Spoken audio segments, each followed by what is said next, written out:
10, 9, 8. We have a go for main engine start. We have main engine start. 4, 3, 2, 1.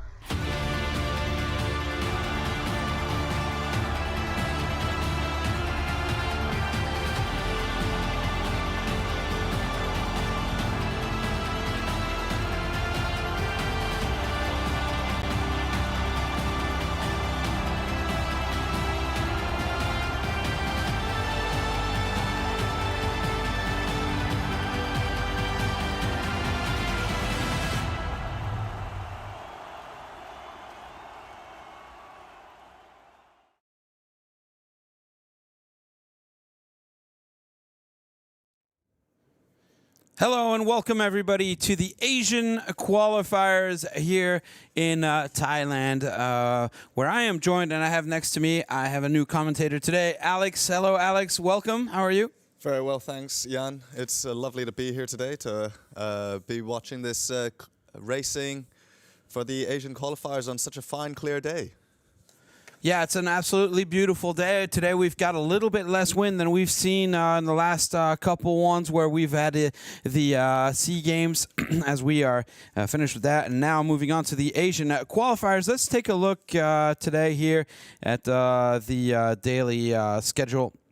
We have races planned for today. As you see here is a little bit different. We have two groups, and so we'll be having two races for each group. The first group, Group A, will be racing at 11, and we expect another race to go off at around 12. At that point, teams will be changing boats. We'll be using the same boats, but different teams will get onto it. So that'll be the teams from Group B that will be arriving onto the same boats that Group A were sailing on at 1:30 and at 2:30 in the afternoon. Now let's take a look here at the entry list.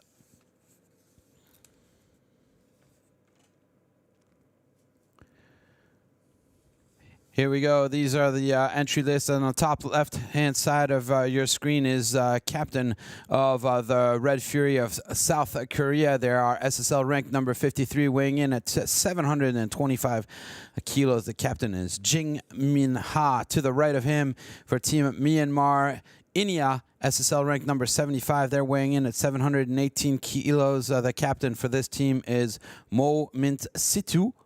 And for bottom left-hand side of your screen, Centennial Team Philippines, SSL ranked number 83, weighing in 719 kilos. That is your captain, Ridgely Baladares. And to the right of that is Team Vietnam, the Golden Stars, SSL ranked number 131. They're the lightest team out there today, 695 kilos. The captain of that team is Le Tien Jung. Next thing, now we have interviews coming up. First interview that we have with you right now is with Carolina. Carolina, please, for a Vietnam interview. Thank you, Jan. Today I'm here with the captain of SSL Team Vietnam. Long week for you. Yesterday you have a 1 day off. What did you do yesterday to rest? Yesterday most of the time we enjoy the past 4 days of racing, and yesterday the crew just take some time off. And we have some internal discussion and looking at what we are doing good and not doing well, and thinking about the improvement and what are the strategies for the Asian qualifier the next 3 days.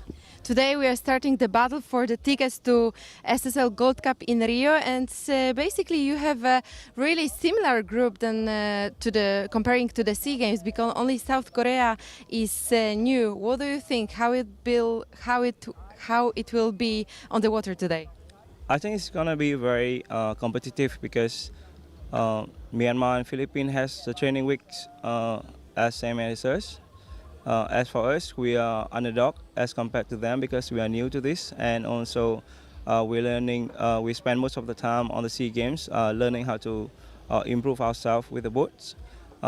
It's going to be very competitive because I know that Korea are a very strong competitor in this, and they also have been this for some times now. But I think our attitude towards this is that we are not coming here for training anymore, so we're going to race. And For our team, our attitude at the moment is we want to get a ticket to Rio. We really want. Yeah. And what can you say about the atmosphere in the team? Oh, we are very excited because we are about to give all out because this is the only chance that we got to be in Rio in 2026. Perfect. Thank you so much and good luck. Thank you very much. That was an interview with the team captain Zung right there for Team Vietnam. So interesting because they've already been here for now 2 weeks. They were here for 1 week of training about 2-3 weeks ago, and then they were here. Alex, they were here last week for the SEA Games. You actually were sailing on Team Thailand, and so you had an opportunity to sail against Team Vietnam, which was also participating in those games. So what's interesting right here is now we're seeing a Team Vietnam, which you have to think they don't have any boats like this over in their country. So it was a totally new boat, totally new sailing experience, having so many people on the boat and also sailing in pretty strong conditions. What a change it's going to be for them after basically 1 week practice, 1 week of racing, and they're coming into this now already trained and hot. And today is a calm day. Yeah, and I think, the fact that they've had all this training and build-up until this event right now is really good for them. It puts them in a good position since they've managed to sort of shake down a little bit, get used to the boat. And especially for today, where it's a little bit lighter, it gives them a chance to sort of settle in and get into the rhythm of the boat without having the pressure of so much wind and waves, which makes, managing the boat a lot more difficult. Yeah, it's already pretty difficult as there are big boats, and then obviously you add the weather to it, makes it a lot more difficult. We could talk a lot more about Team Vietnam because there's a lot of things that he said in his interview which are really interesting, and especially when he says, now we're not practicing, we're racing anymore. I want to explain why, but we can't do it right now, so we'll get back to you because Carolina has got another interview from us from Team Myanmar. Thank you, Jan. I'm standing here with tactician of SSL Team Myanmar, and the first question is about the SEA Games, because I'm really curious. How did you celebrate your bronze medal in the SEA Games?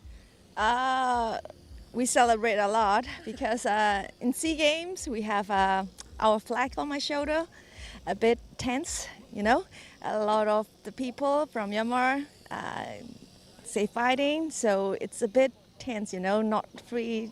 So we won and we celebrate, yeah.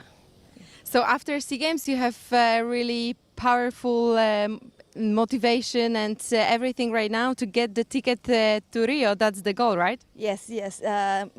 What do I say? Motivation, then confidence, I have never been on a key boat. I don't know how to sail. I don't know how this boat go fast.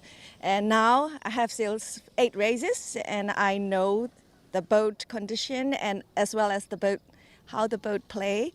So I'm quite confident on tactics of SSL, yeah. And how do you feel in the group? You feel like a strong team in Group A? No, I never underestimate my opponent. I estimate we are equal. Whoever go wrong will lose, yeah? Before us, a lot of races during the Asian qualifiers. Did you check the weather? Yes. So how the weather looks like today? Today is light wind, like 10 knots. It's 10 knots, so I expect light wind. And we have sailed for like 4 days before us, and usually before 12 is light wind, and only the wind heats up after 12. So yeah, we expect the light winds. So totally different from SEA Games. Exactly, but for your team, light wind is better or strong wind is better? We have trained in both conditions, so it's equal. And both conditions, we have to concentrate. Concentrate on your boat, concentrate on your job.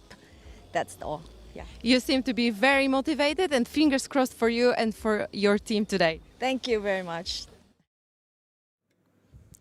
Really interesting, and I really appreciate how true they are, these sailors. They're not making anything up. They're not saying that they're better than the others. They're very humble. Yeah, and you have to wait and see, you know, because especially with light wind conditions, things can change so fast. You know, it's about getting the tiniest pressure difference out on the race course, which can change the playing field. You know, the strategy is going to be essential for this kind of condition. So light wind days, as what we're expecting today here in Thailand, here in Pattaya for these Sea Asian qualifiers, and interesting. As you're saying, you know, on the race course right now is going to be a little bit lighter conditions for all of these teams, and it's good news because we saw the weight of each one of the teams, and Team Vietnam there with 600 kilos. So what does that mean? That means that basically we have 730 kilos. That's a maximum weight limit that we're allowed to have on this. And is it a good thing or is it a bad thing to be at 730 kilos? Well, that would depend solely on the wind conditions. You know, of course, the stronger the wind is, the more hiking moment you want for your boat, which means that a heavier crew would be more beneficial. However, if it's a bit lighter wind, then you really want the boat to be as light, moving as fast as possible, and quick to accelerate. So that's going to be in Vietnam's favor, unlike South Korea, who has 726 kilos. So that's, 27 kilo difference. It seems small, but it's big when you're talking about fine margins. Yeah, it's big because all the boats are exactly the same. So we're looking at the slightest little difference, and just 1 or 2 kilos here and there could make a difference in these boats, in these teams racing against one another. We're going to get back onto the water, but right now let's listen into the team national anthems, and let's start off the national anthems with the Team Korea.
From Team Myanmar.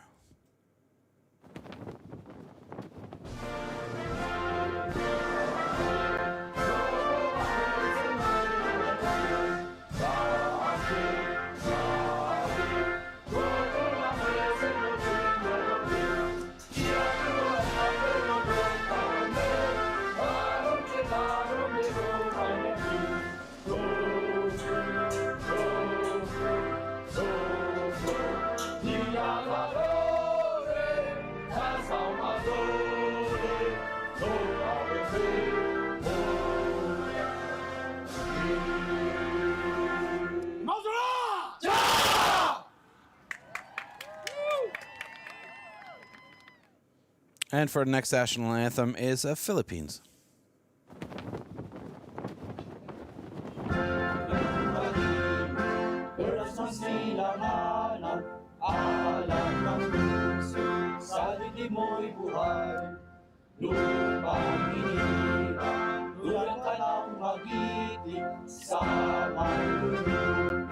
Di ka pasisiit sa dagat at bundok, sa simoy at sa langit mong bughaw.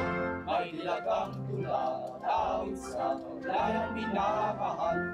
Ang kislap ng watawat mo'y tagumpay na nagdilimlim. Ang bituin at araw niyang kay kamay nagdidilim. Lupa ng araw na huwag magsinta, buhay langit sa aking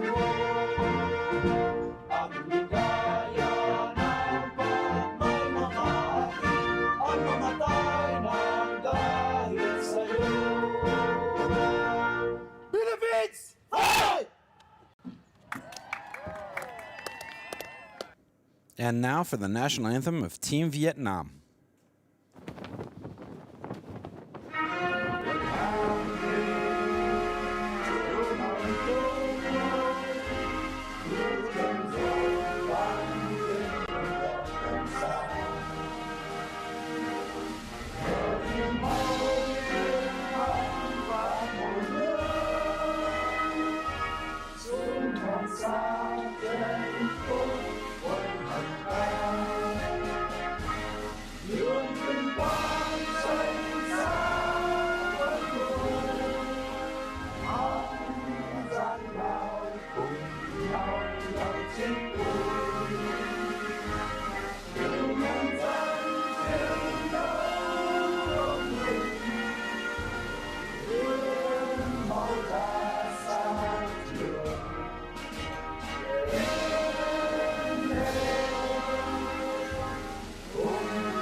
Those were our national anthems right there from the 4 teams that will be participating in our first group this morning. The next thing we are going to be taking a look at is the team lineups to show you who will be sailing on each one of these boats as we're waiting to get racing underway today. A little bit lighter breeze.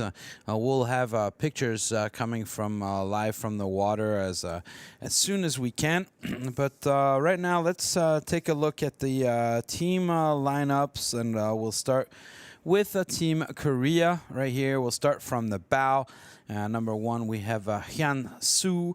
In the mid bow, we have Da Jong. The pitman is Song Bin. The trimmer is Song Min. And we have also number 6, Jia. And grinder is Jia Hun. On the mainsail, we have Se Wong. As a helmsman, we have Song Hook. And the tactician is Jin Mi. So that is the lineup for your team Korea. Right there, the next team we can take a look at is Team Myanmar. Team Myanmar here, we have, let's start off with from the bow, we have Min Ta. In the mid bow, we have Toddy 2. In the pit, we have Kansei. Trimmer is Min Min. Offset trimmer, Sai. Grinder 1, Sidu Hay. Grinder 2 is Dansaw. On the mainsail, we have Almindu. And on the helm, we have C2. And as a tactician, and we saw her earlier in the interview, we have Su Mia. As she was very humble about their third place win, Alex. Which was a really good outcome. You know, it's a tough crowd and it's a very tough group of sailors out on the water. So third place is still a very good position. Third place was definitely a hard position and a hard-fought position. It was really exciting. As a matter of fact, we didn't know who was going to be in third place until about a couple hundred meters before the finishing line on the last race of the last day. Absolutely. Very tight scoring. Just 1 or 2 points difference the whole time. So that is your lineup right there for Team Myanmar. Let's move right along here with our next team, with the Philippines. Team Philippines, let's start with the bow, where we have the bowman, we have Joel. Mid-bow, we have Wok. At the pit, we have Plorin. Trimmer is Rich Lee. The offset trimmer is Alicia. And grinder number 1, Troy. Floater is Colleen Gem. The mainsail will be Ruben. At the helm, we have Ridge Lee, which is also the captain, and tactician is Emerson. We have a spare sailor for this boat, which is Yano. Will not be on it today. So So that's your lineup for the Team Philippines. Let's take a look at our last team here that we were talking about a little bit earlier, which is Team Vietnam. Team Vietnam as well, starting from the bow, we have Van Mak.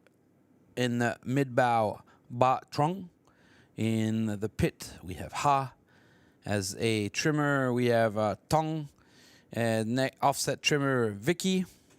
Then we have Nyong. As a grinder, we have Min. Floater is An. Mainsail is Dai. And at the helm and captain of the team, Jung. And the tactician is Trang Dai. So that is your lineup right there. As we have, it's a little bit funny. They've changed a couple of people on their team from the SEA Games, and it's great to see that we have some younger guys in the front and girls in the front and in the back. So interesting lineup right there for Team Vietnam, which is really trying to bring a lot of youth into their team.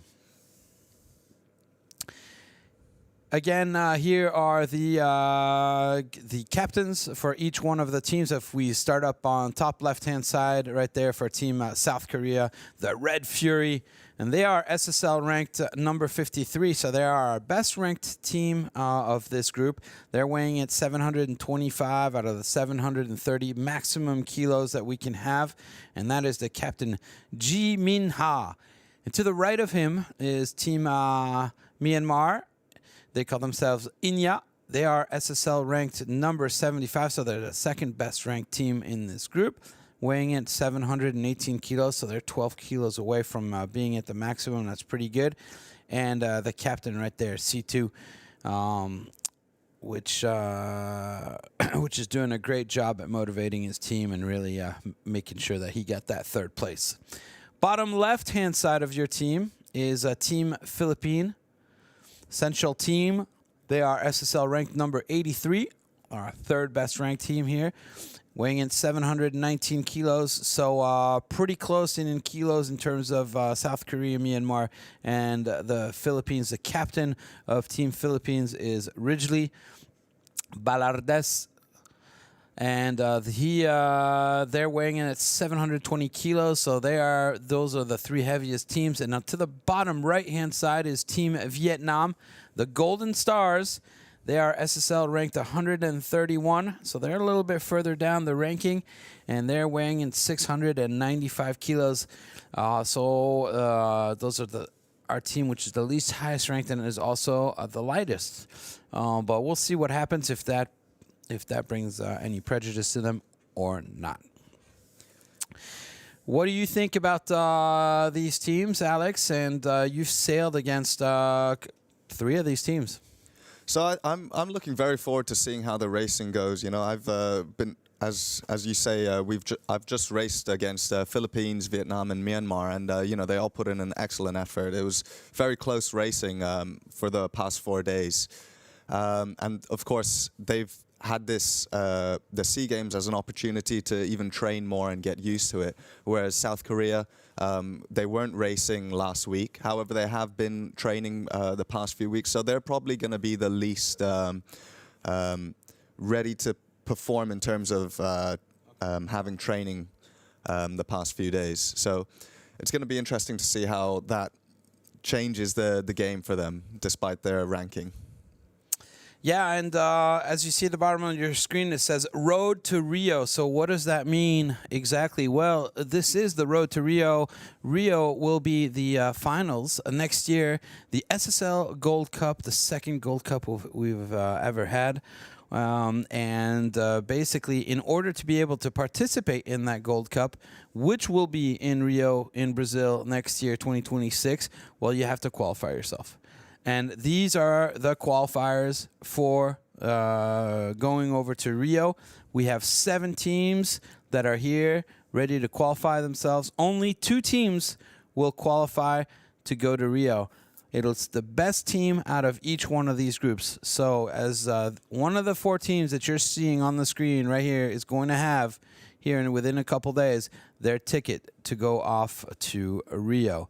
And just a little bit later, we're going to see the second group, Group B, coming up and racing this afternoon, so it'll be the same thing for them. One of those 3 teams in that group will go off to Rio.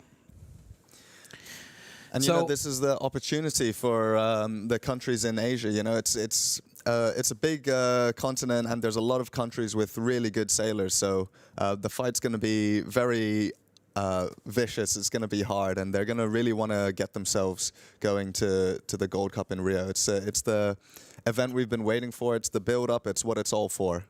Yeah, and your team, Team Thailand, you've already qualified yourself for Rio.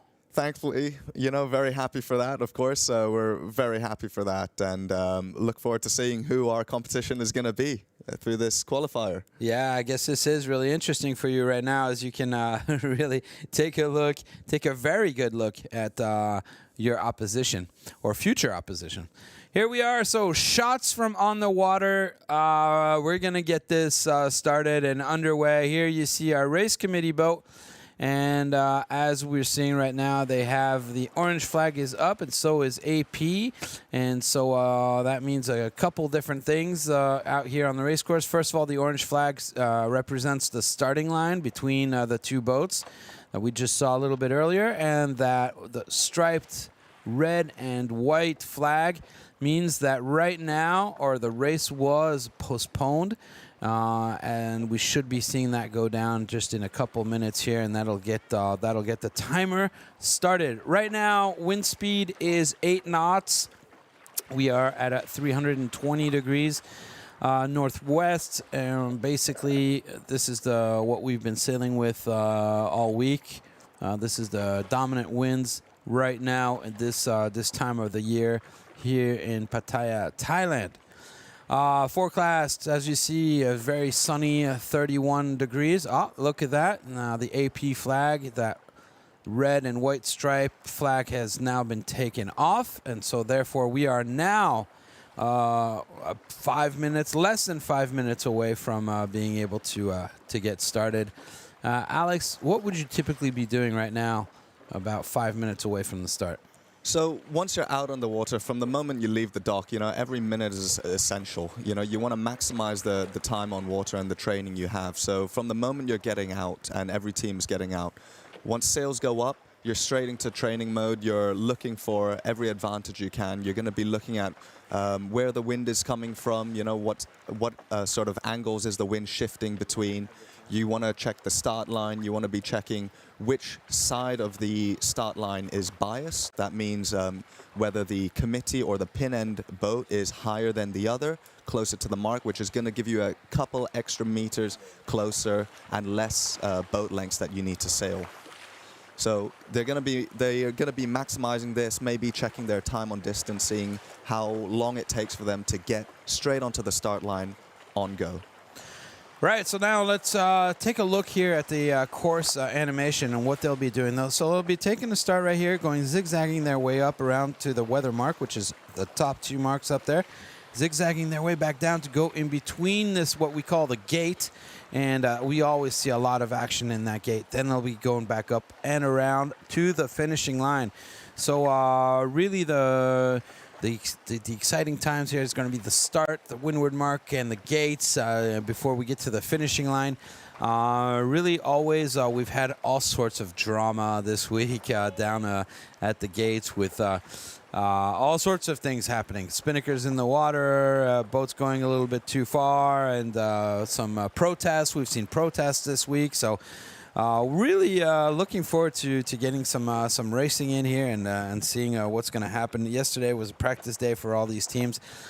So this is a big race right here. We are about to get started. We are 3 minutes and 30 seconds away from the start of the race. As you're looking straight down the line right here, the alignment of those 2 orange flags is the starting line right there. So that's a perfect angle right there. And you see as the guys in the red shirts over there are part of the race committee, as they're looking down the starting line in order to make sure that we can see if a boat is going to be called over or not.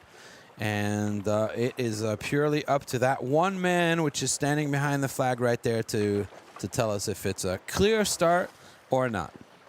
Yep. And looking out on the race course from the video right now, we can see that it looks like the wind's even picking up. The waves are looking like they're getting a little bit rougher from this morning, which is good news for us because it means that there's going to be more wind for the sailors, a little bit more action, and you know, keep the boats going, keep the boats moving. It's going to be more exciting for sure.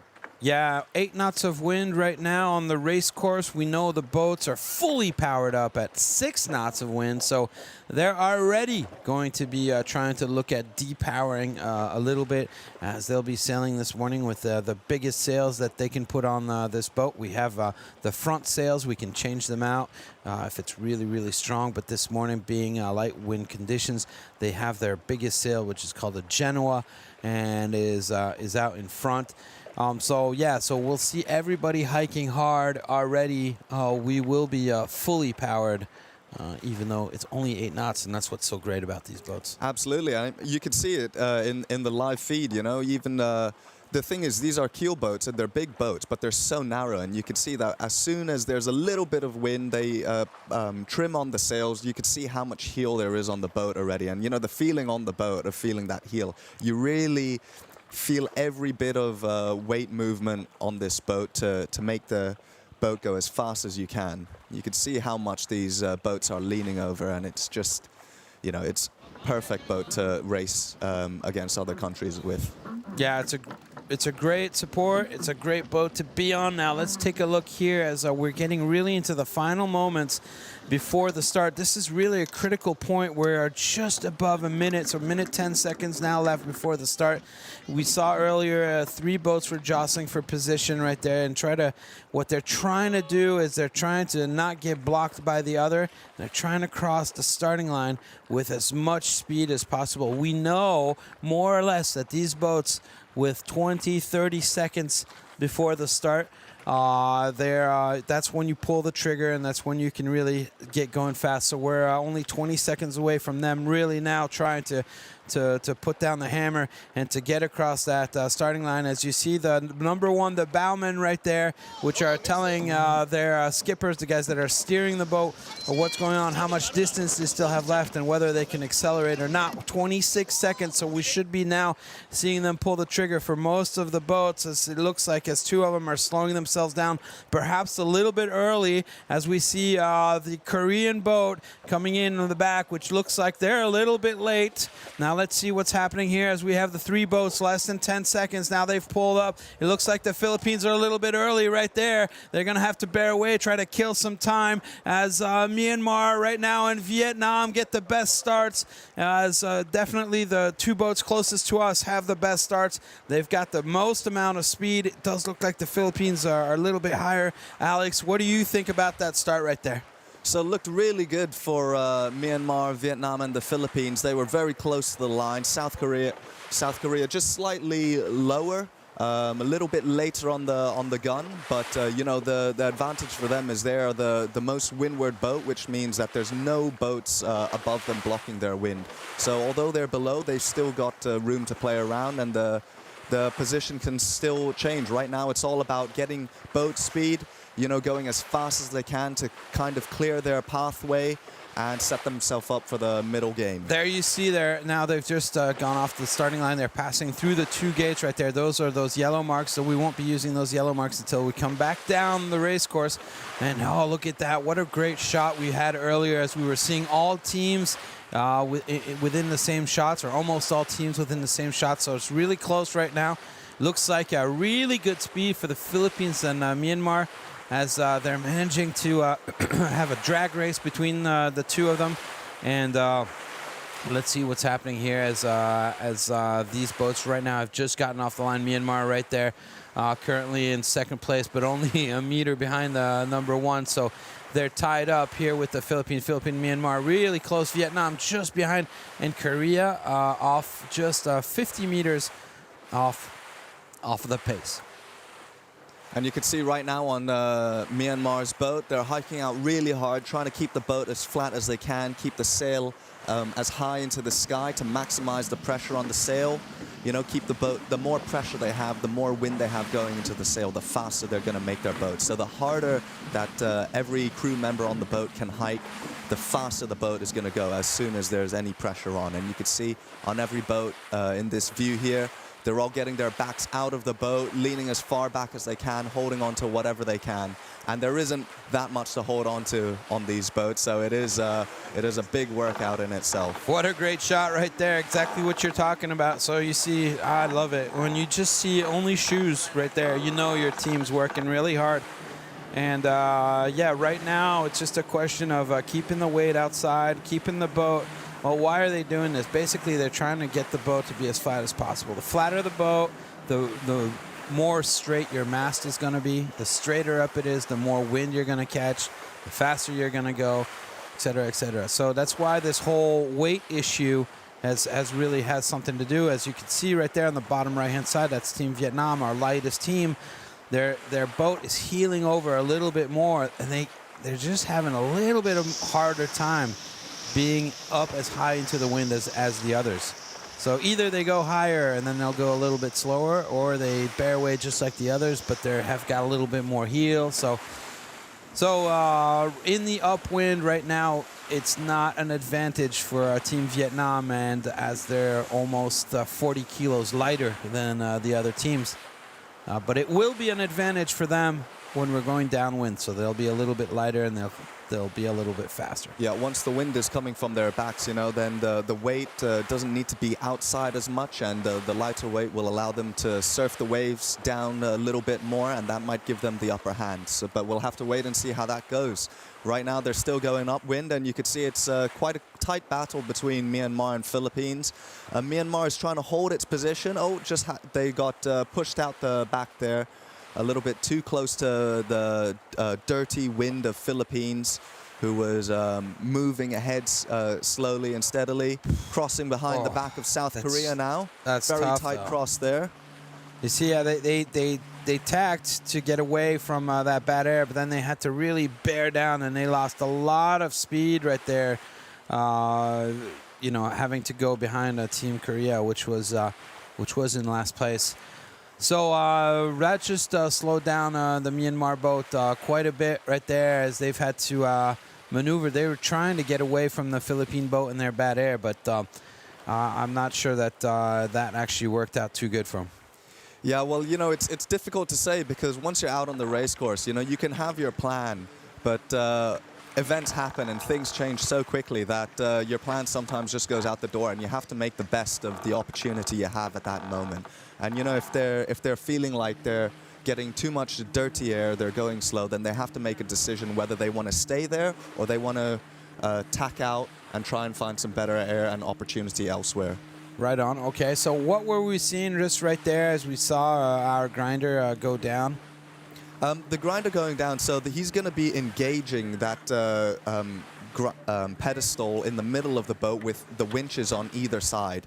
And so there's going to be the trimmer who has the rope wrapped around, and the grinder, who you could see on the pedestal right now, they're winding in the winch. So the trimmer, just holding the rope, can trim in the sail, tighten it, and get the sail capturing as much wind as possible with the airflow to the optimum efficiency. You know, if the sail is flapping, if the sail's too loose, you're not going to be going as fast, and you can't point as high and close to the wind. Yeah, interesting. Right now, they're currently sailing. They're not sailing with their generals. I thought that that was the sail they had on board, but it looks like a decision has been made by the race committee. They are actually sailing on a J2, so that is the intermediate sail that they have right there on the boat, and that's not the biggest sail. So obviously, we've got more than 8 knots of wind out on the sail area right now, sail racing area right now. Yeah, it's probably a good call. You know, you could see that they're looking pretty powered up already. So if they were on their genoas, it'd be difficult. They'd be working more to kind of depower the sail. However, now they're looking to kind of tighten it more, and it's a good balance for them. It's not just about having the biggest sail. It's about having the sails that have a good balance for that wind range, so that they could sail to the best efficiency.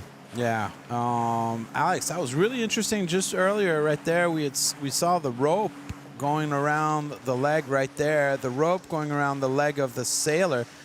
Now, like you said earlier, they don't have much to hold on to. As a matter of fact, that's the only thing that sailor is holding on to. That's the only thing keeping him from falling off the boat. Exactly.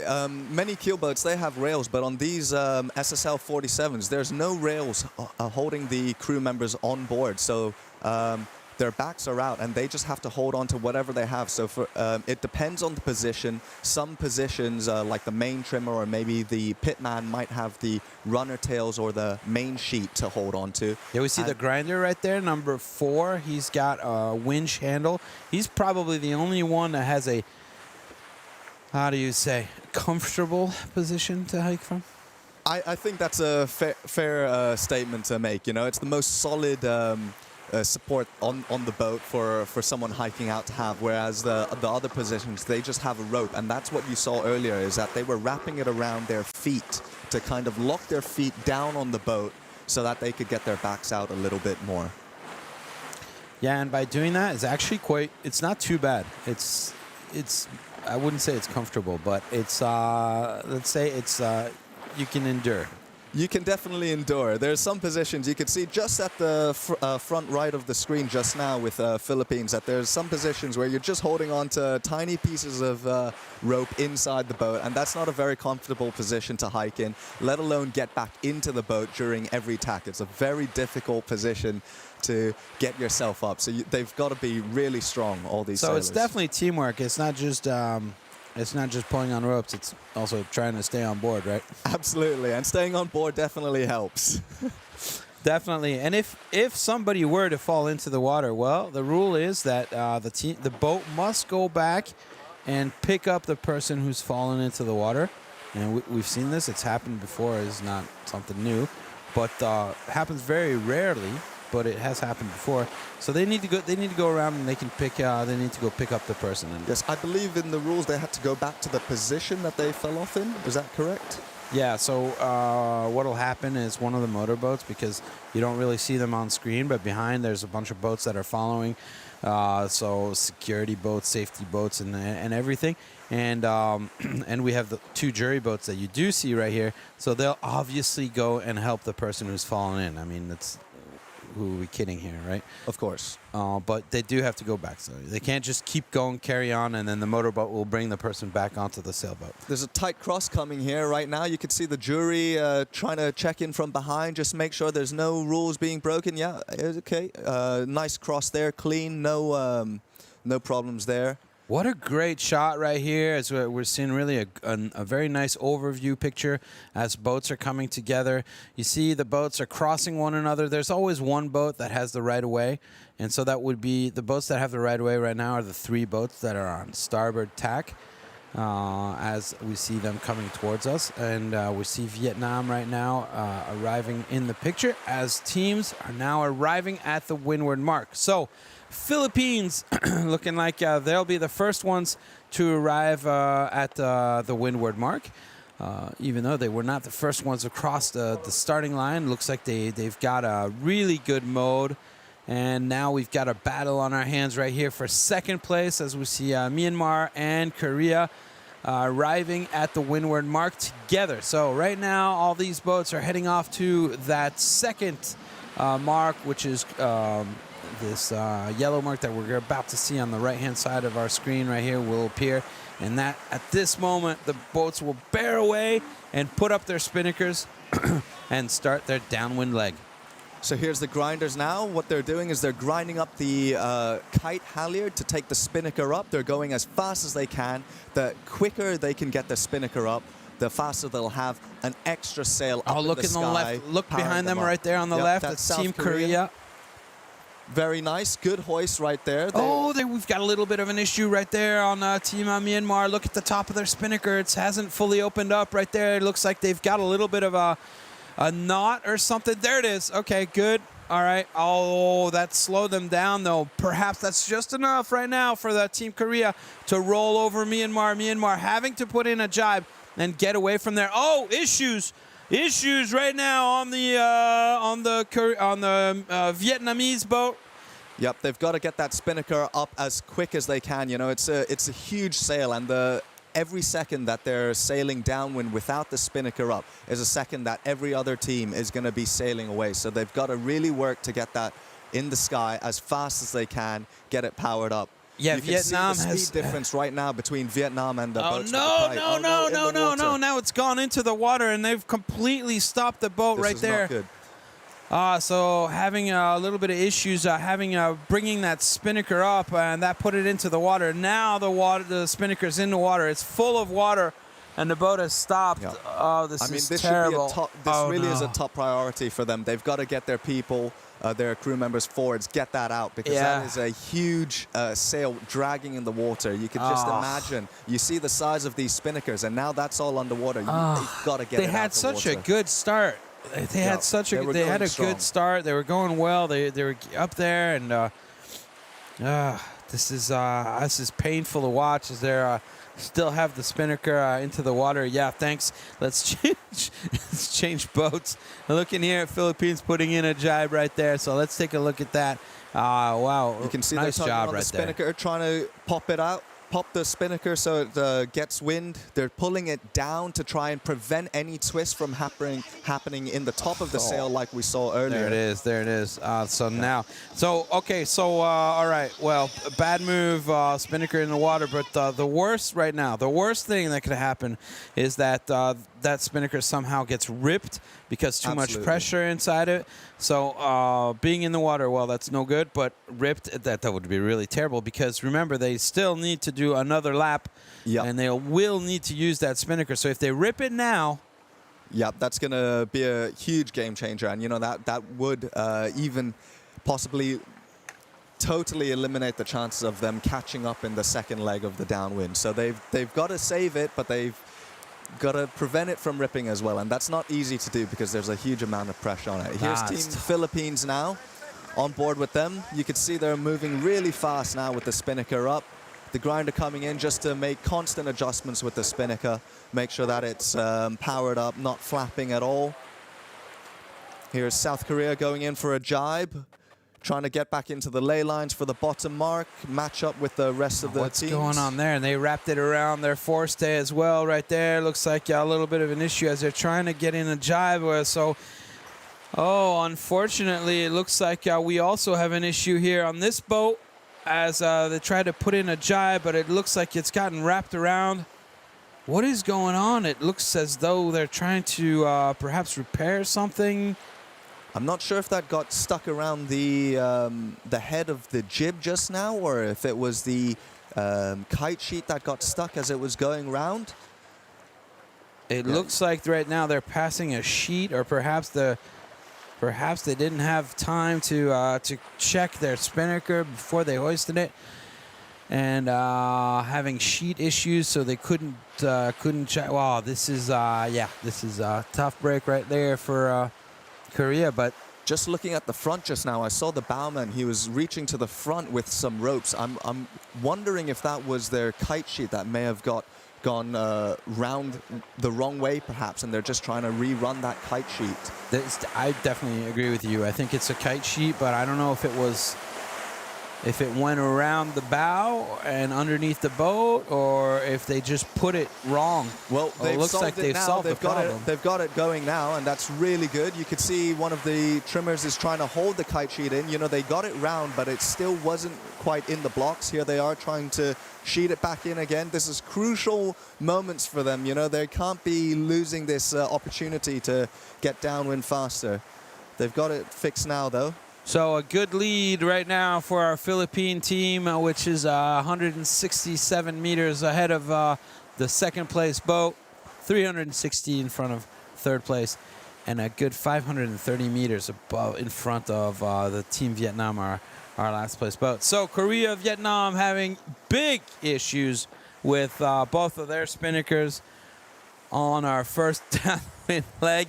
We haven't even gotten to the gates yet, so let's see what happens as we get down here, as we have Philippines and Myanmar arriving here, as you see, to our gates. It looks like a very tight battle between Philippines and Myanmar at the moment. You know, they're both on the same sort of distance from the top mark, 100 meter, 130 meter difference right now. But you know, if they're one jibe difference, one jibe already takes about 50 meters or more of. There we go. That one jibe that they need to put in right now, Philippines, in order to be able to get down to the gates. And we can see two different techniques right now between Philippines and Myanmar. Philippines choosing to keep their jib up, whereas it looks like Myanmar has taken their jib down. So apparently we have a Charlie plus. So what does that mean, ladies and gentlemen? A Charlie plus. That means C flag, Charlie, change of course, and plus that means it's going to be longer. So this confirms what we've been seeing here with the waves and the whitecaps in the background. There has been more wind. Our objective is a 40-minute race, so more wind means that we're going to have to make the race course a little bit longer. And now this is what they'll be warning the boats about right here. So now let's take a look at this crucial moment right now for both of these teams to get the spinnaker back into the boat without it going into the water. Oh, okay, good. All right. Good teamwork from Philippines there. Almost had a issue there. You know, this is the mark roundings are critical moments on these boats. We saw it from the top mark rounding, and we see it again at the bottom mark rounding. Whenever you're doing a maneuver with the spinnaker, you have to keep it safe. Yeah, and this is a safe mode is exactly what I've done right now. Myanmar taking down their spinnaker a little bit early, and that's a good thing because they also put it into the water. They put a lot of it into the water. Ooh, wow, look at that. So let's just hope they can really keep it onto the boat right there as they're trying to put a jibe in, but you can tell it's really slow and painful. And so slow, as a matter of fact, that Team Korea now has been able to catch up. Now let's see what happens with Team Korea as they're going to have to put their spinnaker down without putting it into the water again. But it looks like they're having a really hard time bringing it into the boat, as I could tell that the winches are not turning. So problems with the drop line, getting it into the boat. You see the number 1, number 2 right there having to work really hard to put that spinnaker back into the boat. So all sorts of spinnaker issues right now. Our number 1, our leader here in this fleet are the Philippines. They're the ones that have had the least amount of issues with their spinnaker. But you see here, it's still on their deck, so they're having problems. And all these things that are happening right now with these spinnakers that are getting into the water and that are wet, they're going to create more problems now as we go back, and we're going to have to hoist them a second time. Definitely, because although the wind has gone up a little bit, you know, they've got different sizes of spinnakers perhaps that they can choose. But that's if they have it on board with them. So what that means is they have to prep that spinnaker to be ready to hoist again on the second downwind. So the more twisted it is right now from the drops, the more that the bowman or the mid-bow is going to have to work to tidy that up during the upwind leg and get it ready. So a lot of work right now for the bowman and mid-bow, the 2 people that are in the front. As a matter of fact, I'm guessing that we are going to be seeing less people out on the side hiking, except for our number 1 boat right there, because everybody else has got a lot of work in preparing their spinnakers for the next hoist. As here we are on board right now with Team Philippine, as everything seems to be going well right there. Colleen Gem, floater off to the right-hand side right there, hiking hard. So everything's going well for this team right now. They're just going around the race course, and they're not making any mistakes so far. No, absolutely. And keeping it clean, keeping it simple is sometimes the best option, especially on a boat where issues can go wrong. You can drop the kite so easily in the water. You just want to keep it clean, sail simply. And you can see, if we have a look now at the rankings, Korea has jumped back into second just because of the leeward rounding. Although they had some issues with the kite, they kept it in the boat. Inside their boat. They kept it on the boat, and it wasn't dragging. And you could see how much advantage that got South Korea in comparison to Myanmar, who dropped their kite into the water, and they were taking quite a bit of time to get it back out the water and stop that drag. I mean, it just seems so obvious, right? You don't want your sails to be to go into the water, but it's just so much sail area. It's hard to get it back into the boat. Absolutely, it's a huge amount of sail area, and it's a very small hatch for all this sail to go into. So they've got to work really hard to manage their boat handling and maneuvers to make Yeah, it's sure a real that it goes question. in. It's a real question of timing. Is what it Absolutely. is. Because there's a couple things that need to happen. First of all, we need to, like you said, get all this sail into this very small hatch. So if you wait for the sail to pile on top of the hatch, and then you try to stuff everything down inside, it doesn't work. No, so it you need becomes to a start. huge bag that's locked onto the edge of the hatch, you know. So it comes.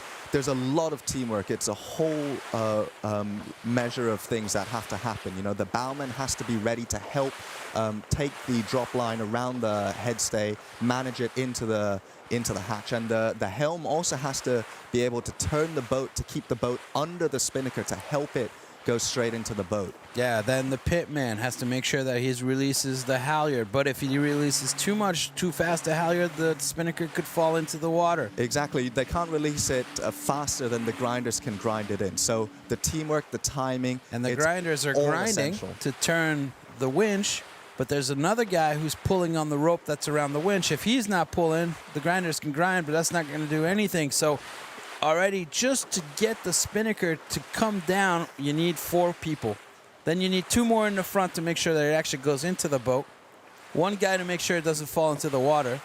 The guy who's steering the boat to make sure the boat is underneath. It's just a lot of things. It's an orchestra. It's It an really is an orchestra. orchestra. It's all about the timing, and they have to be on the beat. It really is an orchestra, and every single crew member matters. Their role is essential. They've got to focus on their job and do it to perfection. And you can see the gains. You know, that Alex, you I get think from it's that. important we explain this to the people that are watching this because, you know, even our sailors, even some of the teams that are here are not used to sailing on boats with so many people. So you got to explain what everybody's got to do, right? So that's what we're trying to get you to understand here at home is, you know, what's going on.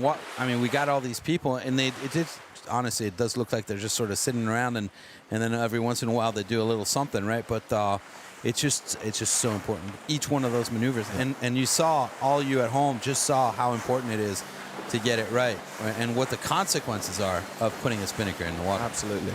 The great thing about this with the SSL is that we're getting the top sailors, and some of these sailors might be great sailors as individual sailors. They might be used to dinghy sailing where there's just 1 or 2 people on board. However, with these keel boats, now we're taking a lot of people. There's a whole team working together. So you can be good in one boat, you could be good sailing by yourself, but now it's a matter of how do you work as a team, and can you adapt your skills and put it into the team effort to make everything happen. And there are so many stories about that, Alex. Like I know there's a bunch of teams, for example, where now you're taking the best guys, right, from your nation. The only thing is, those best guys have always been fighting against one another, and now all of a sudden they're fighting together on the same boat. It makes for some curious.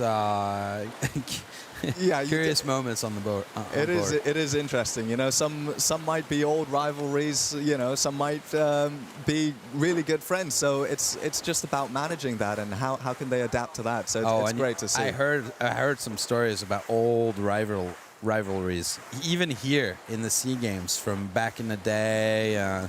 Definitely. Yeah. There are some things like I'll explain to everybody back home as soon as I find out a little bit more here in these next couple days. But I've got to investigate before I can tell you. But yeah, definitely some rivalries. So it's great. And these guys have a lot of them have been sailing against one another in different classes. Obviously, never on a boat quite this big, but a lot of these guys, you know, they've been sailing against one another.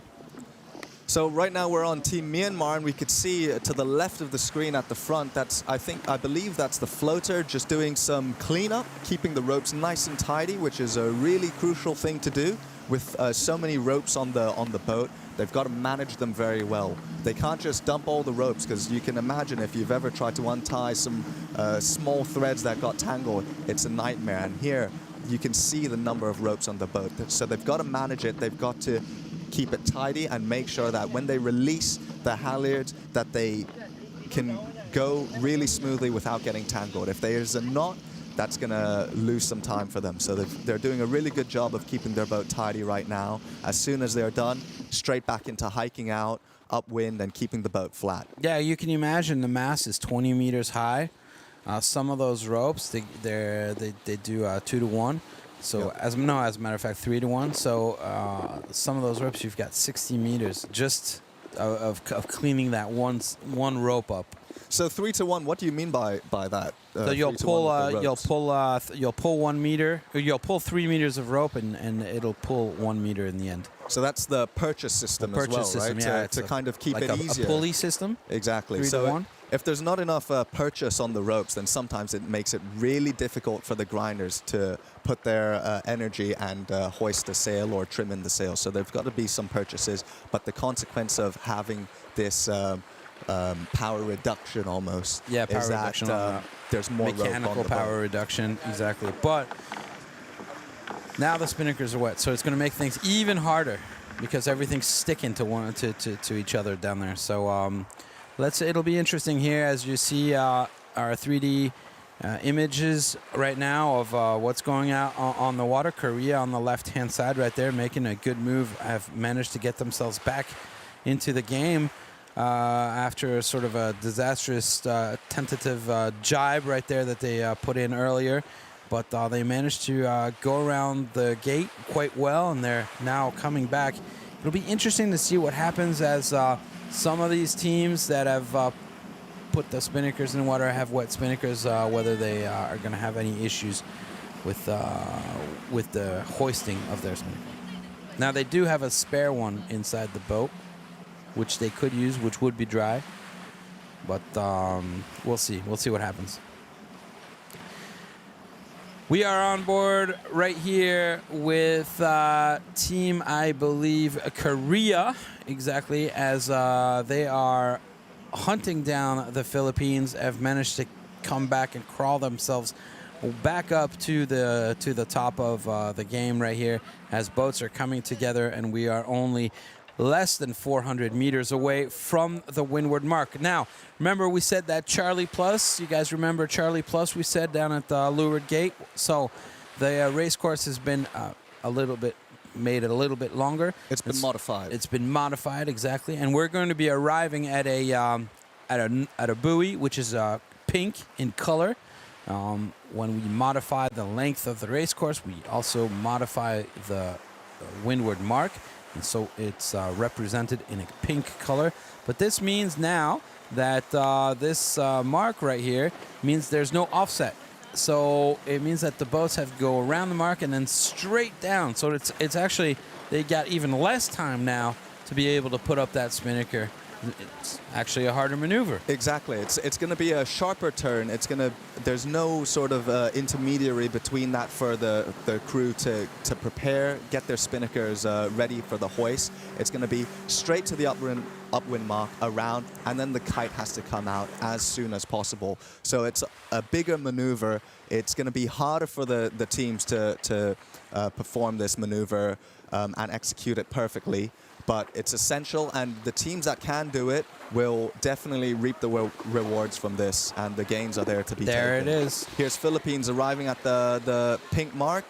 No offset, so you can see they're coming out early to prepare the spinnaker, get the tack of the spinnaker, that's the front of it, ready to go out. Ooh. Very good he motion almost there. dropped it in the water. The halyards already coming out, very nice and early. That's a really good maneuver from Philippines. Very early with the kite hoist. Looks like there's a little bit of a delay there, struggling to get the last bit to the top. You can see there was a foot or so left at the top, which they've got to get out, because these differences in hoist heights affect the sail shape, and that means that the performance sailing downwind is also affected as well. So here we go with the South second Korea. boat coming. Korea, let's see how they do right here. Now remember, our first boat that went around had a dry spinnaker. These guys now are all dealing with wet spinnakers. See how this goes up. Doesn't look too bad. It's dragging a little bit in the water, but because it's heavy, you see you still have all that water still Jet down coming out straight of it. away. getting the jib down early means that the wind can go straight into the kite. They're also missing a little bit from the top, just like Philippines. So they both had the same issues. There we go. Now their spinnakers all the way at the top. But it's taken them a little bit of a time, huh? You can tell right there. It's quite a ways. You could see the front of their spinnaker is still not popping. It's still not taking that really nice balloon shape like Philippines right now. It's just got into shape now. And, you know, they've got to kind of work a little bit harder to get on the right angle. Let's look at Myanmar right now as they've arrived at the windward mark in third place. Them two, there you go. See the two grinders right in the middle. Number 6 right there. He's Hamin. He's Min Min. Sorry, he's pulling up the halyard right there. So grinders are turning. He's got to be pulling. If those 3 guys aren't working together, that's nothing's happening. Nothing's they going up. definitely did work together because you could see how good that hoist from Myanmar was. I mean, that spinnaker went up the fastest yet on this downwind hoist. Yeah, absolutely. So that's a great gain for them. Very nice. In the background right there, as we see Team Vietnam also arriving at the windward mark right now. So far, no one has jibed. We're on board right here with Team Vietnam as they arrive at the windward mark. Let's see here how it goes, how things go for their hoist. As we see them starting to bear away. First jibe right now being put in by Team Myanmar. Here we go, bear away up at the top mark for Vietnam, as we see right here in the foreground. Korea jibing right now as the Philippines keep going on a starboard tack, and looks as though, what's going on in the background right there? Why are they tacking? Did they touch the mark? So it looks like they're putting in a penalty turn. Right? So it looks like they're putting in a penalty turn right there. So that's 1 tack and 1 jibe. Here is the jibe. Something happened. I'm guessing the only thing that could have possibly happened is them touching the buoy. I would think that they tried to cut too close to the ley line for the pink mark, and they were just trying to reach around the top of it. And, you know, with the wind and the waves pushing down, that may have caused them to touch the mark. Right now, I know they're far behind, but I'd like to see if they can actually this time if they can get it up a little bit faster. Yeah, that looks like good. It's a quick hoist. It's quick to the top. Now, drop that jib, fill up that spinnaker. There it is. All right, so not bad. Yeah, not bad good at hoist, all. A lot hoist better than Vietnam. the first one. That's for sure. So pretty good hoist right there. Yeah, for them. As we see what's going on. So. We've got 3 boats right there out in the front. We've got a little bit of a distance. On the top, you're seeing the time distance between each boat. So about 30 seconds between each boat arriving at the windward mark. And here we go, a little bit of a drag race right now. 30 seconds. That what does that mean in terms of the sailing? I mean, 30 seconds between first and second. That's really just... A jibe could almost take 30 seconds out for one of these teams, right? 30 seconds is not a lot. These boats are going quite fast. 30 seconds when they're going about, well, let's say, in this 8 knots, speed, probably 8 knots or 10 knots or something like that. 8 knots as they're getting to the windward mark right now. Probably a little bit faster as they're downwind, probably hitting 12 knots or something like that in the gusts. I'm guessing. But anyway, yeah, 30 seconds, it's a lot and it's not a lot. It's just a good maneuver. That's the difference. But I guess what we could see right there is we have 30 seconds between first, second and third, and then third and fourth we had a little bit more time. So pretty even distances between the first 3 boats. Looking from the shot now, it looks like South Korea is on a really good roll right now. You could see their boat just charging ahead a little bit more. So their objective right now, Alex, you would agree, is somewhere on the right-hand side of the screen. The further they go up left, up towards the top of their screen, right, the faster they're going to go in boat speed, but the more distance they're going to sail to their objective. Exactly. They'll be going faster, but they'll be sailing further away from the mark. So it depends on what side of the boat they're sailing on. But they want to be sailing as low as possible. We call it VMG, which is sailing as low and fast as possible and getting the nice balance between that. So basically, what you're telling me is it's a balance between speed and distance. Absolutely. You can't just sail fast on the downwind or the upwind. It's not just about sailing fast all the time. Sometimes you've got to calculate, like, what do I want to do? Do I want to sail lower to get closer to the line? Maybe you're really close to laying the downwind mark or the finish line, and you're just trying to balance between that. Maybe if you're sailing close to another boat, then it becomes a different story. You change your tactics, and you might want to be more on the attack or the defense of another boat, in which you might want to sail a bit higher and faster to roll over the top. But when you're in an open space right now, I would imagine that VMG is your best option.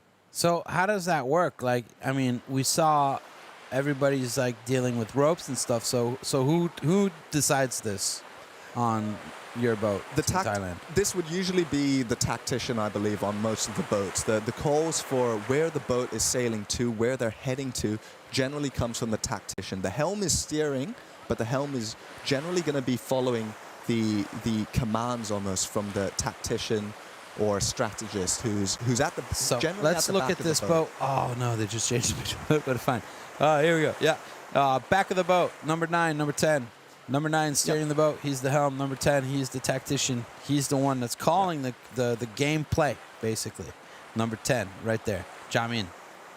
Yeah, Jimin there. You could see he Jimin. was holding onto his compass. That was the yellow compass he was holding. He was looking at the marks to try and see the angles for the finish line right now, to see when is the most suitable time to jibe and make it to the finish. You could see that checkered mark just at the top right of the screen. They had the call. They saw that they were making it on the right angle, and he made the call to go for the jibe.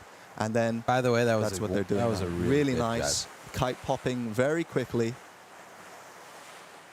There are 2 girls on that boat, and every time I've seen them in the training, I've seen them here, and they're unbelievably strong and fast.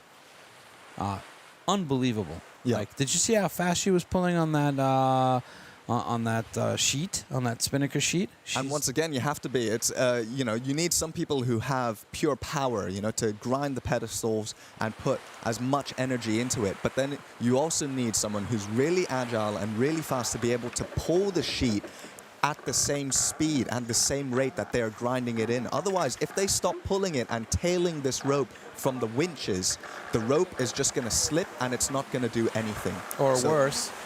Or they can tangle it, or worse. But, they've got to keep it at the same speed as the grinders. Yeah, just imagine. The grinders there are 2 of them. They've got a mechanical advantage with gearing to make those winches turn super fast.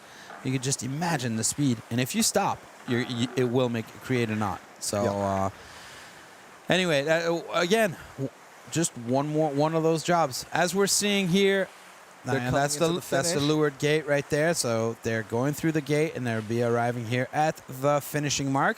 Finishing mark is between the checkered buoy and the finishing line boat, race committee boat right there, a white and yellow boat.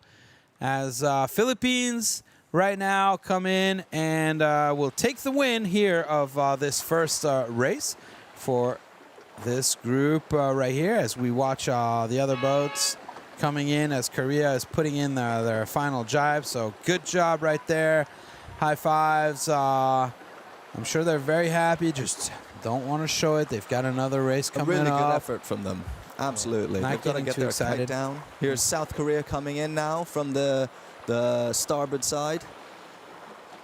So South Korea right there making a having a good job coming back into the game after a disastrous rounding with their kite, and now Myanmar right there as well, going across the line in 3rd place and just jibing across the line. South Korea actually made an excellent effort at coming back since the start of the race. We could see that they were off the line last, I believe. They were the 4th off the line, and to begin with, they were in 4th place, but they managed to start at a good position and make their way up to the mark. And the gains, just from getting a good hoist and a good drop where they didn't drag their kite, got them back into the 2nd place. So it really is the huge gains come at the mark roundings and the South maneuvers Korea, there. really interesting, because South Korea right now, I agree with you, Tactically speaking, did a very good job going to the correct race part of the race course. The starts and maneuvers, not so good, but speed, amazing. Yeah. So good speed, good tactics, and even though they made a couple of mistakes around the racing area, they did manage to come back. So really interesting. As remember, the two other teams, Philippines, Myanmar, were here all week. So they've got a week of racing underneath their belts already. So they're coming into this really hot. The new ones that are coming into this is Korea. So they haven't sailed at all last week. And so this is their first race for them. And to see them do such a good job, have such good speed, is very promising. I think they would be happy on the boat. You know, they've got a slightly the other boats have an upper hand from the training they've had. So I think this is a really good finish for South Korea and the first race of the event, just to set themselves a goal and set a bar almost. You know, they know they can do it, and they know that they can bounce back from fourth to second. So that's going to be a really good motivation for them. Yeah, it's really interesting to look at Vietnam and their dynamic and the way they work their boat on things. So as we are right now on board with Team Vietnam, as they are now arriving at the leeward gate, they're about to cross the finishing line. So they had a little bit of an issue, or rather a big issue, with their spinnaker. Yeah. On the first way down, on their first downwind, and so that sort of set them back. But looks like as though they don't have a torn spinnaker or anything, so that's pretty good. That is very good for them.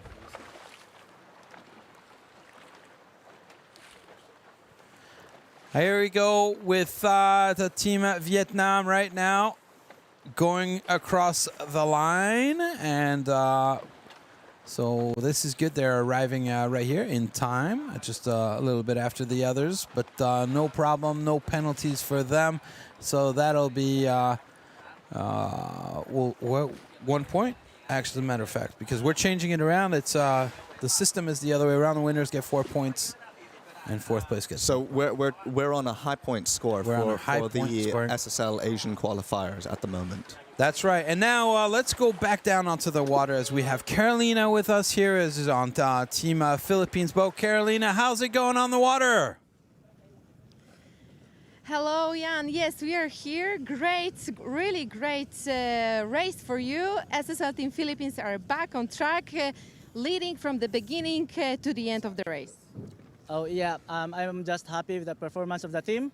I think we have just got our confidence back. We're just forgetting about the past regatta, and we carried over our learning matters here. So I think that helped also. Yeah. The first upwind was really nice because you sailed to the left side, and the left side was better with more wind. Yes, I think our strategy does apply. We were able to implement our strategy right from the start. We were able to hold the Korea behind us. Only one team, two teams, we are holding on to our leeward side. So I think that's a very good advantage already. You already know the level of the Myanmar and Vietnam team. What can you say about South Korea? Oh, I really respect these guys. You know, I've been sailing like my whole life, maybe I would say. But then these guys are my opponents before, way back when I was sailing in 470. So I really respect their ability. Yeah, and conditions today are not as tough as the previous day. Today we have 10, 11 knots. You feel confident on that kind of conditions here? Yeah, a little bit more ease for us because it's not really physical demanding. So yeah, it's really fine sailing on this condition. Perfect. So thank you so much for the interview. Fingers crossed for the next, and good luck. Yeah, thank you very much, SSL team. Thank you very much, Carolina, right there for that on-water interview with Team Philippines right there. Now, let's take a recap here of the situation after one race. There we go. So this is the the scoring points right now. So 4 points for Team Philippines, 3 points for South Korea. Myanmar has got 2 points and Vietnam 1 right there. Now, that is a recap of race 1. Let's take a look at the highlights of this race number 1.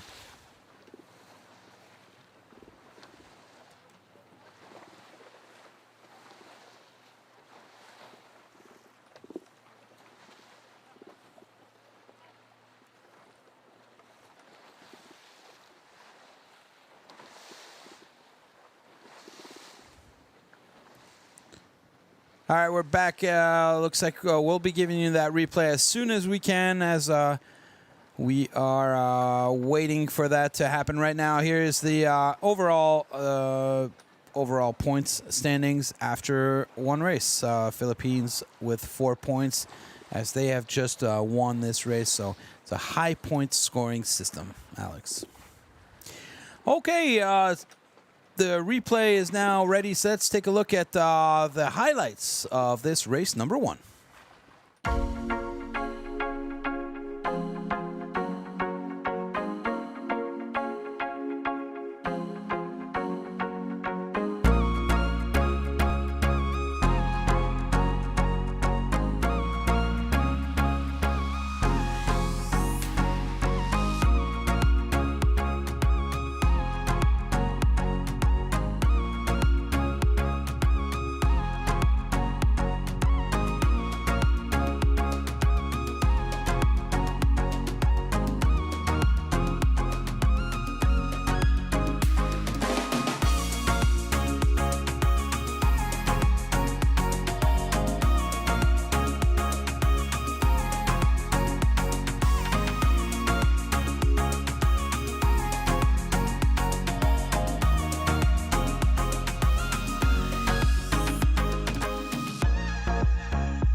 Alex, as we looked at the highlights of this race number 1, and all sorts of things are going on here at the SSL, and one of the things that is really important for all of you to keep yourself updated with all the information is to follow us, and you can do so on what you see below us here at Facebook or YouTube or Instagram or worldofsailors.com, and you can follow us on all of those social medias.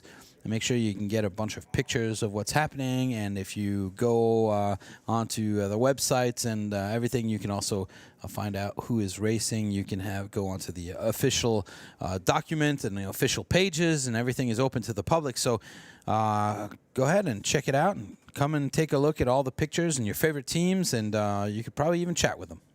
Yep, you could see all the individual crew member profiles on the website as well. On top of all the great photos that the team has taken over the past few events. And one of the things that the SSL has been now putting into place, and we saw is really important, is sustainability. And yesterday we had a little bit of a moment where we got together with some of the local kids and local schools, and we did a little bit of a sustainability cleanup. Unbelievable what we managed to find in just 30 minutes. And so we've got a little bit of a clip for you on that. Let's take a look at that, and we'll get back out onto the water as soon as we can.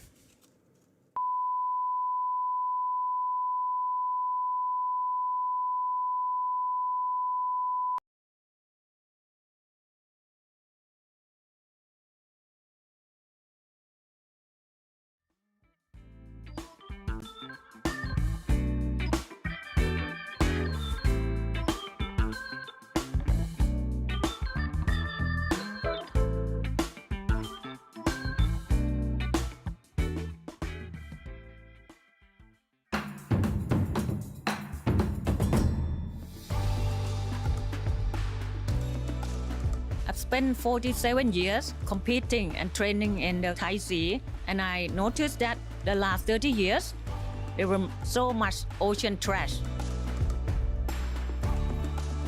So what we gonna do with the ocean trash? Can anyone help me with the idea? Me and many friends, we trying very hard to solve this problem. That's why we create this place. It's called Community Enterprise of Ban Ampere. We collect ocean trash and recycle into, for example, this flower pot and many other things.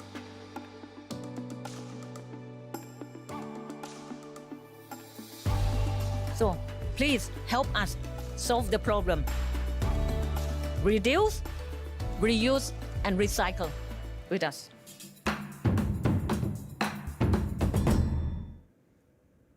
Right there, that was our little cleanup yesterday. I think 140 kilos in 20 or 30 minutes that we managed to get, and that's only in 20 minutes. So you can imagine if we spent all day, and the beach really did look a lot cleaner afterwards. So it was really pretty impressive. When I first got there, I thought to myself, how are we going to make a dent in this? But we managed to, and it was really a good moment. And we all know the problems. We've all been talking about these problems. And it was my first time going down, doing a beach cleanup. And you know what the problem is, but until you go out there and you try to find all these microplastics, it really does change your mind and opens up your eyes. And especially for us as sailors, it's a huge issue that we need to work together to solve, because we go sailing on a day-to-day basis, and the amount of rubbish that we see going past us, or sometimes get caught on our keels and rudders, it's huge. So we really notice it, and we see it all the time. So the effort to help each other clean the rubbish out of the waters and the beaches is really essential to us, and something we've got to work on. Yeah, it's a problem for us, for humanity, for our sport. Yeah, it's a problem for us, for the sustainability, for our planet, and we're just trying to do better. Ladies and gentlemen, we are going to take a small break right now, and we'll be right back for race number 2 here of Fleet A, and we'll just see you just in a little bit. So stick around, don't go anywhere. We'll be right back.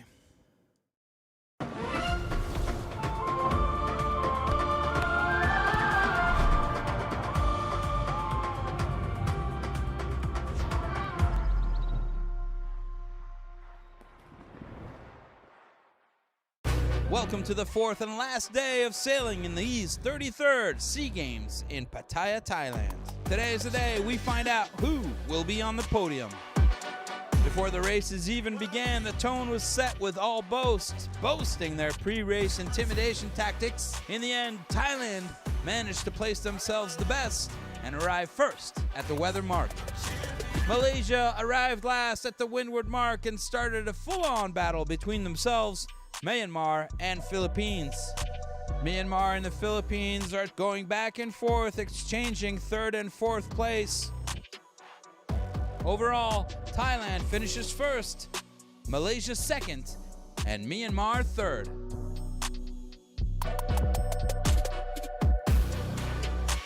For me, it's a speechless, because it's very honors to be with a team that we know each other for so long time. We are like a family, and we very honors to have a Her Majesty on board, and this is like a history of sport and sailing.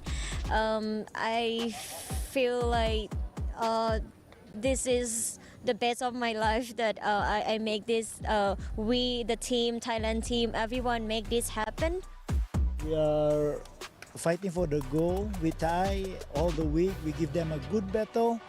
I'm sure that the team need to be proud of themselves, head high. We will come back again next time we be in Malaysia. We will bring in this event to Malaysia, and we try to do our best there and try to get the goal there.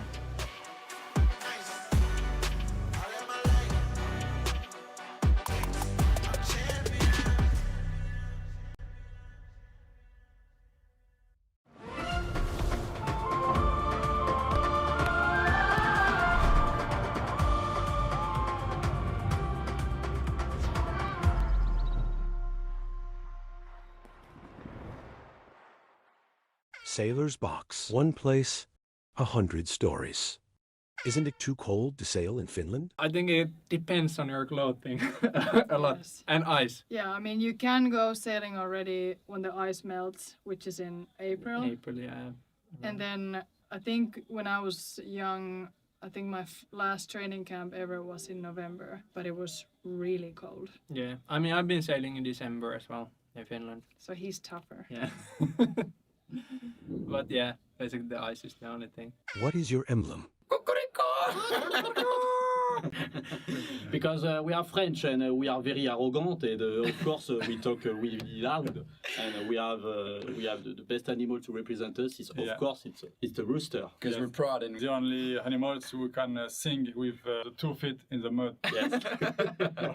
What is the difference between a bow and a grinder? I think the muscle is the main difference between the two. But our grinder is a good bowman as well. Our grinder is quite big, and the bow is not so big. What other sports is your country good at? Sailing and football. And in handball, and in water polo, and used to be in basketball, and in skiing. Probably because we like to show that even we are from a small country that we know how to give more than 100% and show everybody how good we are. What makes the SSL Gold Cup different from other regattas? First one for me is the format, the kind of elimination format through the weeks, and the number of nations competing is like a really cool format, and that's something different that we haven't done before. Sailing on 4 boats that are identical in four-boat fleet race situations quite different, because you end up with these match race situations between the 2 teams, which can be quite challenging at times, but I think that's quite cool. More stories on our YouTube channel. Watch and subscribe.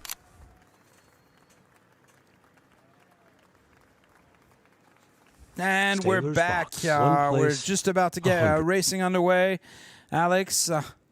And as we go back out to pictures of what's going out on the water right now, let's give you a little recap of what's going on. And here we go. This is a provisional overall right now. So as we see here in Group A, we have the Philippines, South Korea, Myanmar, and Vietnam. We are in a high points system, so we've had only 1 race right now, and so that would be 4 points for the Philippines that won this very first race. Very interesting first race, as we saw a whole bunch of action, a bunch of things going on. Only really the Philippines went around without having any issues, Alex. Yeah, I think Philippines, they managed to stay clear from the get-go, and they just had a clean race, a clean win the whole way around. Here's the 5-minute flag going up right now for the second race. So the boats are now going to be into their start routines. They're going to be looking for their ley lines to the committee and pin end mark, checking their time on distance once again. And looks like there's a little bit more wind for the second race around. Yeah, and as you see on the race committee here, they've got that panel that's at 320. That's the axis of the race course right now is at 320. So that's what we've been seeing for the last couple of days. So it's good to see that it's pretty stable in direction. However, we did see a Charlie Plus in the last race, which meant that the wind did come up a little bit, and they had to make that race course a little bit longer. Wind speed, bottom left-hand side of your screen, 10 to 12 knots. Direction 320. It's very sunny temperature, 31 degrees. We've been hovering around the 30 degrees all week long here. Even though it is a month of December in Thailand, it's It's the cold season right now for you guys. It is the cold season, and with the cold season comes the good wind. So it's the perfect time of year to be in Thailand, especially for sailing. It's a little bit cooler. There's a dominant north wind that comes down the mountains. It's fresh, it's strong, it's breezy, and it's just lovely to be out on the water. And here's Philippines right now on board with them as they're getting into their start routine. They're coming round towards the, going towards the committee end of the start line, looking for their position.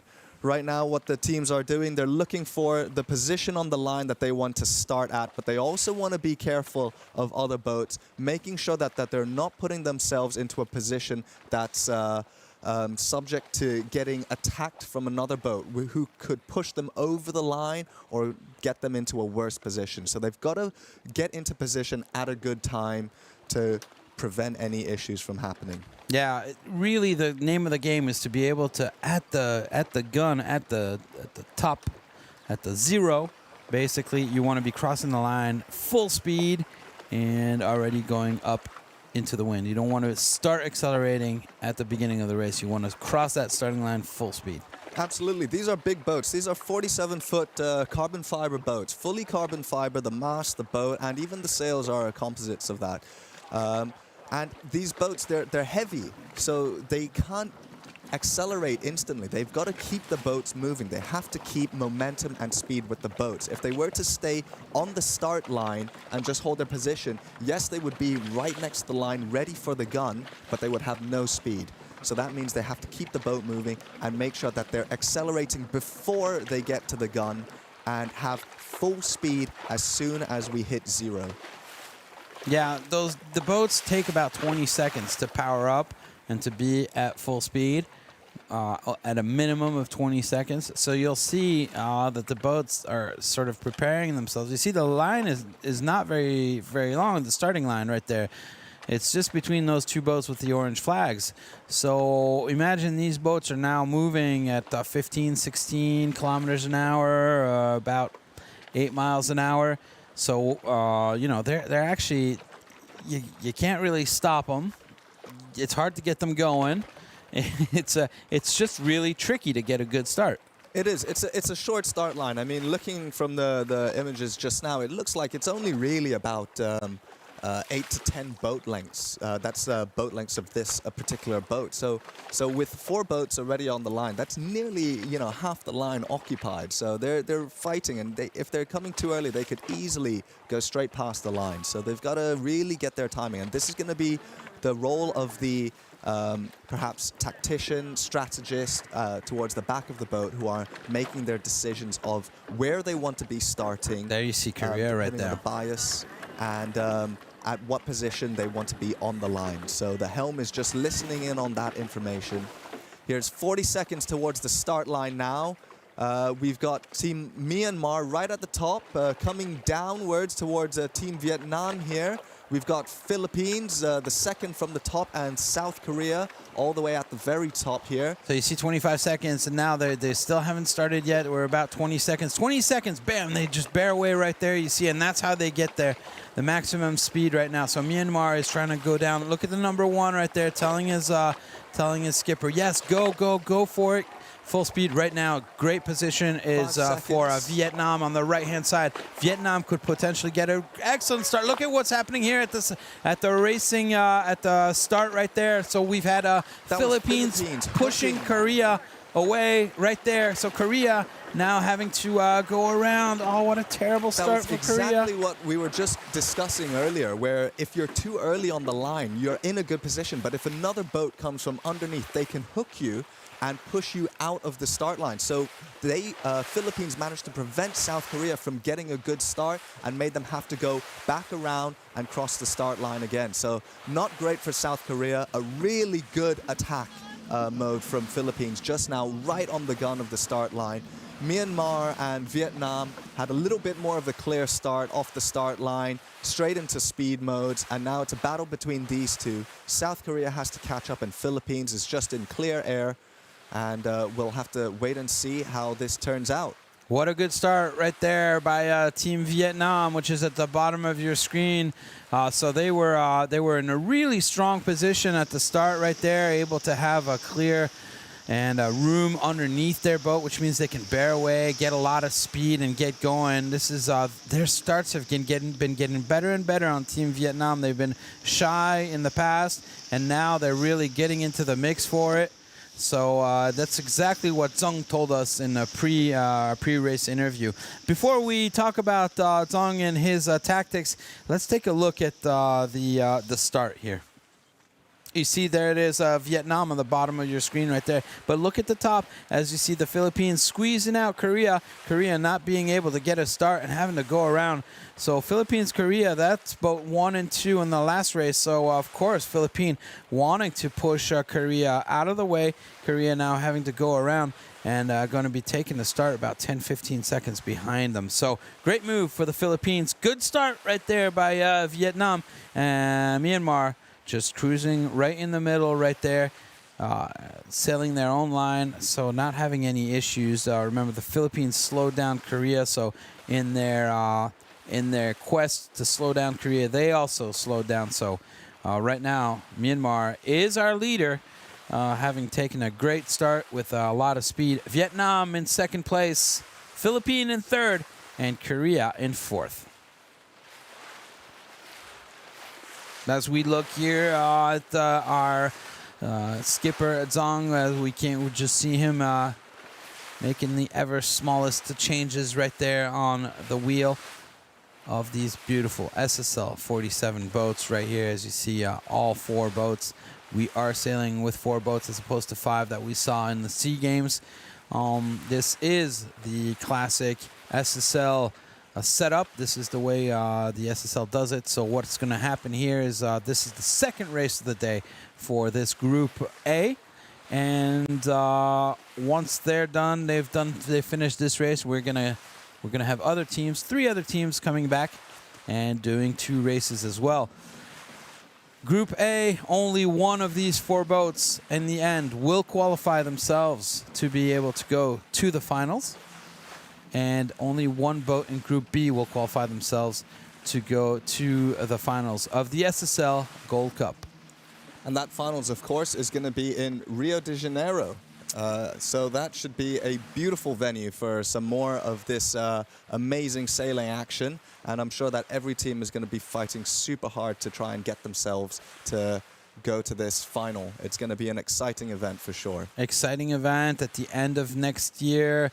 The SSL Gold Cup, the Football World Cup in sailing for the second time will be in Rio de Janeiro in Brazil. Yeah, so this is the qualifying to get there. So we'll have, this is the Asian qualifiers. After this, we'll have European, African qualifiers, American qualifiers, and eventually we'll have all the teams that will have that will be able to participate in the SSL Gold Cup 2026 in Rio de Janeiro next year, right about this time. And you know, I think it's just such a one of the great things about the SSL is that because we're sailing these boats as a country, the team is a country. So we were discussing earlier about how some of these sailors come together and work as a team. But when you're sailing for the same country, that must give you a lot of you know, pride when you're sailing and an extra effort to kind of work together despite previous rivalries you might have had in the past. Yeah, and it's really interesting to see also all of you know, all the followers, the people back home. Everybody is really interested when you're representing your country. Oh, a little bit of somebody slipped inside the boat right there. Even though they do a good job at keeping their boats clean, you see right there. It just if you walk on those ropes that are rolling down there, and that's the biggest problem in all these boats is that you always have some sort of you have a little bit of ropes always at the bottom of the boat. Well, the ropes is definitely an extra obstacle, but I think this, just by the heel itself, it's already really difficult to stand on these boats. You can't just stand hands-free. You really have to hold on to something. The amount of heel in this, you need support, and that we saw it just now, how easy it is to fall over if you're not holding on to something out of attack, and as soon as the boat gets pressure and starts heeling, it's easy to trip over. it's just as well they stayed in the boat and managed to help each other there. Yeah, and it's not like the bottom of the boat is slippery or anything. It's made out of full-on sandpaper. It is sandpaper. You don't want to slip without any clothing protecting. If you don't have any clothing, you just got no more skin. So it's a really, really grippy surface. But if you step on a rope, the rope will roll under your foot, and then that's how you can get hurt. And there's a lot of heel. You know, we're trying to keep the heel down. You see this boat right here? It's got a little bit less heel in it. As soon as 2 or 3 people come up, it immediately puts a lot more heel onto the boat. Right there, a great example of everybody hiking out. You see, not everybody is over. You've got to breathe a little bit. You just can't. It's just so hard to hang out down there.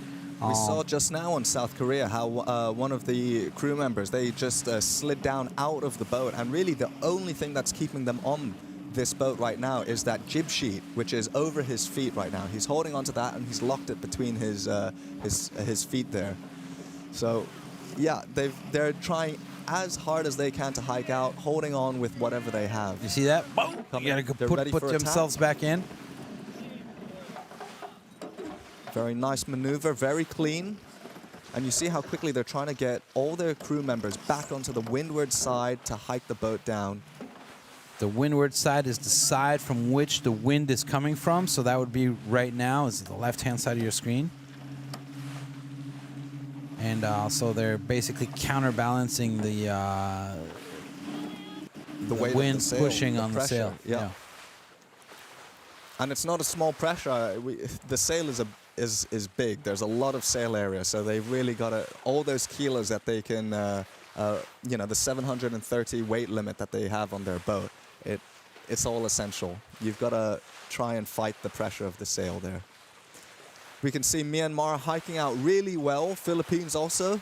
They've definitely found their groove, the rhythm, and where they can hold on to. So really good to see that all their backs are out. See Tu Hein right there. He's the grinder. A young guy. Lots of power. This guy's got a lot of power.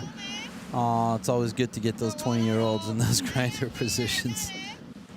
It definitely helps.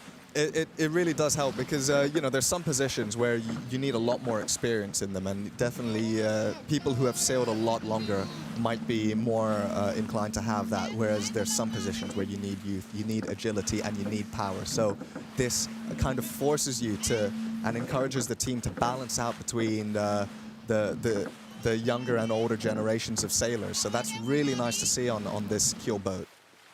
Yeah, and don't just think it's power. It's all power and it's no brains, because one of the hardest positions on this boat. I mean, there's several. I would think all of them are pretty hard, but one of the hardest ones is definitely being the grinder.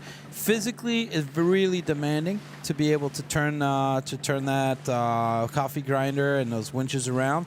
But at the same time, you got to do it at the right speed, and you got to do it for the right person. And it takes a lot of coordination between power, stamina, not forgetting to breathe. They've got to be fully focused on what's going around, what's going on around them as well.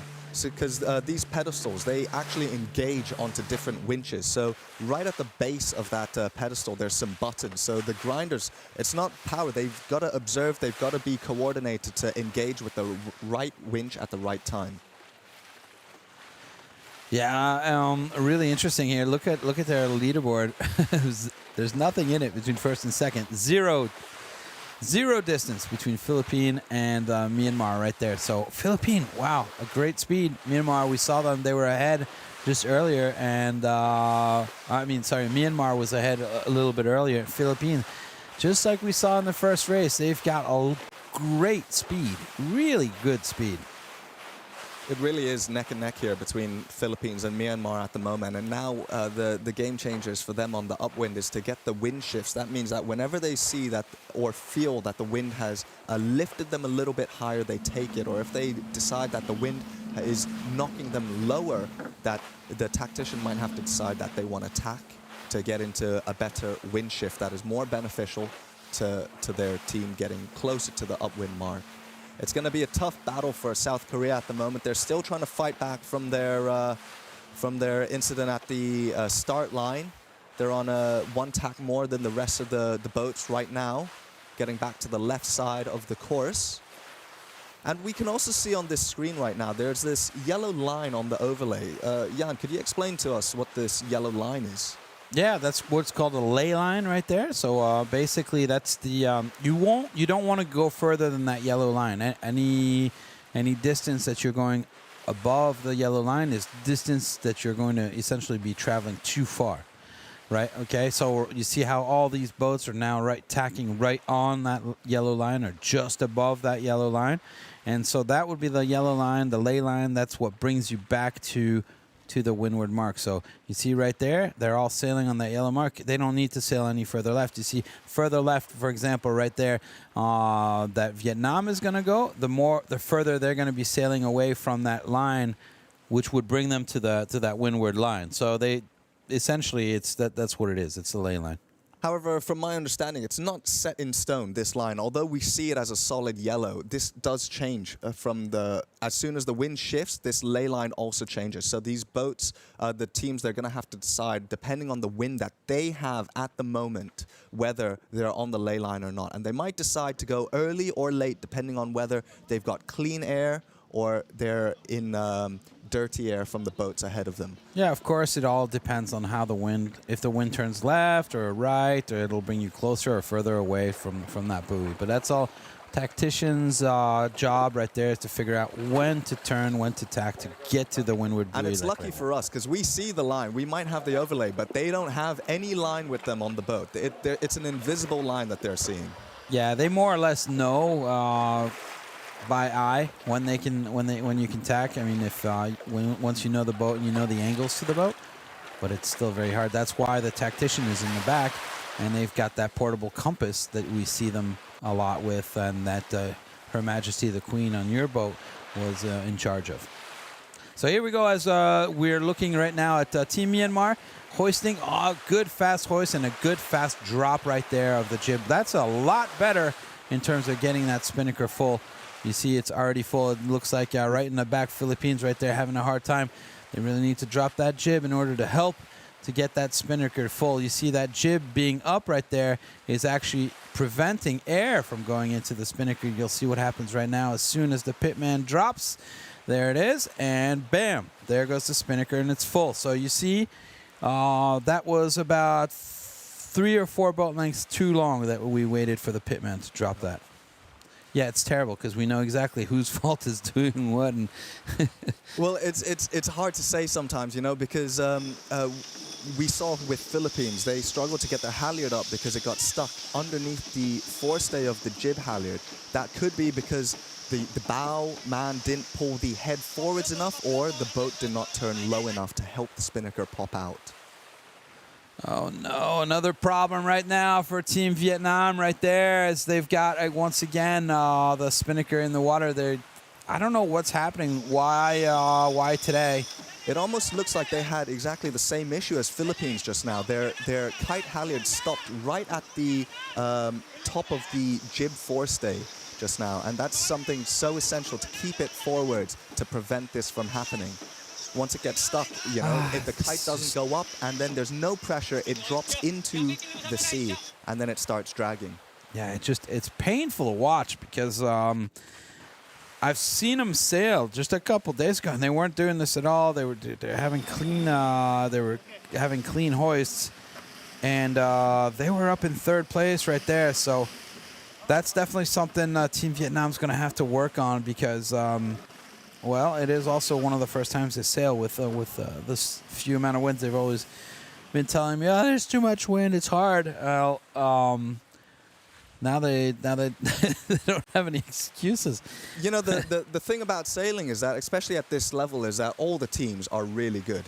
The individual sailors are really good. So it's not always just about who can sail the best. It's about who can sail the best consistently. They're all sailing really well. It's who makes the least mistakes. And it's these mistakes which is where the gains come in, or they lose a lot of distance from the other boats. Myanmar, as we're looking onto their boat right now, they won race number 3, I believe. in the SEA Games, so they've sailed well in there. It wasn't quite a master class, as we saw Team Thailand with 6 wins out of 8 races, but they did manage to win one of the races. So we know these guys can sail well. We know these guys can be winning races and be at the top of the leaderboard, and that's what we're seeing right now on our first downwind, as they are, as a battle has definitely been started here between the Philippines, as you see them right now here in your picture, and Myanmar.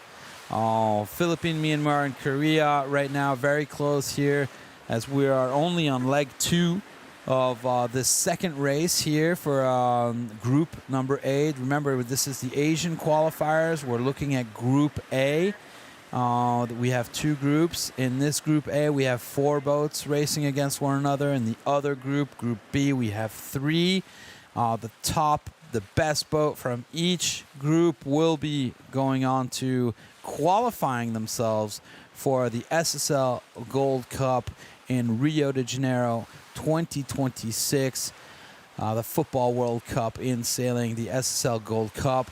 That'll be coming up in 1 year. So teams right now qualifying themselves. This is the Asian qualifiers. We'll be following this year. We'll have the European qualifiers, African qualifiers, the American qualifiers. So all this, there's still a lot more sailing here on these SSL boats, as we now on our picture right now have the Team Philippine have just put in a jibe, and now these nice 2 boats are coming together. This so, is going to be a very tight starboard cross between Philippines and Myanmar at the moment. At the moment, Myanmar is on port and Philippines is on starboard. That gives Philippines the right of way. We could see Myanmar now having to jibe to avoid contact and keep out of their way, keep clear from the starboard boat coming down the line. And now Myanmar probably trying to decide tactically how they want to sail. Do they want to go low or high? Whether they can block the wind of Philippines or not. They're in a pretty good position right here, Team Myanmar, because the Philippines, if they attack Myanmar, they'll just get closer to them, but they won't be able to overtake them, because they'll have to go underneath their wind, and it's just not possible if Myanmar is stealing the wind going into the Philippine boats, sails. So Philippines can get closer to Myanmar. Boat number 6 right there can accelerate to closer to boat number 2, but they really won't be able to pass in front of them. So Myanmar right now have got to concentrate, as they are about 1.4 kilometers away from the gate. So an important moment right now to make sure that they fend off the attack, as we see boat number 6 right there coming in closer to Myanmar, really trying to put the pressure on Team Myanmar here. As you see boat 6 luffing right there, they're going to catch a wave, and they're going to try to attack Team Myanmar and steal their wind. Myanmar obviously is not going to do that, being able to stay out in front right now. What would you do, Alex, as a tactician in this position? I'm not sure I'm good enough to make a really good call. Being tactician is very difficult, and as we could see, you know, they were deciding whether they could go high to try and luff up the Myanmar boat, but now they're falling behind. But you know, I just want to point out how incredible it is to have the drone footage and the onboard footage at the same time, because this action that we're seeing, the close-up action, and seeing how close together these boats are getting, it's just incredible. Look what's happening right now. A Philippine right there is luffing on top of Myanmar. Philippine right now is trying to steal the wind right there from Team Myanmar. So Myanmar cannot let the Philippines go up any higher, otherwise they'll steal their wind.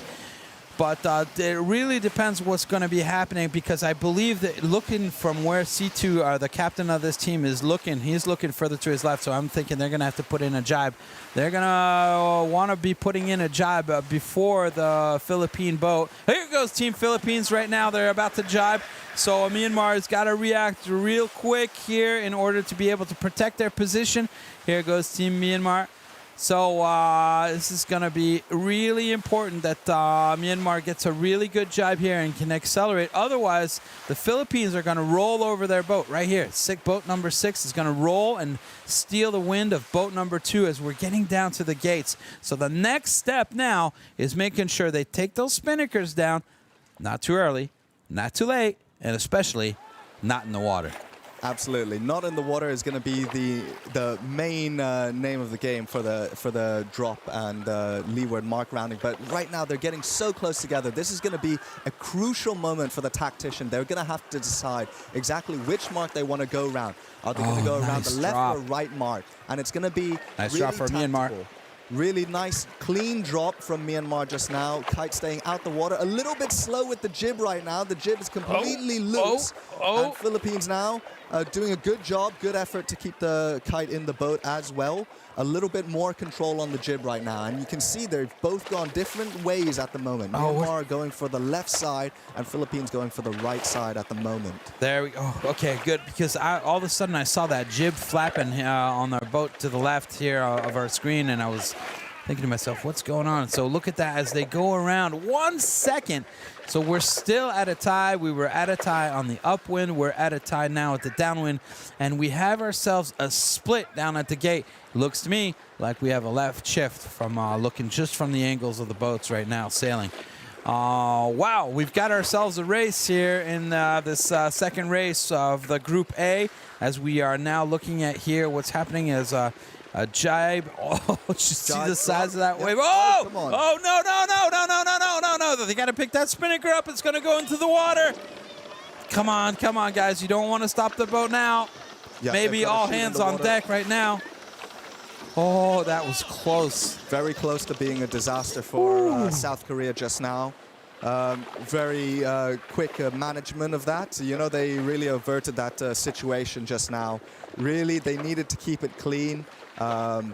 It could have been better, I would say, you know, keeping it out the water, but here's Vietnam. Here's Vietnam right now as they're coming down. Clean. All right, good. It's not inside the boat, but at least it's on top of it.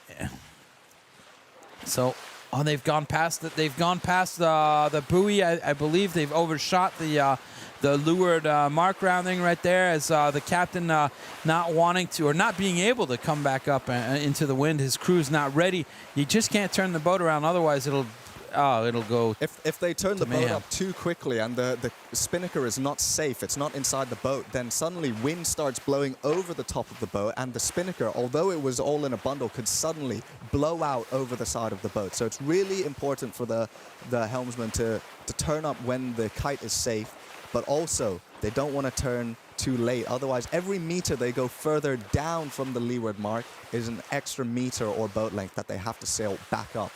Yeah, that's exactly it. And like you said, as soon as you start going back up the race course, then the wind is against you, and you'll be moving against wind. So it's even stronger. It's than what you were doing when you were downwind. So all boats now have managed to go once around the race course. We are now on leg number 3 as we are going back up towards the windward mark, and we have ourselves a battle right now between the Philippines and Myanmar, as we only have 7 meters of distance and between these two boats. Remember, the two boats are now sailing together, both on a port tack, going up the right-hand side of the race course, and a little bit further back, as a matter of fact, 230 meters further back, is we have Team Korea, and a couple meters further back than that we have Vietnam. So we have 2 battles on our hand. The 2 front boats, Philippines, Myanmar, and the 2 back boats, Korea and Vietnam. We are 24 minutes and 40 seconds into this race. We're aiming for a race of 40 minutes. As let's take a look what's going on here, as our bowman right now is trying to sort something out here on this Philippine boat. It looks like the bowman just now, he's coming out of the hatch. He was just getting the spinnaker. As we discussed earlier, he's trying to tidy the spinnaker up after the drop. If it was a messy drop or even after a clean drop, they really need to make sure that it is ready for the next hoist. So that's what the bowman's doing now. He's running the tapes. He's making sure that there's no twists in the spinnaker so that it's ready to go up, nice and clean without any twists, and maximize the speed downwind. There we go. It's, I believe that right there is the Philippine boat that we're seeing right there. Those guys look to be a little bit tired as they're sitting a little bit more on the side of the boat. Here we are taking a look at the Myanmar boat. Here we have more of the crew outside here. Really difficult hiking position as we see them, most of them at least out on the side of the boat right there, trying to keep that boat as flat as possible. So they're only 22 meters behind our leaders right now, Team Philippine. So here we can see number 11 coming down now to adjust the sail setting a little bit more. They might be trimming in that was the main sail just now that they were trimming in to stop it from flapping, make it a little bit tighter so they can point higher up on the boat. They can decide on these boats whether the pedestal in the middle, the coffee grinder, is engaged with the mainsail or the jib. Generally on the upwind, I believe, it stays with the jib, just because they might need to make more adjustments with the jib during the tacks and for the upwinds, whereas the mainsail doesn't move too much. Yeah, there's a couple options on the jib. They could either have the two winches hooked up to one another. So you could turn the upwind winch right there where you see our grinder. He's holding onto it as he's hiking out. He could turn that winch handle around, and that would turn the winch right opposite of him on the downwind side of the boat right there. So that's how you can do it. Or he could hop in and just turn the coffee grinder in the middle, and that would turn the winch on the bottom side. So they do have a couple different options and depending on the wind. These configurations, it would depend on the wind conditions as well. Maybe if it's a little bit lighter, they can afford to have more weight inside the boat, making these fine adjustments. However, if it's windy and they need to keep the weight out, they might keep the configuration so their grinder is grinding the jib in, connecting the leeward winch from the windward side. So really, there's no rule. There's just a couple options of what you can do. There you see number 11 as he's going back down, and he needs to manually. So we could also hook up that winch that we just saw number 11 turn. We could hook it up to the coffee grinder, which is in the middle. That is an option. But most of the time they'll come back in and they'll do a couple turns on that winch handle. That's the preferred method. Yep. There's no need to engage it for small changes. It's you really want to use the pedestal for big changes, rapid movements. Yeah, and they're always, the question probably at home right now is, well, why are they always, changing it around? Well, that's because in the race area, you don't always have the same amount of wind. The wind is not constant. It's more or less constant within 1 or 2 miles an hour, or knots if you want, of one another, but that'll make a difference. So if you've got all of a sudden your boat's a little bit overpowered, well, you want to take off a little bit of power. You twist your sails and you depower them. This is a nice cross coming now between the Philippines and Myanmar. Philippines coming in from the starboard side. It doesn't look as though they were going to come into contact, but Myanmar decided to tack early anyway. Underneath the Philippines boat. It seems counterintuitive sometimes in these boats when we think about where the wind's coming from. If it's coming from the windward side, we don't want to get covered. So why would they tack underneath on the leeward side of the boat?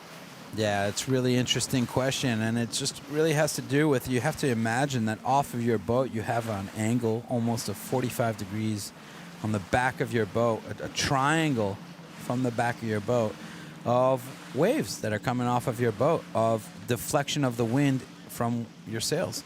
And the position they're in right now, what we're going to be seeing is if the Philippines boat does not tack, they're going to end up by sliding behind the Myanmar boat. And we'll see that if Philippines doesn't slide. So it's a tactical advantage to being where Myanmar is right now. Yeah, and we can see right now, because there's no, it's not set in stone what angle they have to sail. Just like the downwinds, they have room to adjust whether they're sailing a little bit higher And possibly slower or lower and faster. Here, it looks like Myanmar is going for the higher and slower method to try and squeeze closer towards Philippines and make the backwash of their wind coming off the mainsail interfere with the wind on the Filipino boat. 712 meters right now. If Philippines perhaps not wanting to put in attack at this particular moment because fearing that they may be over ley line.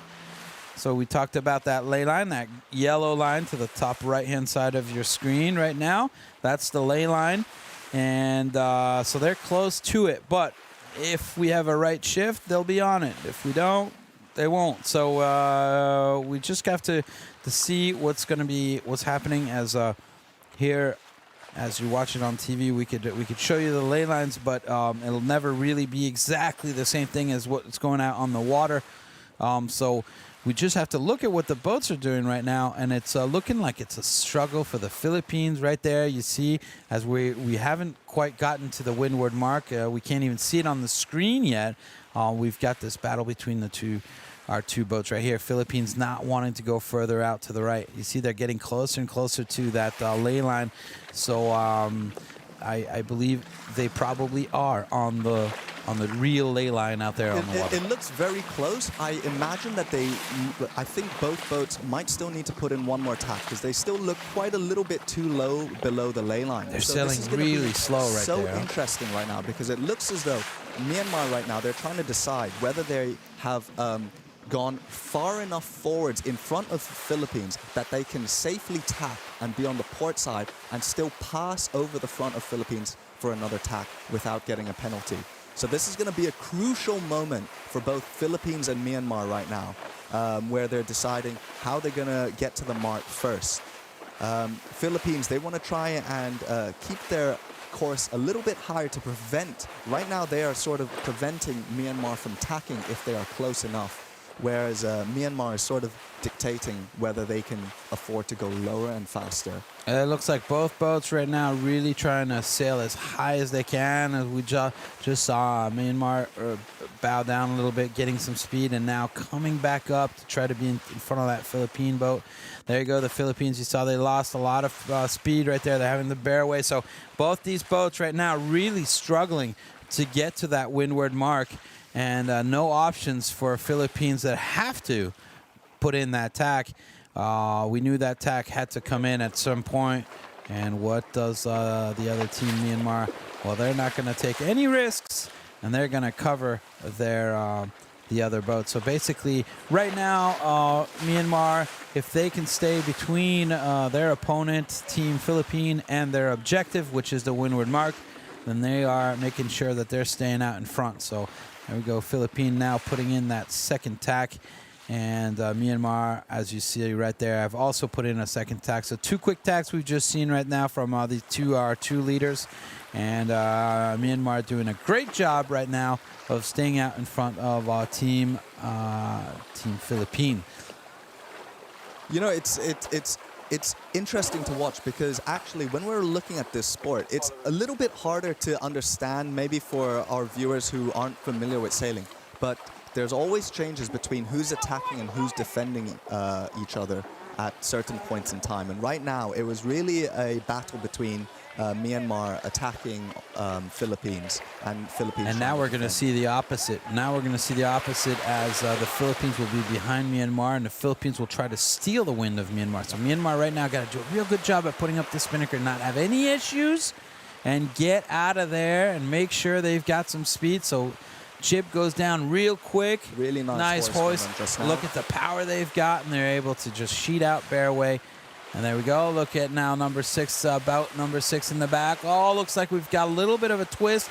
It's coming itself out undone. So looking good right here on the Philippine boat, as they haven't released the jib right now and having a hard time getting that spinnaker to really blow up and pop open. And so what's going on back there? South Korea is having another issue again with their hoist. They came back really well. They got so close back to the first and second boat just now, but they spinnaker's not up top. An issue with this hoist again. The spinnaker's not up top. Made.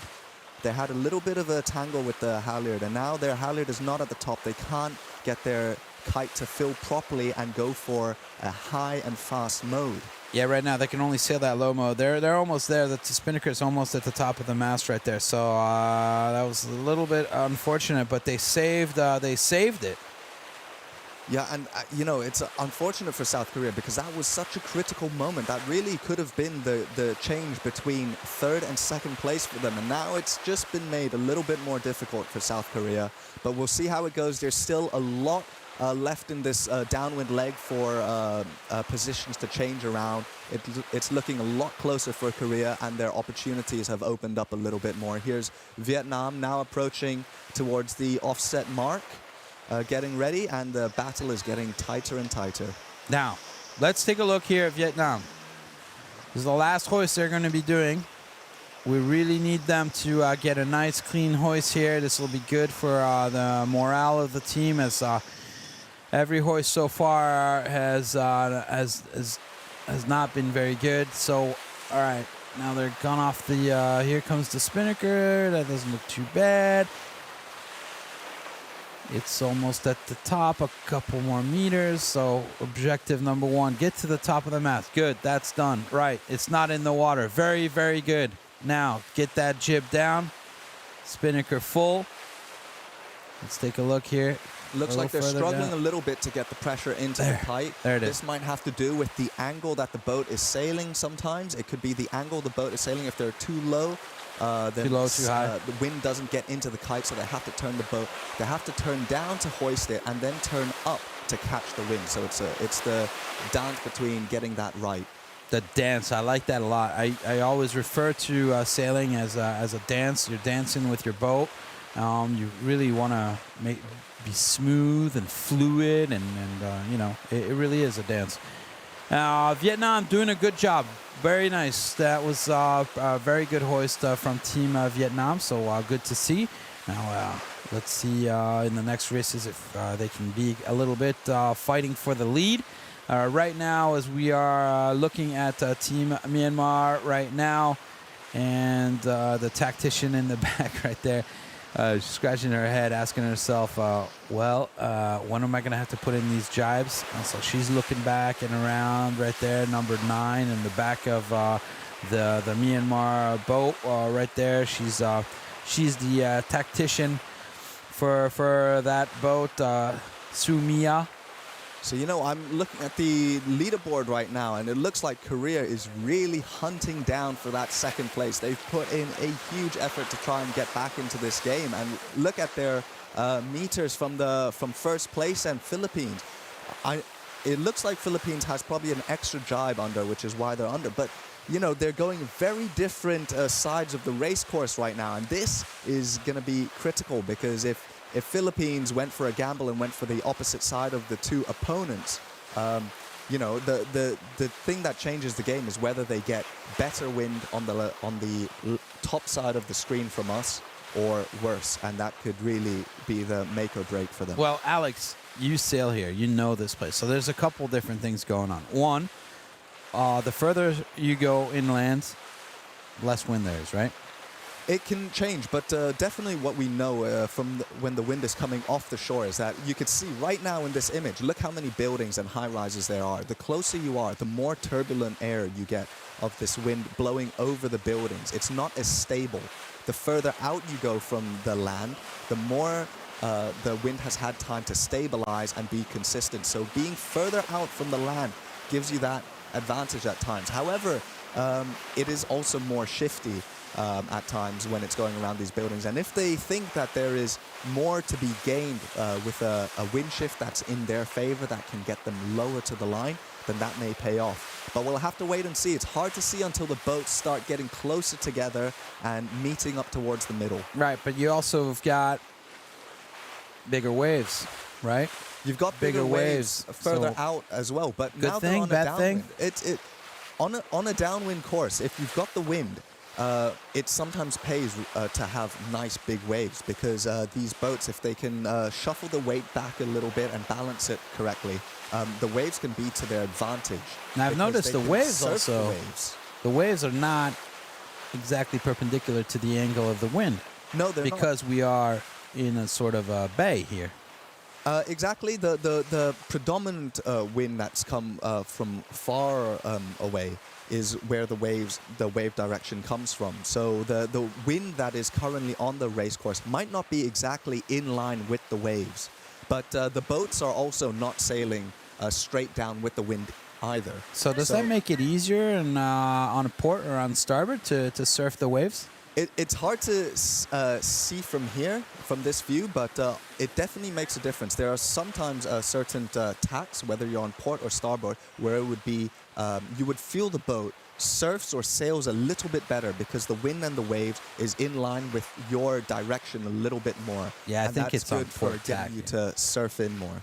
I have the impression on port tack, it works a little bit better as on starboard. So far. It looks like the waves align with the boat a little bit more. They don't want to be straight down with the waves either because they're long boats as well. Yeah, they'll plow. They kind of want to be slightly surfing the waves towards the side a little bit so that they can get the wind and then they can choose to come up for power. Once they feel the power in the sails and the boat starts heeling a lot, then they can decide to turn the boat down and surf with the waves a little bit more. Right, so we've got wind, buildings, waves, power. Current. One more thing we haven't spoken about is current, because there is current out here, and that does have an effect. That's the direction that the water is moving, whether it's going into the bay or out of the bay. But we need to look at what's happening in front of us here, as we have all three boats that have managed to come back within 143 meters of one another. So that little discussion that we've just had between you, me, and Alex is really interesting, because it just means that there's quite a lot of options and things that the boats can do in order to be able to catch up with one another, and whether it be with the waves or the wind or where we want to sail on the race course.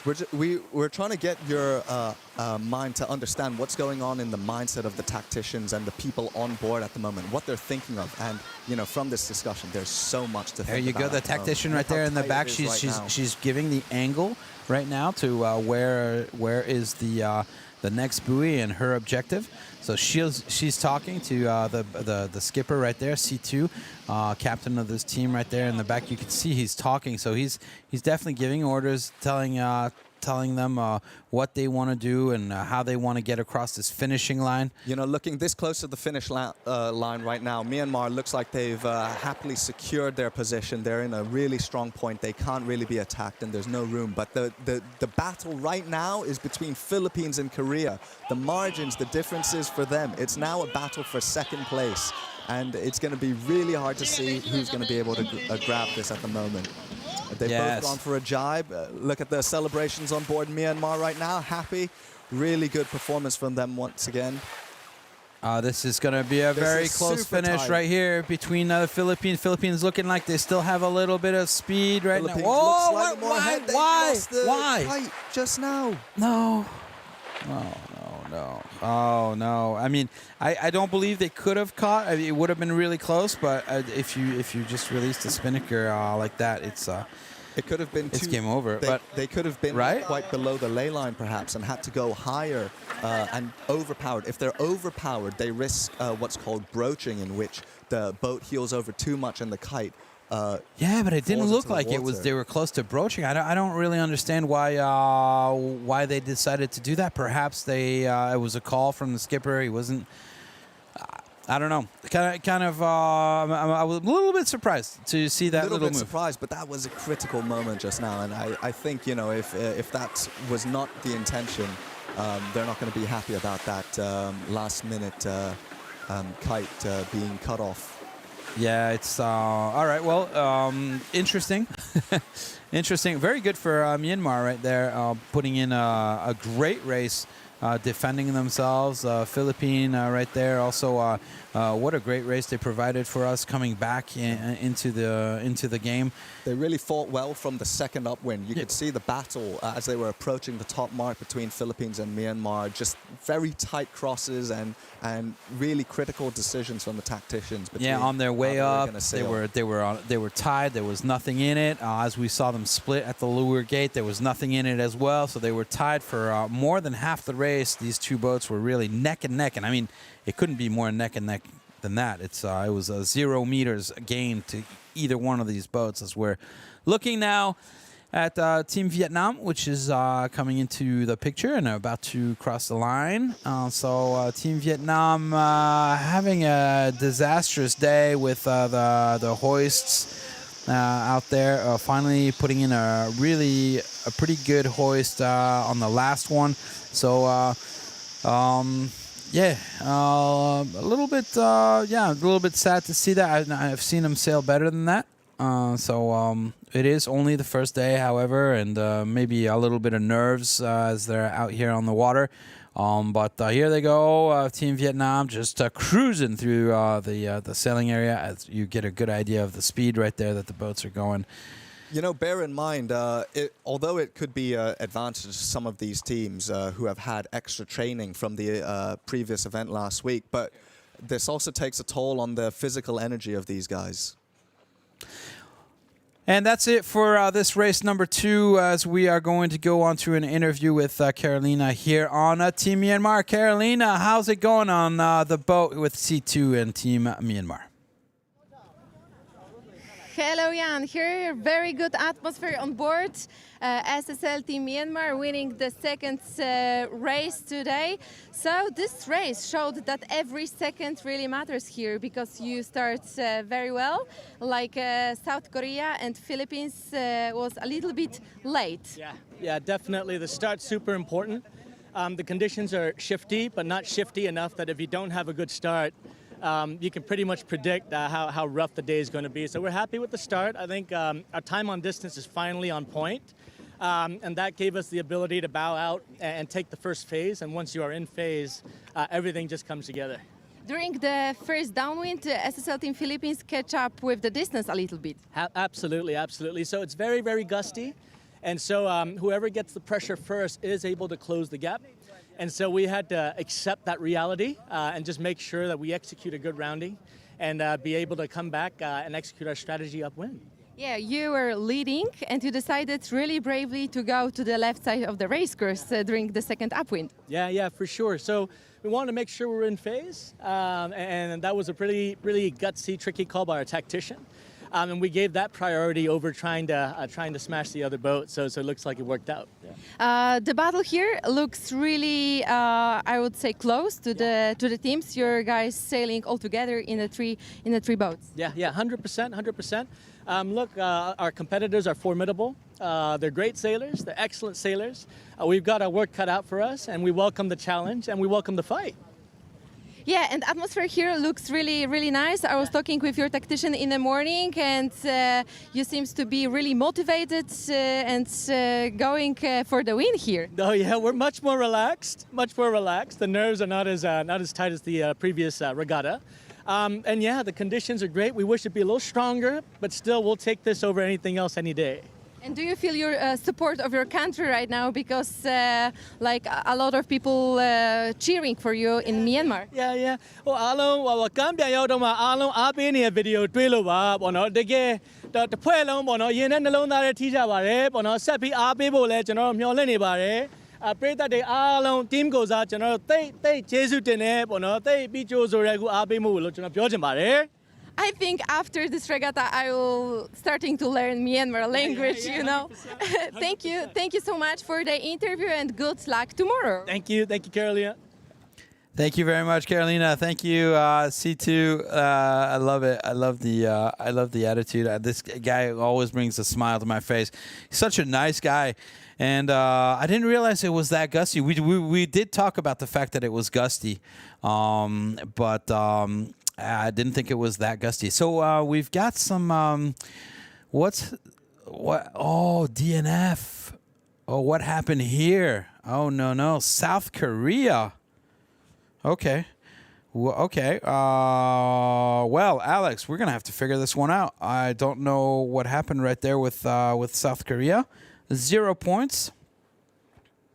So, well, okay. I'll ask a couple questions, and guys will give you some answers as to what happened with Team South Korea, as this is or was rather race number 2. We're gonna look at the overall here in just a second to see what the point standing is after 2 races. But this was race number 2 of Group A, and what's going to be happening next is we're going to have Group B coming out here. So we've got 3 teams that are going to be hopping onto these boats. So we'll be switching teams. We're going to have to take a little break for that.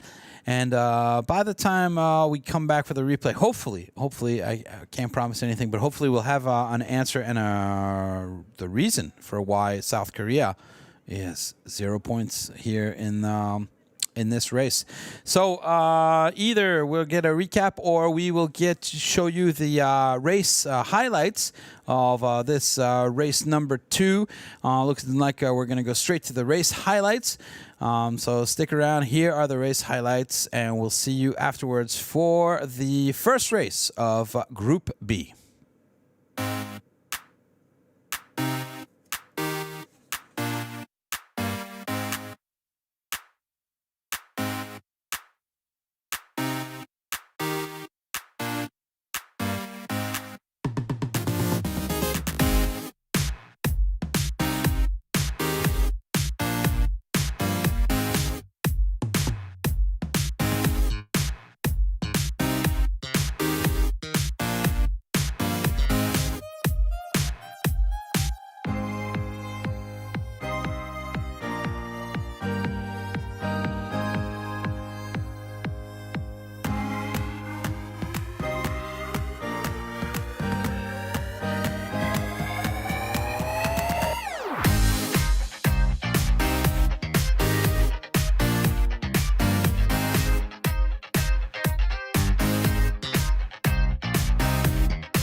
Sailor's Box. One place, 100 stories. What is the strong point of your team? Probably our diversity.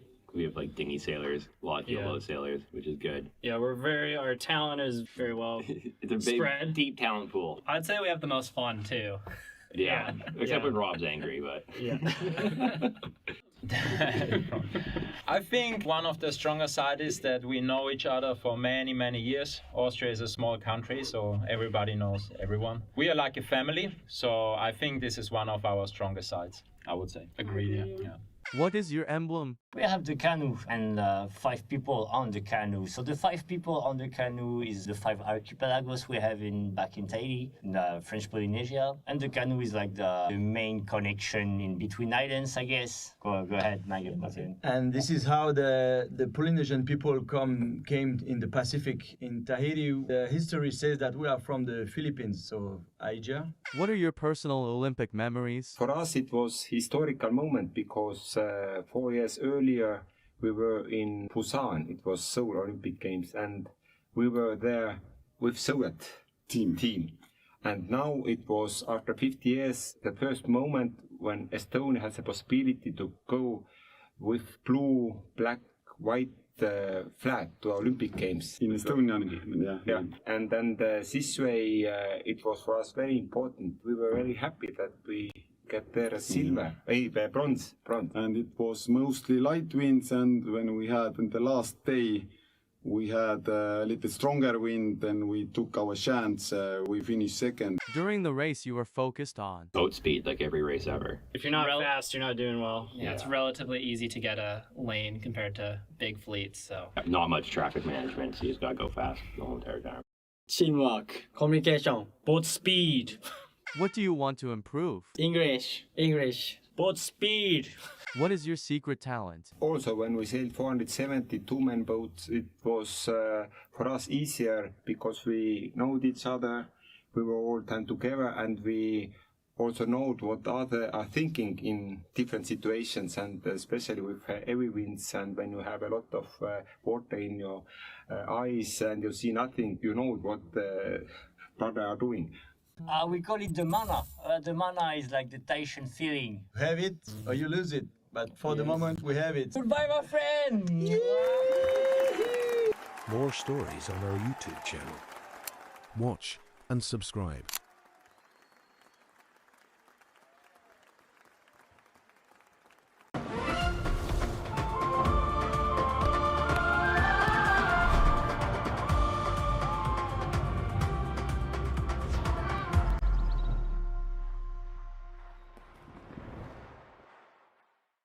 Welcome to the fourth and last day of sailing in these 33rd Sea Games in Pattaya, Thailand. Today is the day we find out who will be on the podium.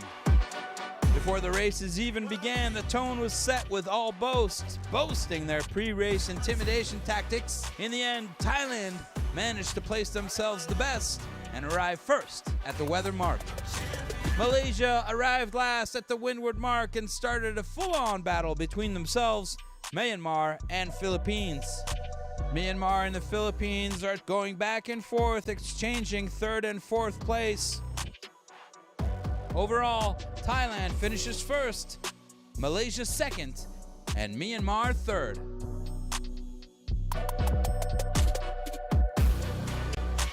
For me, it's a speedless because it's very honors to be with the team that we know each other for so long time. We are like a family, and we very honors to have a Her Majesty on board. And this is like a history of sport and sailing.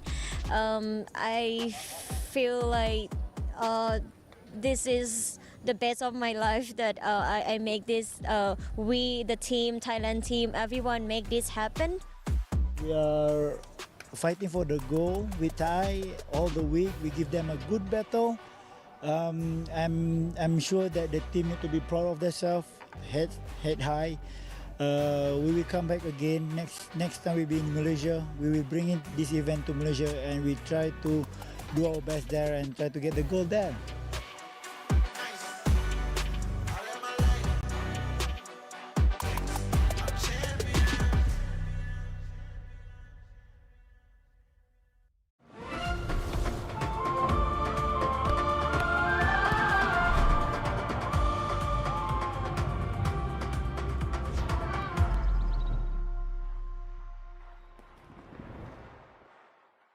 Sailor's Box. One place, 100 stories. What is the strongest side of your team? I think strongest side of our team is that we're quite young. Are you saying I'm young? Yeah, you're still young. Everybody is enthusiastic and learning a lot and learning fast. So I think that would be the strongest side. I definitely agree, because everyone's so eager to learn, just be here. I think the team vibe is very nice. Yeah. Everyone's having fun, let's say. What skills are essential for sailing?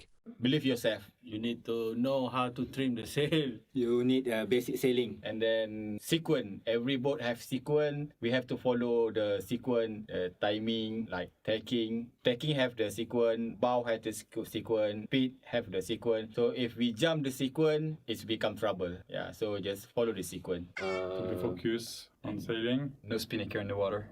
I think the most important skill is to feel the boat. If you don't feel the boat is going, then you don't need to sail.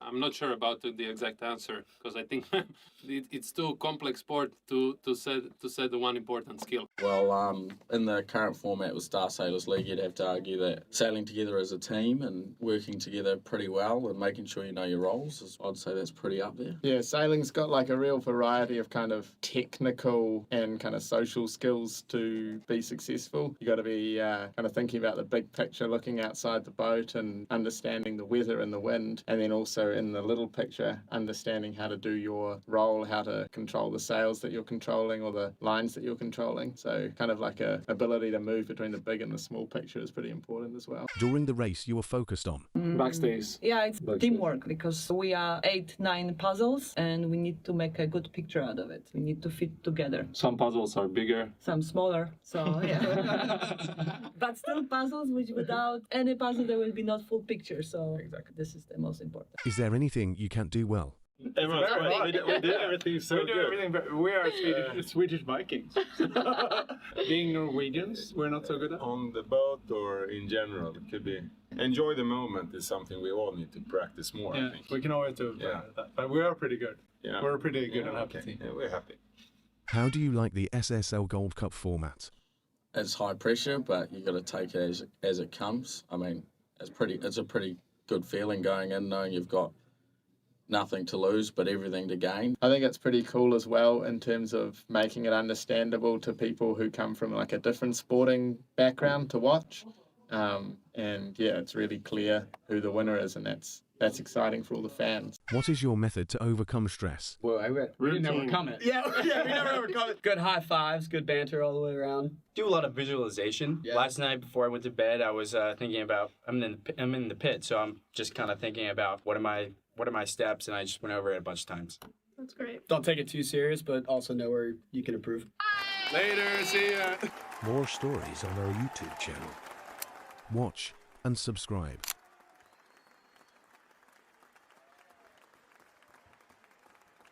Sailor's Box. One place, 100 stories. Explain what is a Gold Cup in 5 seconds. Best of the best. Top gun of sailing. You guys nailed it. Bringing the best sailors in the world from each country together to battle it out on the race course. Easy. Sailing against friends that you normally sail with or against on other boats, teams, events, and trying to beat them. So that's Yeah, and the bragging rights of being the best country. What is the best thing about the SSL Gold Cup for you? Probably the most interesting is the people involved. Great sailors out on the race course and Huge variety of nations and teams and sailors from different backgrounds. It's good to mix. The best thing is I get to sit here with these 2 Olympic champions. The worst thing is I have to sit here with Different aspects of the sport, so from Olympics, America's Cup, Volvo, the big boats series. I think that's cool about the circuit. You get to sail with Olympic guys, but also with guys you never would sail with in the Olympics, and they bring a lot of big boat knowledge. To combine that.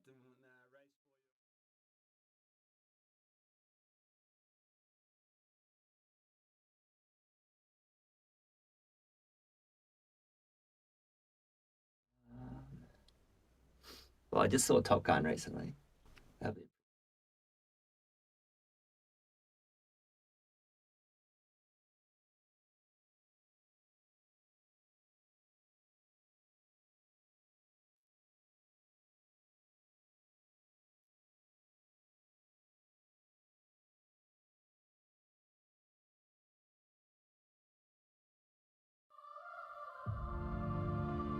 Minus 10, 9, 8. We have a go for main engine start. We have main engine start. 4, 3, 2, 1.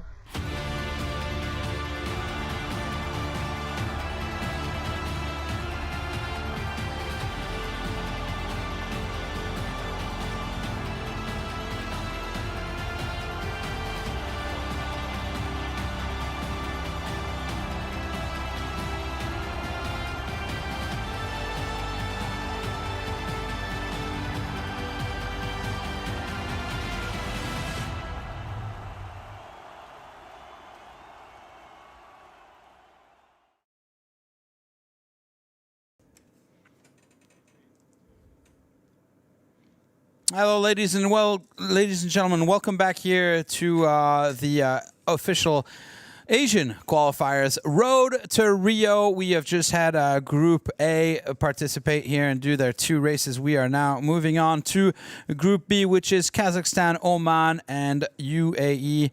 As we are getting ready for racing, as we will start racing at about 1:40 here within 10 minutes, as the teams are currently changing their boats. And as sitting next to me right now is Alex. Hello, Alex. How you doing?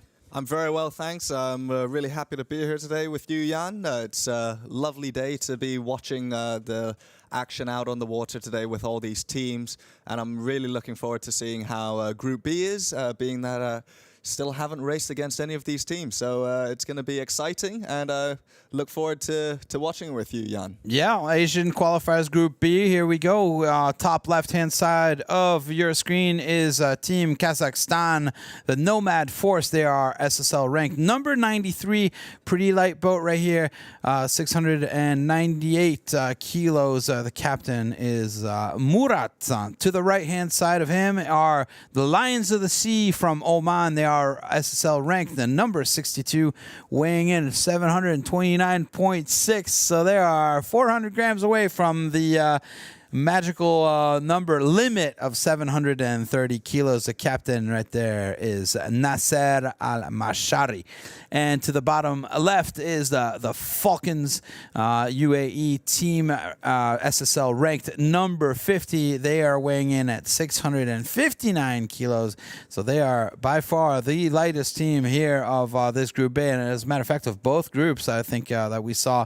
And right there, that's your captain, Adil Khalid. So these are the 3 teams that are qualifying in group number B. Remember, these are the qualifiers to go to the SSL Gold Cup Road to Rio de Janeiro next year in the month of December.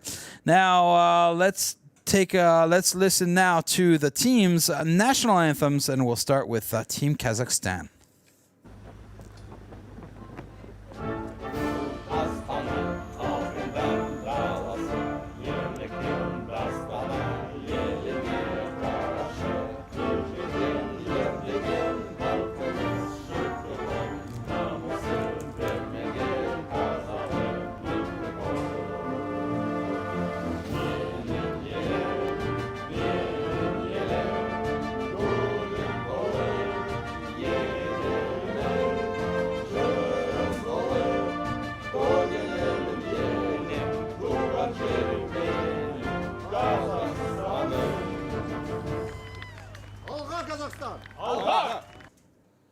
And now for Team Oman.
And now for the national anthem of the UAE.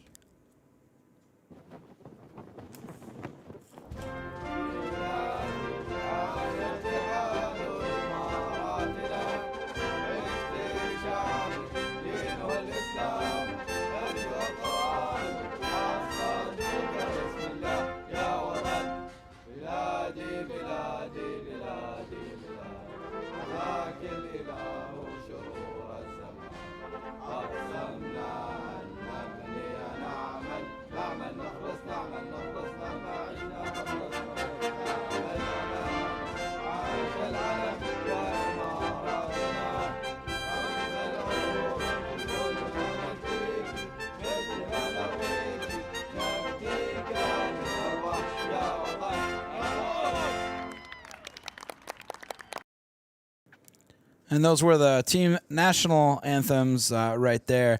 Now let's take a look at who will be sailing on these boats as we look at the team lineup. This is the team lineup now for Team Kazakhstan.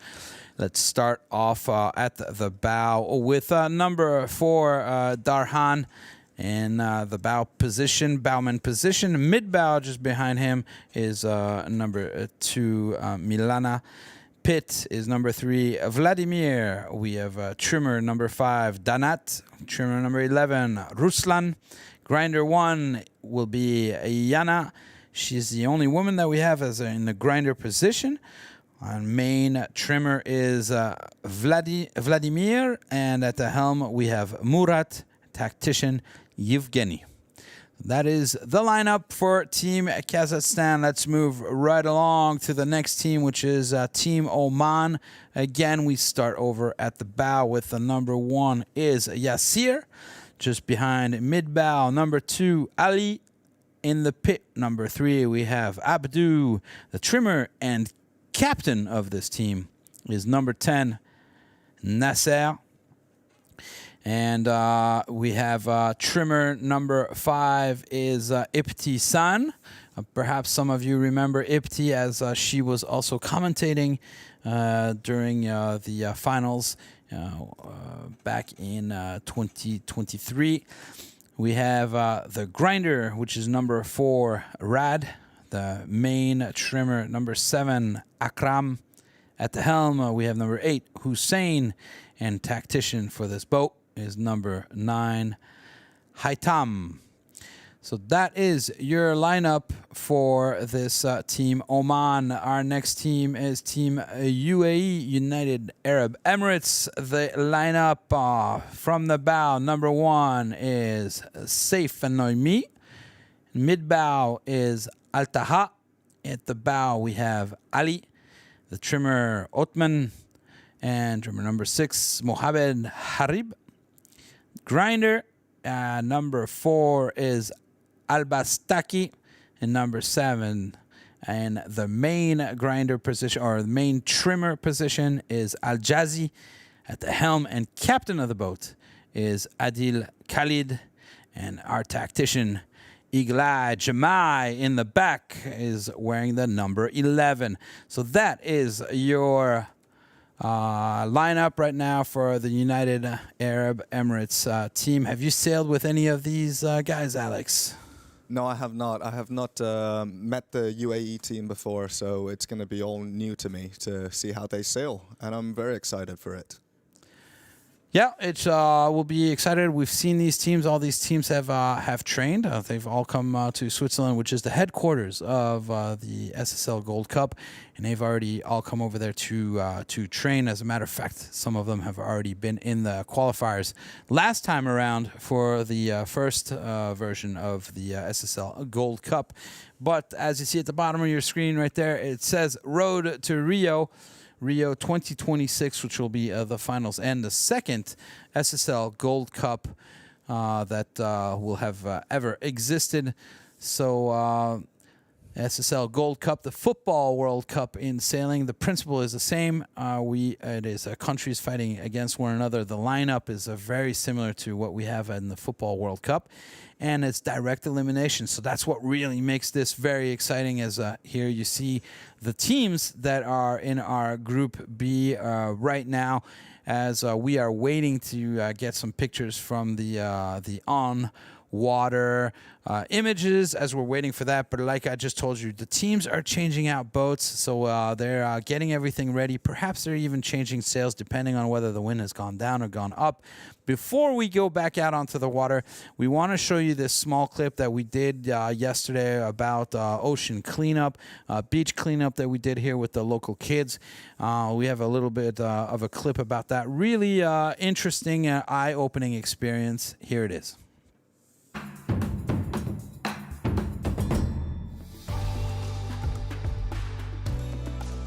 I've spent 47 years competing and training in the Thai Sea, and I noticed that the last 30 years, there were so much ocean trash. So what we're gonna do with the ocean trash? Can anyone help me with the idea? Me and many friends, we try very hard to solve this problem. That's why we create this place. It's called Community Enterprise of Ban Ampere. We collect ocean trash and recycle into, for example, this flower pot and many other things.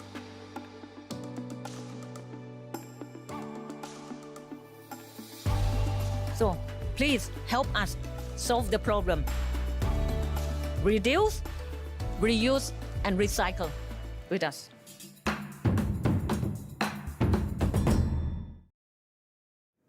That was a little bit of a clip on recycling right there. That and some of those images that you saw were from our beach cleanup. Let's take a look here at the results because we did have something very, very interesting happen in the race number 2. So this is the overall provisional results right now after 2 races from Group A. So it's an inverted field. So basically, if you have 4 points, you won first place. 3 points, second, 2 points, third, etc., all the way down to our 4 boats. Now, it looks as though South Korea, as you saw them cross the line, they had 0 points. So now they've been awarded 2 points. But situation happened with South Korea just a couple hundred meters before they crossed the finish line. Turns out one of their crew fell into the water. That is not good, especially just before the finish line. I mean, really, that must have been some commotion must have happened on the boat that caused that. Yeah, we saw their kite was flapping, and we were wondering what was going on. So there. that's part of the explanation. So here's what's going on. So now you're not allowed to just leave one of your members in the water. You can't. The person falls, okay, that can happen. But you got to go back and you got to go get them. So how does that work, though? Because we were just at the finish line there. I mean, right, so here's how it works.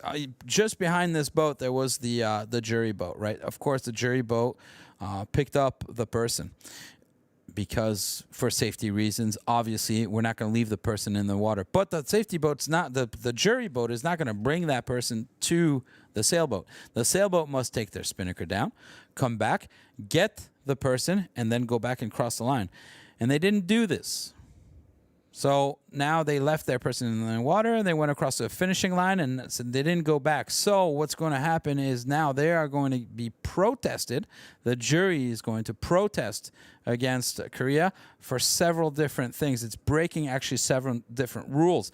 One of them is the rule number 1 is giving help, tending and giving help to another person which is in distress. The second one would be fair play. This rule number 69, potentially breaching that rule. And another one is rule number 48, which says you must have a full crew as you cross the finishing line. So there's a couple by this person falling off into the water just before the finishing line, not having time to take the spinnaker down, go back, and all this. It created a whole bunch of problems. So what we're probably going to see is Korea right there will have a penalty and will most likely probably get 0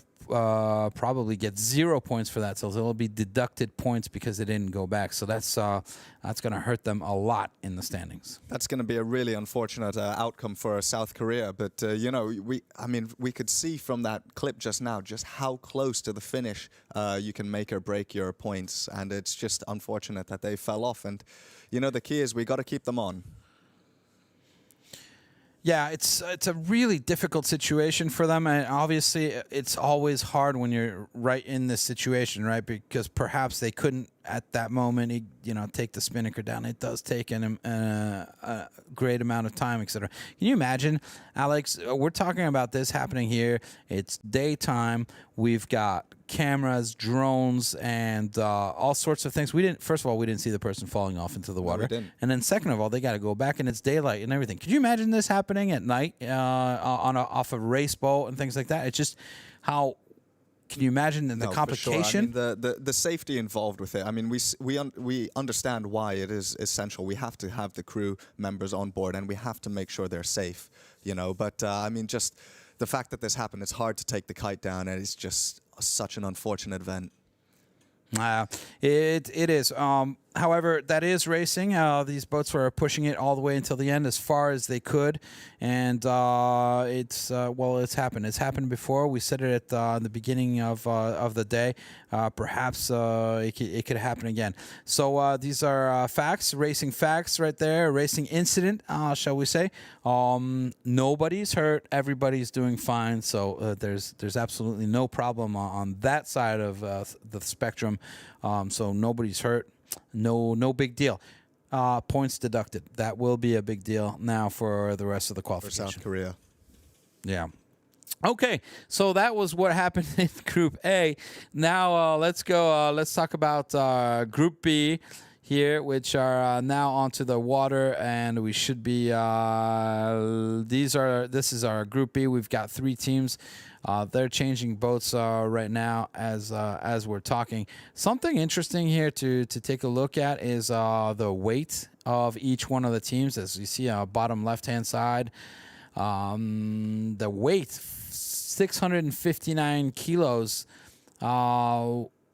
Isn't it good to be light, Alex? Well, we were just watching Group A where Vietnam had the lightest crew. And, it seemed like at the beginning of the day, if it was still in the morning when the wind was light, that might have been beneficial. But now, just looking out the window now, I'm seeing the waves coming in. It's looking very wavy, and the cloud coverage, it's not as clear. So I think the wind is coming through even stronger. So I'm not quite sure that having a super light crew is going to be to anyone's advantage as we move on into the racing. So, all right, on the other end, why isn't it good to be heavy? Well, it's not good to be super heavy because, of course, extra weight means the boat takes more time to accelerate and get and move faster. On the other hand, the boats they sail fastest when they're at certain heel angles. They can't be completely vertical. They have to heel a little bit, but too much heel is not good, and then you're just losing wind pressure in the sail as the sail gets lower to the water. So you want to get it at the heel angle, and the only way you can fight the heel angle, which is being caused by the wind pressure in the sail, is by getting crew weight out on the side of the boat to make the boat flatter. So before we can even get out there onto the boat, the first things that all these teams had to do this morning was to get on the scale, weigh themselves up. They have to do this every day in order to be able to make sure that they follow the rules and we don't have one boat which is heavier than another and would have an advantage. And as a matter of fact, I know one of the teams, without saying the names of who it is, but they were 27 kilos over as a team. And they managed to lose those 27 kilos. It took him a full day of running and going to the sauna, but they lost it. So all these teams, there's definitely differences in weights between all of them. Oh, well, look, we're back onto the water. You were saying, Alex? Yeah, doing weigh-in every day, that's going to be tough because, when you do one weigh-in before the event, that's nice because the crew can drop weight and then gain the weight back up again. Water weight is a huge factor of that. But if they're doing daily weigh-ins, it's not just water weight anymore, and you can't keep yourself at a low performance level for the racing. So yeah, and also, losing water, okay, great for the weight whole situation, not so good for the whole concentration. No, dehydration, and that's a serious thing. I mean, it is windy here, but it is hot. We do have a lot of sunlight here, and dehydration can, it can be 31 degrees here. 31 degrees bottom here, left of sunny. So no, you've got to stay hydrated, and it's a balancing act between getting the right weight for every weigh-in and keeping performance at the top level. So that's going to be tough for the competitors on every team. Yeah, and here we go. Some nice pictures here as we see Oman right here, just getting back onto the boats. Yep, so the start hasn't begun yet, but this is Kazakhstan and Oman doing some training, getting used to the wind conditions, seeing what the start line is like. This is always essential, and as we said, every moment on the water is key practice time. So they're making the most of it. This will be really interesting here with Group B. Pardon me. These guys, they weren't here last week for the SEA Games, Southeast Asian Games, as obviously the UAE is not part of Southeast Asia. But so they haven't sailed at all. All three of these teams haven't sailed at all last week. So this will be interesting to see how they do. I didn't see any of these teams here last week. However, I did meet and see some of Team Kazakhstan training, so they might have a little bit of an edge as they understand a little bit more the local weather conditions and how the wind is around here. So we'll see if that has paid off for them or not. But you know, it's still in the short span of things. None of these teams have had any chance to train like the previous Group A. So it's going to be a tight battle and difficult to see. You know, this boat is very tricky to get used to, and getting good with the maneuvers, it takes time, it takes a lot of practice. So, you know, it's going to be interesting to see every maneuver at the top and bottom mark roundings. A lot of work for all these teams are going to have to be put in, as we see that the wind has definitely not dropped at all. As a matter of fact, I believe that we are still sailing with the same sail. Perhaps we have moved to a J3. Oh, look at that. The 4-minute Papa flag has gone up right there on our race committee boat. So 320 degrees. That's the heading, the axis of the race course of the race sailing area until they get to the windward mark. And then you've got the orange flags, which represent the starting line between the two motorboats, a little bit lower on your left-hand side of your screen. So we see right now Oman, and Oman is coming up with another boat. They're trying to fight for their position. They're jostling, and they're trying to see who's going to be able to get to their position they want on time without being too early and getting pushed over. So they're still looking around. They're looking at the boats between them. There's only 3 boats on the line. So how would you say that changes the sort of starting procedures, having 3 rather than 4 or more boats on the start line? Jan. So I think having 3 boats on the start line is definitely going to give them a little bit more room, even if the race committee does decide to make a line a little bit shorter. Because there are only 3 boats, and I'm pretty sure that's what they're going to do. They're going to make that line a little bit smaller. But now you're only taking care of 2 other boats that you got to watch out for, as opposed to 3. And it's going to give a little bit more breathing room, I think, for all of these teams.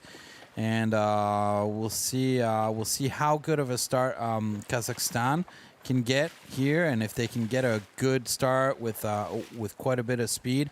They should do a good job. I know that there's a little bit more experience on the 2 other boats, and so I expect UAE and Oman to bang out a super good start. Yeah, I definitely agree. I think with less boats, there still is, you know, some battling that could be seen, but there's a lot more room on the line, and I think it's going to be a lot more crucial for them to focus on their time on distance and being on the start line, on the gun.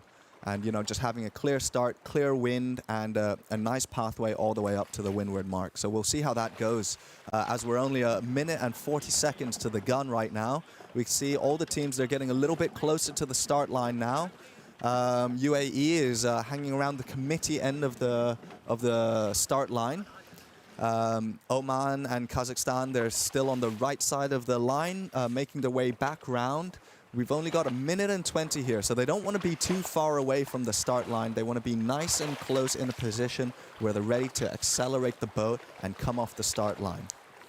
Yeah, as we're seeing right now, it looks as though UAE is coming back here into the game, and they're going to try to perhaps go below Oman to get the hook. If they do manage to get the hook behind Oman, looks like they are trying to do that right now. They're going to luff Oman. Yeah, and they're sort of in that aggressive mode, being able to protect what they want. But right now we can't see. There it is. So don't know what happened there, but apparently it looks like the UAE did not manage to bear away and go underneath Oman. So Oman right now right here, heading up. They're almost right into the wind, slowing down the UAE, which is very interesting right here as you see the tactician telling the other boat, you stay up, because they're not allowed. So UAE right now is not allowed to bear away and to go on top of the Oman team right now. 14 seconds to go, so they're really far away from the line. And really interesting here as we're going to see Oman trying to slow down UAE. UAE has decided now, okay, I'm going to accelerate, so they're going to accelerate. I'm curious to see if Kazakhstan is going to have room to get out of the start line as UAE is pushing them up a little bit. Looks like they just managed to squeeze through. UAE not closing the door quite enough to keep Kazakhstan from starting. Unbelievable. I think that Kazakhstan is the first boat to have crossed the line right there. So Kazakhstan is the most further up right there as they're being luffed. In a very, very powerful position right there from UAE, which is just below them. Right there, you see them on the left-hand side of your screen. That's a super, super powerful position. They're going to keep going up into the wind, and they're going to slow Kazakhstan down. Kazakhstan is going to either have... Well, they only have one option, and that's to tack over. Yeah, well, it's hard to say right now because they don't want to tack too soon right off the start line because they need to build up their boat speed. It's essential that they get their boat speed to the max boat speed they can before they start making maneuvers. So right now, it's really a battle of who can hold their position the longest. Kazakhstan needs to try keep their clear air, but not be pressed too low down towards UAE. In case they get the backwind from the mainsail. But we see here it didn't work. They couldn't hold their position. They got too close and losing speed, so they decided to tack, get some clear air, and try and reset from there. So UAE holding strong. Alex, did you notice how they were just slamming into those waves? Those waves looks like they're gotten bigger. And remember, we were talking about the angle of the waves? Yep. We really see it quite well here on this starboard tack as they are just kind of smashing into those waves. Yeah, you can see in this right now the white caps of the waves. What the white caps suggest to us sailors is that there's more wind. There's a lot more wind coming over. It's making the top of the waves splash, and that's a really good indication for sailors to tell where there's wind, if the pressure is building or not. So it's also it also looks quite choppy out on the course, and we could see from the onboard cams of Oman right now that the boat is really bouncing around quite a lot. The weight is going to help to keep the boat a little bit more steady through these waves. They now tack onto port side to follow Kazakhstan and try and defend the position. They don't want to just let the boats separate. They want to defend the positions and be in between the mark and their opponents. Great shot right here as we see the three boats all on a port tack right now. Kazakhstan in the background. In the middle, we have UAE and Oman right in front of us right there. So they're currently in the lead by 50 meters. That's only a couple boat lengths difference. The game here right now with this separation between the boats, there's no boats at the moment that are too close together to be interfering with each other. So they're going to be focused fully on boat speed, keeping the boat trimmed well, and getting the shifts. As we heard from Team Myanmar earlier, they were talking about getting into phase. For those of you who don't understand what getting into phase is, that's what they mean is they're in sync with the wind shifts, basically. The wind doesn't always stay in one direction. It shifts here and there. It shifts left, it shifts right. And what they want to be in phase, they need to be with the lifts. They need to be sailing with the lift where the wind direction is taking them closer to the upwind mark. So that's what every boat is probably focusing on. The tactician and strategist, they're going to be looking at the wind direction and trying to get into phase with the wind shifts. And if you can get into phase with the wind shifts and pretty much draw a straight line to get to the windward mark, and on top of that, sail where you have the pressure, where you have the wind, then the chances of you being first are exactly, and that's critical. It's you can be in phase with the wind, but if you're not where the wind is gusting a lot, where there's a lot of pressure, your boat might not be as fast. So it's hard to balance this, and you need to think about this in the mindsets of the people on board. They're trying to sail the boat, focus on the boat's performance and the boats around them, while also observing all these things, which is super hard to see. Interesting here, Alex, as we look at Kazakhstan on the right-hand side, you see they definitely have another angle to the wind. They're saying they're sailing in what we could consider a low mode. So it's they're not quite as high to the wind. That's what we were talking about. And this is a really good example as you see the difference between the UAE boat and the Kazakhstan boat. UAE sailing a lot closer and a little bit slower, but they're sailing less distance to their objective as opposed to Kazakhstan. So we thought we'd show you that image right now. And that could be because of wind shift. As you look at Oman right there, they've changed as well, their angle right now. So they've gone a little bit further to the right.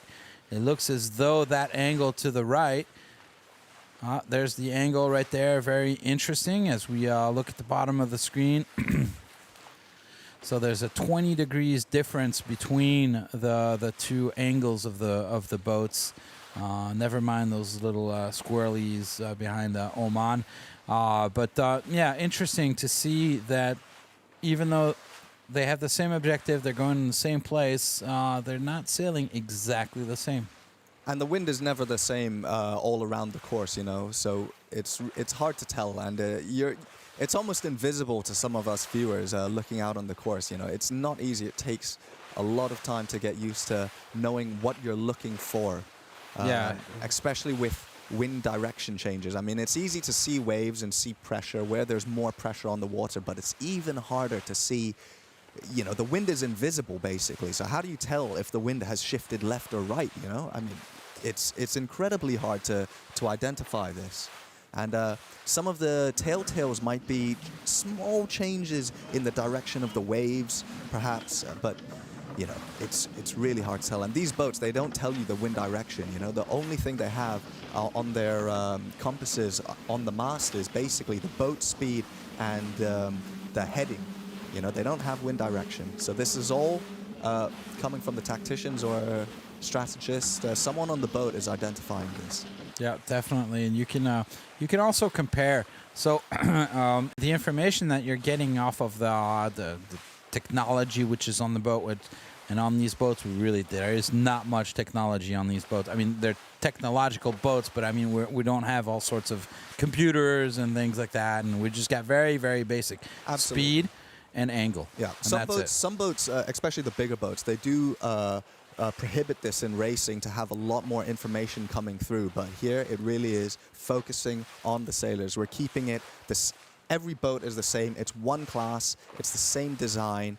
So the focus really comes down to the talent of the sailors themselves and how they can. We're always going to have sailors that not necessarily used to sailing on big boats, because that's the whole idea of the SSL. The people that are on this boat are the people that have been qualified and qualify themselves through their country, through their nation, to be part of this team, this their nation's team, basically. Yeah, the ranking, it doesn't matter. They didn't have to qualify by racing in the same boat. They qualified by racing the boat that they race really well in, and the results that they came in those events. So that's what's also been factored into their ranking. Yeah, for sure. So it's not super important that we have all this in terms of numbers and gadgets in order to tell us what's happening, because everybody's sailing with the exact same equipment, exact same boat, same sails.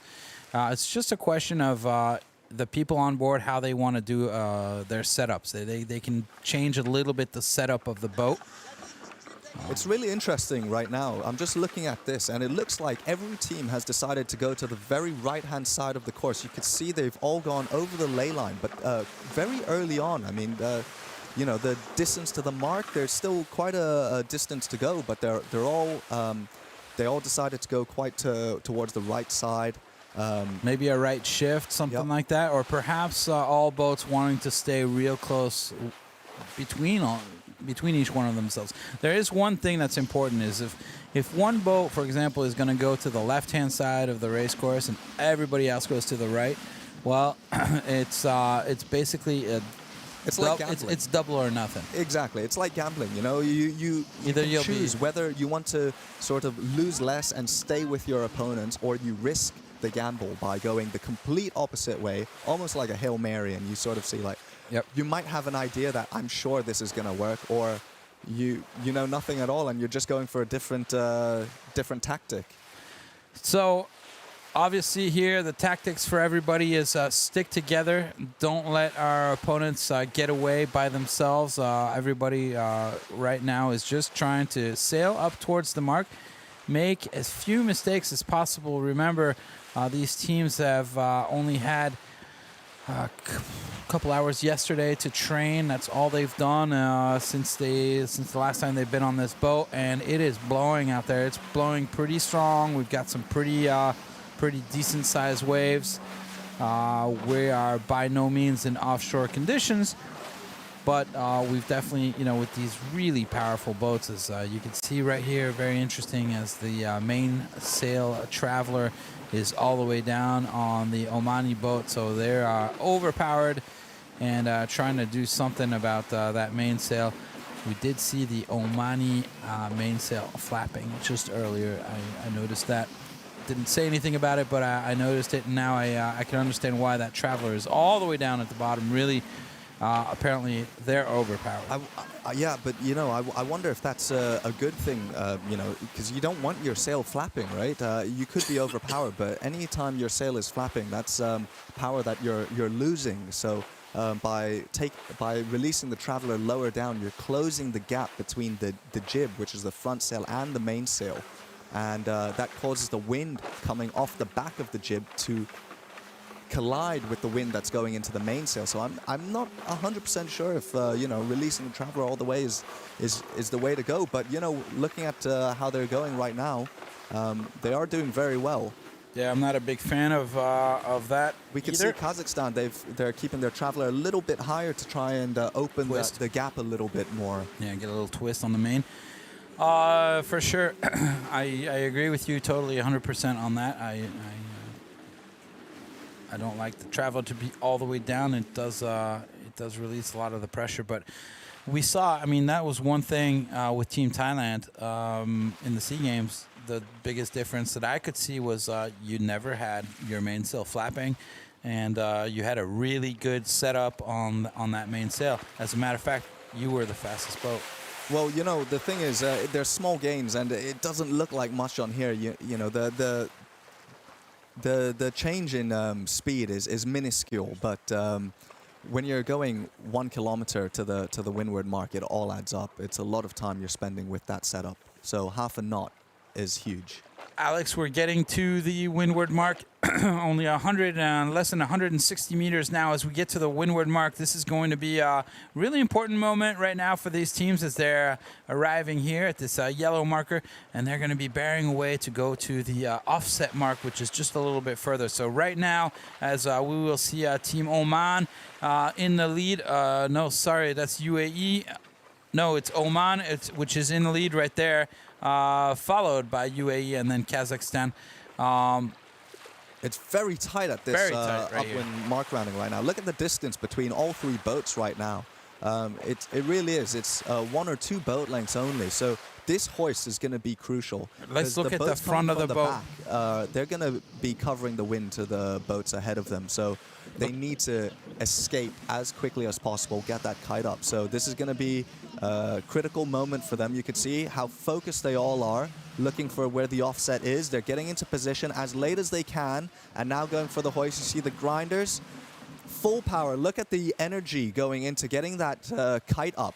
As we saw number 5 right there, Ibtisana, she's pulling really hard in order to get that spinnaker up. That's a great job as they pull it up, and they are by far the fastest ones to put up the spinnaker. As a matter of fact, they're already taking down their jib. The others haven't even put up their spinnakers. I look just behind. It looks like we've got something going on with UAE boat right there. Yeah, as long as it doesn't go into the water. It's a big bunch finish up right there. You see the halyard of their kite, the top of their kite is getting stuck on something. Something is not going up as they should. And then Kazakhstan as well with a huge knot in the middle on the first hoist. This is a disaster for oh UAE no, look, and UAE Kazakhstan now right just jibed right there. That's terrible. They've jibed and they don't have the correct runners on. This is really bad for the mast. As the lured runner is on, and they're going to have to go into the wind right now. As they've got to get the kite out the water right now. Oh, this is awful. You know, this I is mean, terrible. they got the kite up first. Oh, no. Although Kazakhstan got the kite up quite late, they have a knot, but it's not dragging in the water. And, you know, this is really not what Kazakhstan needs. But their kite is not in the water, and we could see right now from this drone footage right now how disastrous this is for UAE. The boat has stopped. They're looking the wrong They're pointing the wrong direction just to try and fix this kite issue. Yeah, they're pointing into the wind so that they can stop the boat, and now hopefully they'll be able to do something about that and be able to get the kite back into the boat. As Kazakhstan still struggling right there to put up their spinnaker, but it's not in the water, which is a good thing. Oh, sorts of problems. The sheets are tangled all around. This is really a major issue for them. This is going to be a relief for Oman for sure. They've just escaped. They're making their way down. They're clear all the way. They're going to be quite drama for right sure, here. but, Drama for Team Kazakhstan. It's not quite as bad as the other boat that you see UAE up at the top right there with their spinnaker actually in the water. So even though now Kazakhstan has not, still has not been able to put their spinnaker all the way to the top of the mast because it's still missing a good 3 meters until it's at the top of the mast. They're not going to be able to jibe right now. So they're going to have to figure something out. Otherwise, they're not going to jibe and they're not going to be able to get to the finishing line. So right now, something needs to be done on this boat. As UAE is trying to solve their problem. Looks like at least it's out of the water, and perhaps now UAE looks... Jan, you know, I'm thinking right now they dropped their kite in the water, UAE, but they don't have a tangle around their kite, and Kazakhstan have a huge tangle. They've got some lines going all the way around. It's back in the water. It's just a matter of who can recover their kite the fastest at this point in time. If they can clear their kite, just maybe drop it, reset it, you know, they'll be able to get their kite up again. But Kazakhstan, this is a major issue because their sheets are tied up in a position where they can't reach these sheets. So they've got to do something really fast. They're trying to decide right now. You see them struggling on board, trying to make a decision on what to do. If they're going to untie a sheet and maybe try and release it round, or if they're going to drop it. But now between these two boats, it's who can get their kite issue solved soonest. Well, this is great news for Oman, which is out in front 360 meters and, you know, getting further and further away. Well, look at that. Kazakhstan looks like their spinnaker is... No, that's not Kazakhstan, but Kazakhstan's spinnaker looks okay. As here, UAE is trying to pull their spinnaker back into the boat. So it's gone from bad to worse for the UAE. It looks like Kazakhstan right now has managed to finally put that spinnaker up. And they're going to have to put in a jibe whenever they can in order to stay within the ley line. They're arriving closer and closer to the ley line.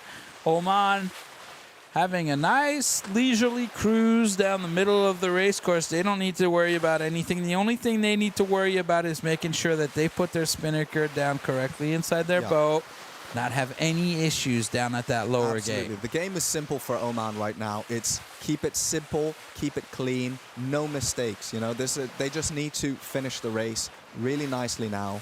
They need to make sure their kite goes down and not do the same mistakes that the other two boats did while trying to hoist their kite. Okay, now Oman, Alex, Oman, I got to tell you something about Oman. Oman is a very good team. These guys here have a lot of experience. These are a lot of them, other than the youth guys that have come up through the ranking system.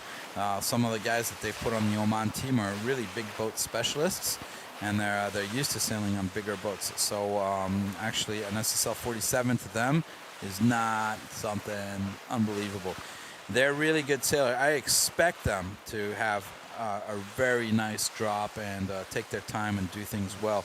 This is a really cool team to be looking at in terms of how they work their boat and everything. And look at those waves. You know, we were talking about those waves earlier. That was a great shot right there where you can really see really clear how important it is right there. You see it almost looks like a little bit of a checkerboard. So they surf down the waves and interesting, the boat work. So we were talking about a lot of things. We were talking about which sail you want to set up and your mast and everything, but also working your boat right here as you see them coming into a jibe and trying to really jibe when they have speed. How important is that, Alex, to have speed before you jibe? You have to have speed because every maneuver, every tack and jibe you do, the boat slows down. And the only way that you can prevent the boat from slowing down less than the other boat is by carrying momentum of the boat through that maneuver. You know, so you want to be at your top speed whenever you start, before you start doing any maneuver, so that while the kite is resetting,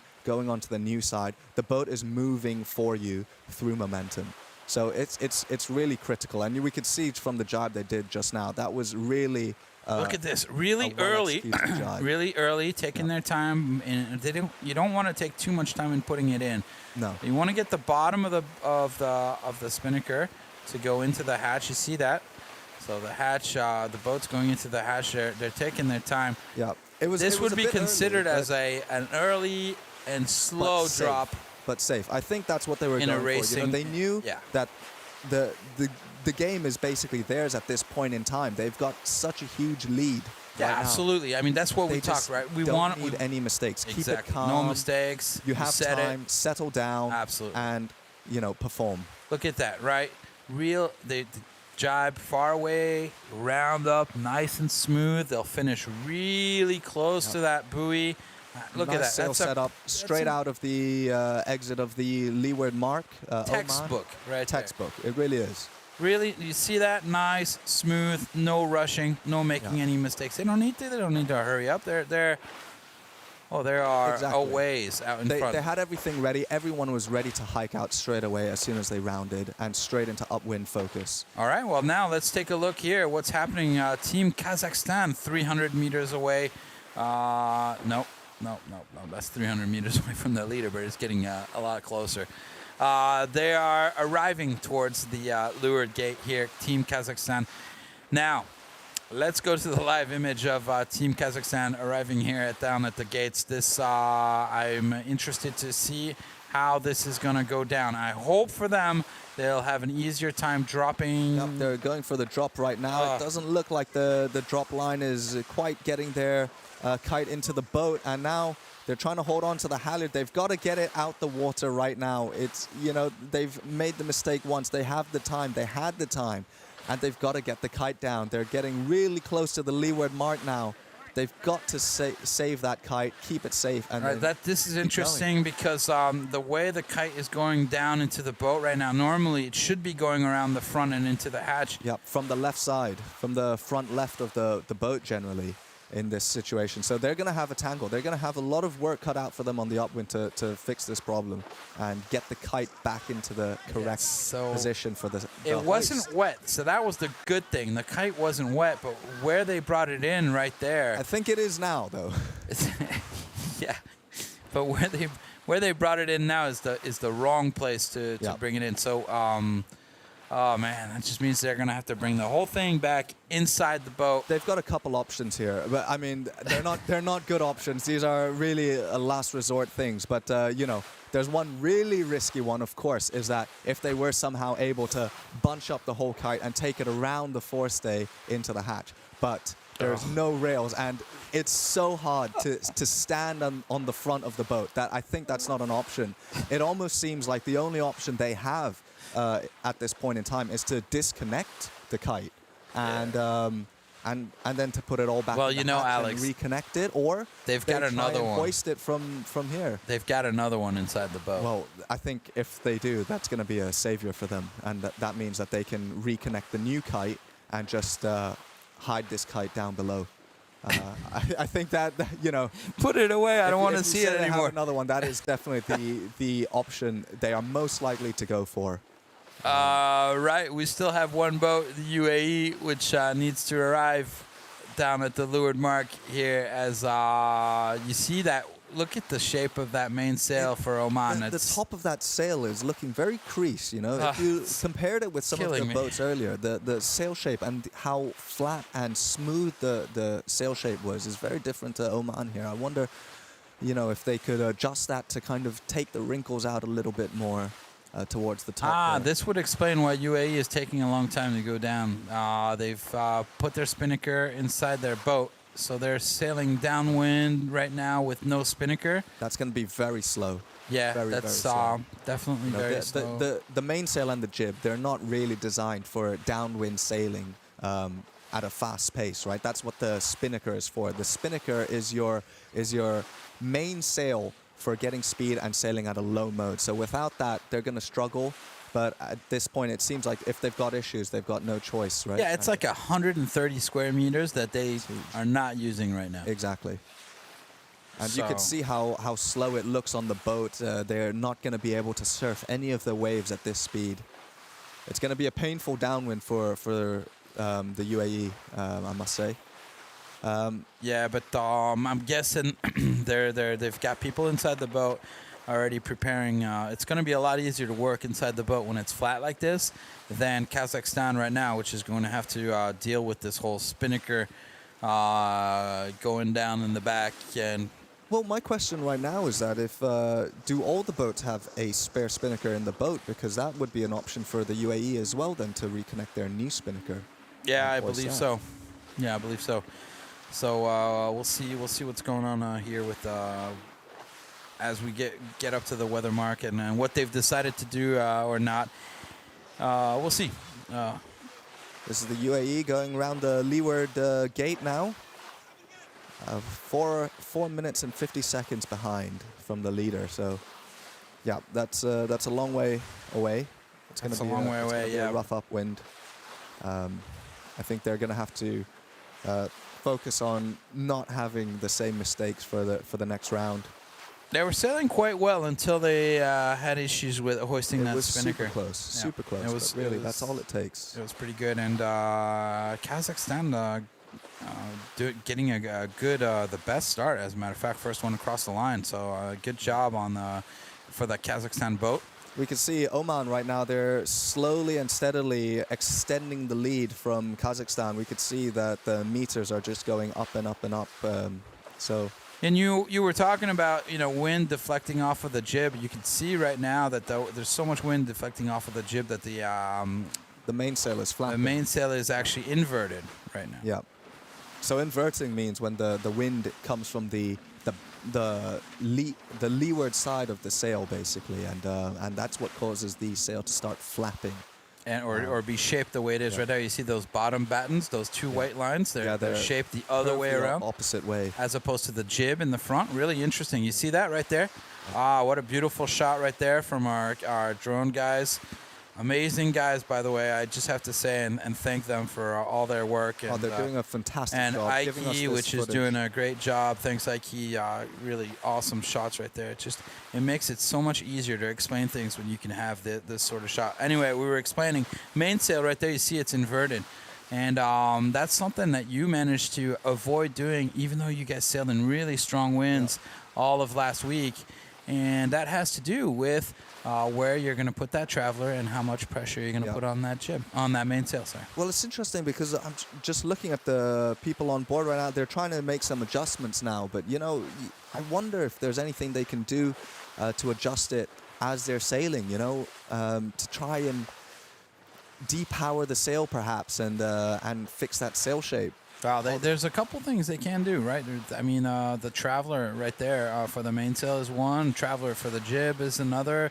They've got the control lines, so they can twist the top of the sail right there. They could open the top of that sail, pull in the bottom. They can give it different shapes without actually touching anything that has to do with the mast or what we call standing rigging. Well, they can bend the mast as well with the backstays as well, right? As well, yeah, with the runners.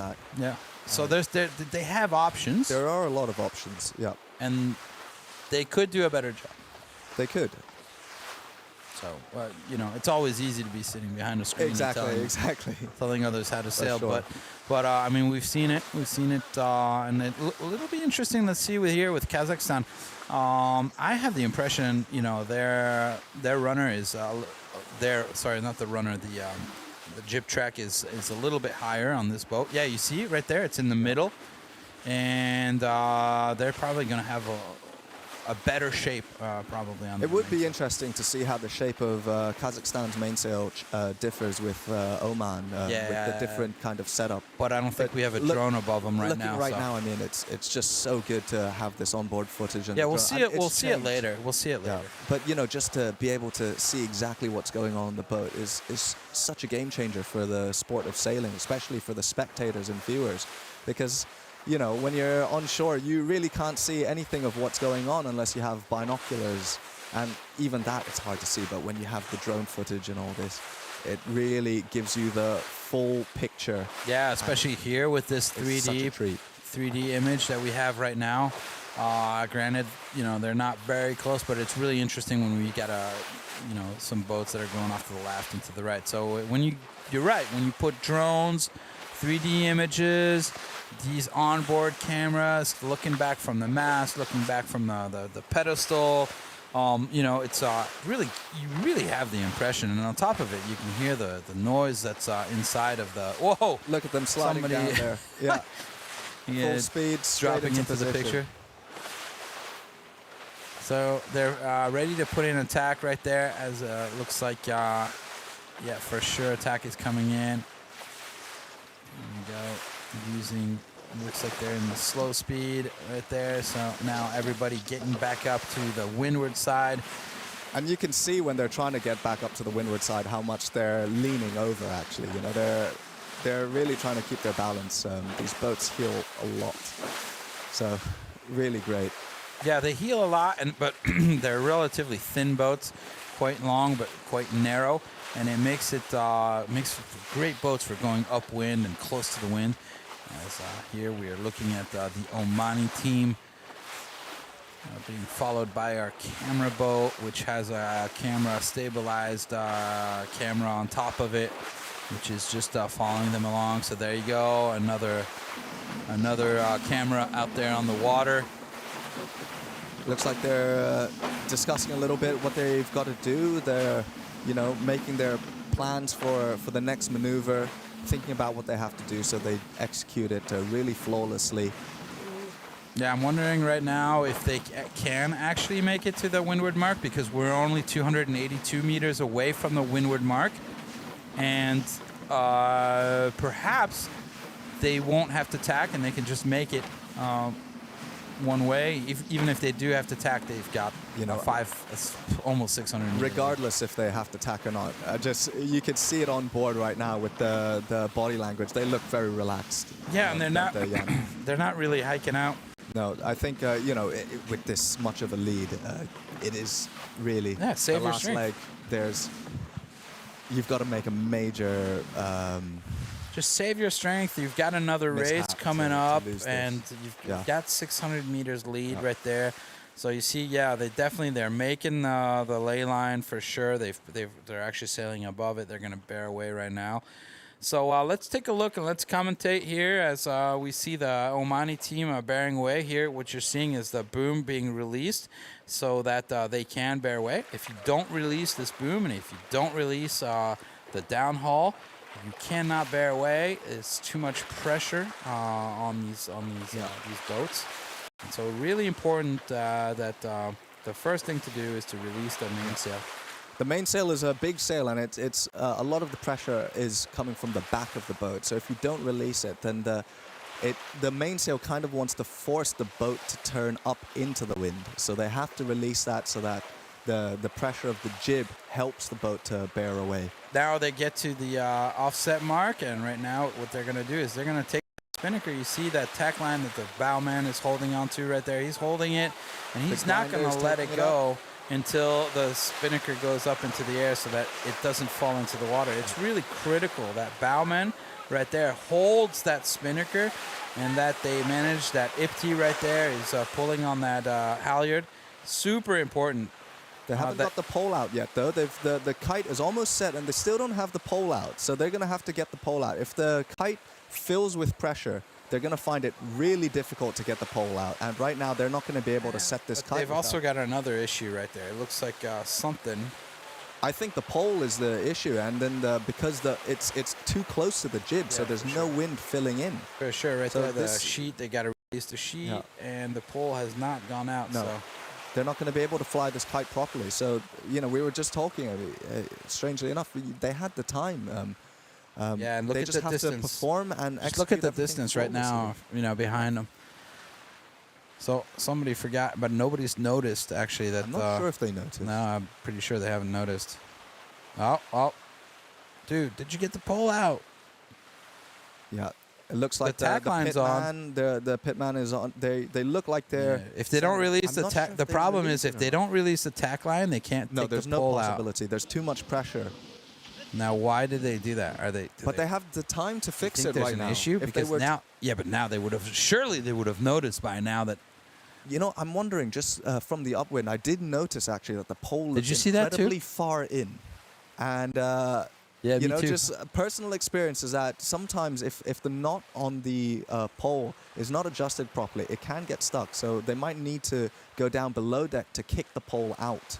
Yeah, or perhaps something got stuck down there. Yeah, I don't know, but there's definitely something up. I mean, there's a reason why it's they would have noticed. Second boat, Kazakhstan. Let's take a look. Now, Kazakhstan, they didn't put their spinnaker in the water, but they did have a big knot, and then they had to bring it back. Remember, guys, they brought this the kite back onto the back of the boat. They've had to bring it underneath. Now, let's see what happens. Looks like they've got one ready. Yeah, we've got some onboard sound from the Kazakhstan boat.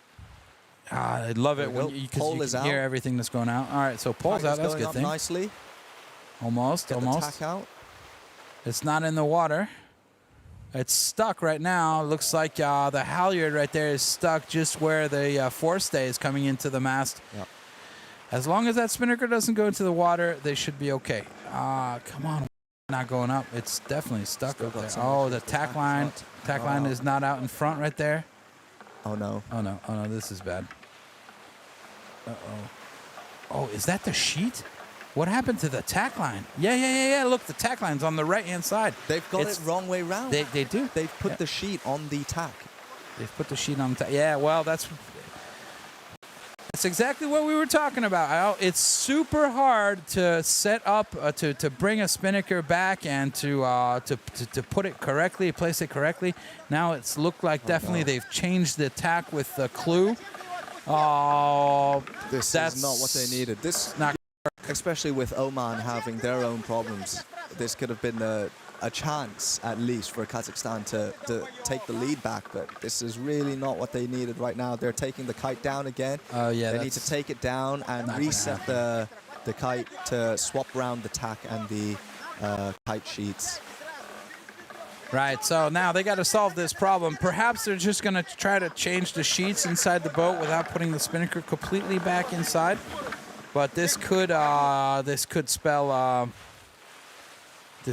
disaster right now as they're putting it back in. As long as that doesn't go into the water, I guess that'll be fine. Well, you know what would be nice if they put the pole back inside, because then the jury's going to give them. Yeah, they can't keep the pole out unless the kite is actually setting or has been set. Is that correct, Jan? Yeah, that's right. And then they'll get penalty points. That's what the word I was looking for. Yeah. So. It's down to UAE now to have a flawless hoist. It's still doable. You know, the downwind is where the gains come, really. It's true. Now, let's see. Does UAE manage to solve the problems they've had with their kite and perhaps get it up and go all the way down, overtake Kazakhstan? Or does Kazakhstan now try to do something with their kite, change the lines around? We'll see what happens. We'll see it's what hard happens. To tell. It's really hard to tell at this point in time. You know, we don't have. I mean, we've only have 3 boats in this fleet, but this race has been more up and down than the last one was with 4 boats. All right, UAE coming into the windward mark. now, as we speak, about to round the weather mark. Now, let's see. Here they are. They're around the weather mark. They still need to go off to the offset, which is will be coming into the picture right here on the left-hand side. There it is. So that's the offset. As soon as they go around that, they're going to hoist. And let's see what happens. UAE. If the UAE can get their spinnakers up, this is their chance for redemption, Jan. This is it. If there's any moment, this is the moment. So it's more critical than ever for the redemption of UAE. 6 minutes. Is it possible? You know, if Kazakhstan is not sailing with a kite at the moment, they're going to be very slow, and they've still got a long way to go. I think they can catch up Kazakhstan if Kazakhstan doesn't put up a kite. But all right, let's take a look at this, because now let's just focus in on the action now, because this is really the. All right, let's listen. Let's listen in here. We had a little bit of onboard right there. With the noise, but we can take a look from far away here with this drone shot. Out, the tack is out, the halyard is going up. They've set the kite. Is it gonna fill? And not in the water, so that's a very good thing. Very good sign coming from them right now. They've just got to set the kite now. They just got to take that jib down. Oh, there we go. Okay. Lovely. And really it's good job on. For them. That's what they needed to do. All right, good job. All right, so really clean, nice, clean hoist from UAE. Took a little bit of time, but better late than never. So now their objective is Kazakhstan. Yeah, I'm going to be really curious, keeping an eye on the distance between Kazakhstan and UAE, and see how quickly that starts changing, you know. Yeah, so 0.6 of a kilometer right now between each other. So 600 meters right now between each other. These guys are leaders right here, just chilling, hanging out, and just getting a nice smooth ride all the way back down as they are to the finishing line right now. Team Oman. So Oman doing a good job, having a nice clean race. Nothing special happening on that boat, and there you go, across the finishing line first. So congratulations, Oman, on a well-sailed race. Really good job for them. They sailed it very cleanly. I think they must have just had an issue with the pole, because, you know, they went the whole way. The pole was in the whole way. Yeah. But they, you know, really, luckily for them, and with their performance throughout the rest of the race, they could afford to sail at a lower and slower mode the whole way down quite safely, without the pressure of the other boats.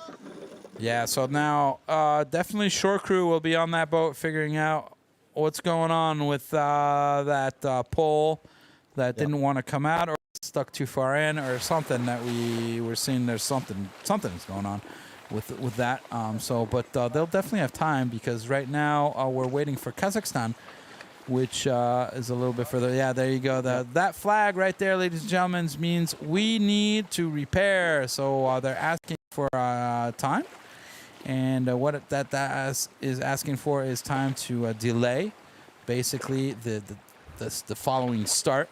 And they're doing it well early enough in order to be able to have the shore crew that you just saw earlier right there with the boats out there. So we saw leader of the shore crew team, Look Oscar. At this. This is Kazakhstan and UAE. Kazakhstan without a spinnaker, without a kite still, and the UAE with the kite. So this is really going to be UAE hunting Kazakhstan down full speed, as Kazakhstan still tries to figure out their problem. Now Kazakhstan, from where they're at, they could still, you know, with the wind there is, you could still have some pretty good speed. They do really have to work their waves. As we see them right now, you see they are cruising, but they can't be going too far downwind. They need to absolutely keep their speed up in order to stay out in front of in UAE.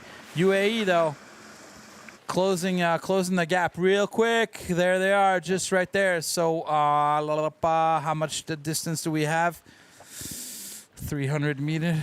400 meters, something like that. I think it's too late right now for UAE. I'm not sure they'll be able to catch up to Kazakhstan. Yeah, I mean, that Kazakhstan is quite will a be distance. slow, but not that slow, you know. They'll still be able to surf these waves in this wind speed. So they're going to be taking higher mode. right there. You'll see the difference between Kazakhstan is heading off a little bit more to the top of the screen, they're turning a little bit left. You can see how they're sort of, you can see how they, how do you say that? They're sort of their trajectory is kind of snaking left and right there. So they're going up, they're getting some speed, then they got good speed, then they bear away, go down towards the finishing line, come back up, get some speed. Look how they're turning down with the waves. They get pressure and they turn down at the right moment just to get the boat planing. Really good. Right there, yeah, you can see them really working as now they're lifting back up again. But you see, it's not going to be enough to just have the spinnaker right there for the UAE. Looks like the They're too far behind. They've only managed to cut down 800 meters so far, and I don't think that's going to be enough with the distance left for Kazakhstan to enter the finish line. We're getting closer and closer to as they're putting in a jibe right now. It's looking like we're getting closer and closer to the gates. I think UAE will have closed the distance by half of what they have right now by the time we get to the finishing line, but that'll be too little too late, Alex. Looks like that at the moment. What a good view, though, we have right there with these drone shots of, we can see that there's wind all over the place, really nice and positioned on the field. I must say there has been a lot of kite issues with all the teams, but that has added to the excitement. You know, I mean, it's really just you're really hoping that they can solve the issues and fix it, and the room for changing the positions is just huge. It's definitely the hardest thing about this boat is putting up the spinnaker. It is the same thing for pretty much all boats. Flying the spinnaker on any boat is hard. Here we go. Kazakhstan crossing the line right now. A couple minutes after Oman. Their focus is going to be on fixing that kite now, making sure both kites are packed and are ready for the next race. And it's 32 seconds after our leader went past the starting line. The time that we were trying to that we're trying to achieve is 40 minutes of racing. So you see, Oman did the racing, went around the race course in 41 minutes and 17 seconds. Kazakhstan just a couple minutes behind that, and now here comes the UAE. Just hauling right there. Look at the speed. Oh, they must be so frustrated. Had they had the speed on the first downwind, it would have been a totally different story. Now, let's take a look here as they're going to, I believe, are they going to put in a jibe? No, or are they just going to go smoothly across the just be able to finishing make line? it past right next to the committee end of the finish line here. Yeah, looks like they're just not going to risk it and bear away, slow down a little bit, go with the wind, and slow it down. Wow. What an exciting race. I mean, I can almost feel the energy and frustration and just, the amount of emotions going through all the athletes on the boats during this race. Because, when you're trying to fix these issues out on the water, it really is just, there's so many things going on. You've got to stay 47 focused. minutes of just up and down. Unbelievable.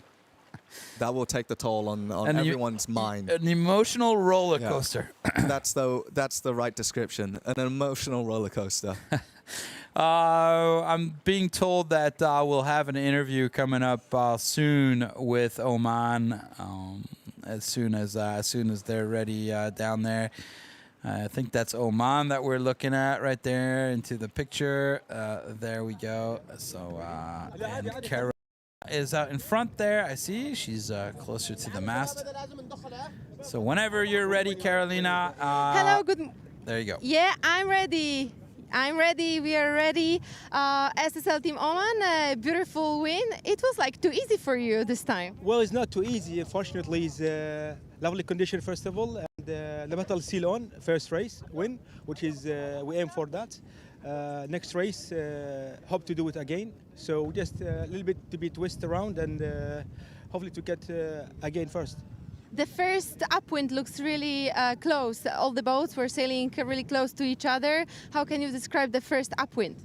Well, yeah, I mean, you get more experience in the boat, the way how to sail, I mean, with experience and stuff. You know, you hike more, which is help. And, you know, with the tactic stuff, it make big difference. After the first race, can you say us what was the most challenging for you? Well, I mean, for kind of conditions of the chof a little bit. So next race will be, I think, will be same. We try to do all the best. And it was something maybe surprising for you during the race on the race course? Well, it's not surprise. We, I mean, train of this, but we stopped. I mean, 2 months without training on this boat. So first day. So yeah, so happy so far. Okay, thank you very much, and good luck in the second race. Thank you. Thank you very much, Carolina. Thank you, Nasser, for that interview right there. Yeah, that's exactly what we were saying earlier. They haven't had the opportunity to sail on these boats all of last week, and so this was really their first race for a couple months now, getting back on these boats since they last sailed it. So here are the results right now for Group B after one race. Oman has 3 points, Kazakhstan to the United Arab Emirates with 1 point.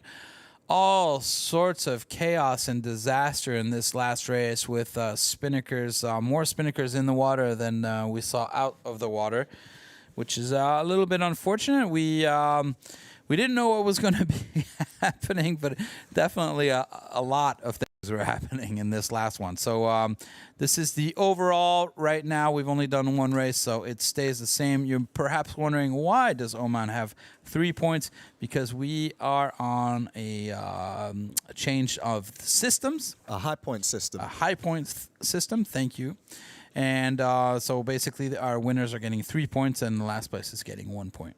So the more points you get, the better your result, basically.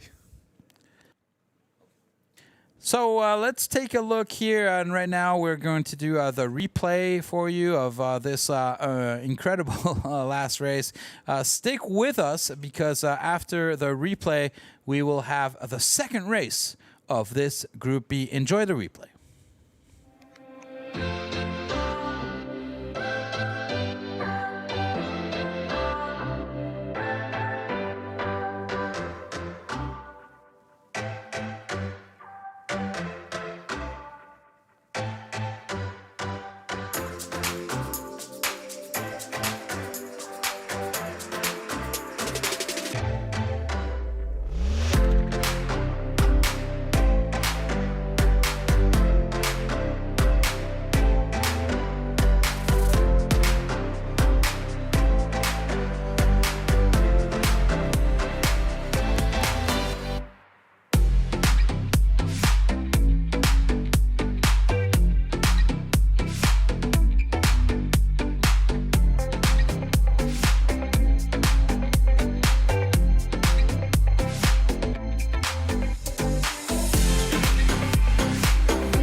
Minus 10, 9, 8. We have a go for main engine start. We have main engine start. 4, 3, 2, 1.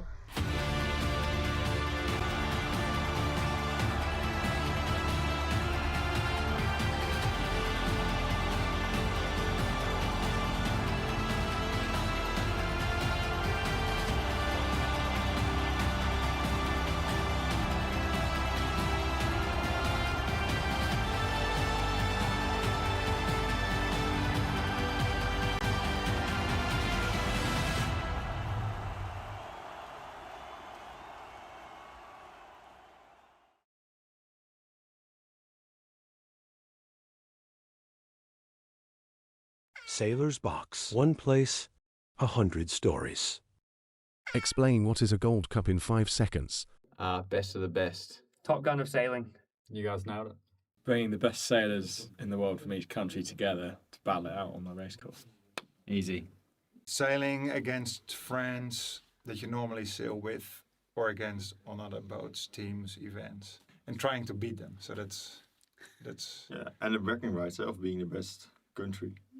What is the best thing about the SSL Gold Cup for you? Probably the most interesting is the people involved. Great sailors out on the race course and Huge variety of nations and teams and sailors from different backgrounds. It's good to mix. The best thing is I get to sit here with these two Olympic champions. The worst thing is I have to sit here with Different aspects of the sport, so from Olympics, America's Cup, Volvo, the big boats series. I think that's cool about the circuit. You get to sail with Olympic guys, but also with guys you never would sail with in the Olympics, and they bring a lot of big boat knowledge. To combine that and race for your countries, I think, that's pretty amazing. So it will be very cool to watch. I think. Yeah. What kind of movie would you like to be? That's a good question, Vidal. Well, I just saw Top Gun recently. That'd be pretty cool. I feel like that's high on the list, isn't it? Yeah, that's high on the list. Yeah. Surely Wind, Sammy. That's got you written all over it, doesn't it? Wind, yeah. Smurfs. Yeah, they seem to have a lot of fun. Mamma Mia seemed like a lot of fun to make. Could get a bit over the top with the musical thing all the time. What are you listening to? What are you listening to? You're a bit more of an Adele kind of guy, aren't you, TB? Oh, Adele? no, Lady what's Gaga? the... Will had Carly his... Rae Jepsen for me. Will had his audio book playing in the car when we got in yesterday, which was the Harry Potter. Was it book 2 or 3 that you're listening to? I think you were. I rate Harry Potter. Don't knock Harry Potter. It's good. I'm listening to Jamie T's new album. Top of my list on Spotify at the moment. Jamie T. #1 album in the UK at the moment. Who's Jamie T? Jamie I've not T. heard of Jamie T. You haven't heard of Jamie T? No. I've got a lot of dead mouse and electronic dance music because I was in Ibiza last week. Yeah, really? Oh, that's epic. That's epic. I've been listening to a lot of Coldplay recently, but not the dreary, boring ones like the bangers, you know.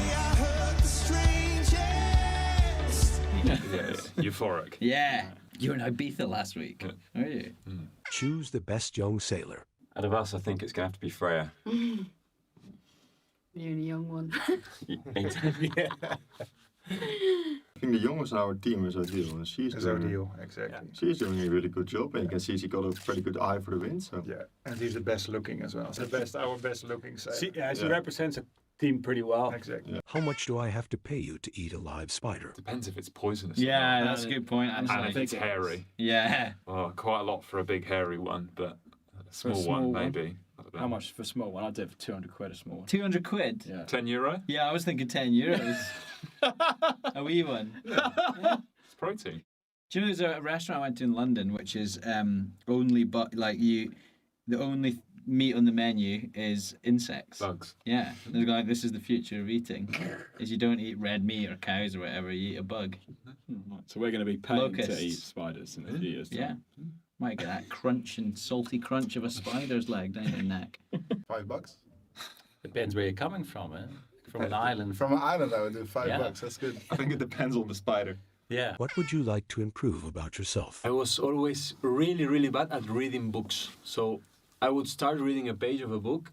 I would go, okay, I'm pretty good at this. I'm doing quite fine. I would go to the next one, and immediately I would forget anything that I read. So like I had to go back page by page because I was always forgetting. I'm quite short-sighted, so it's really hard for me to find the marks.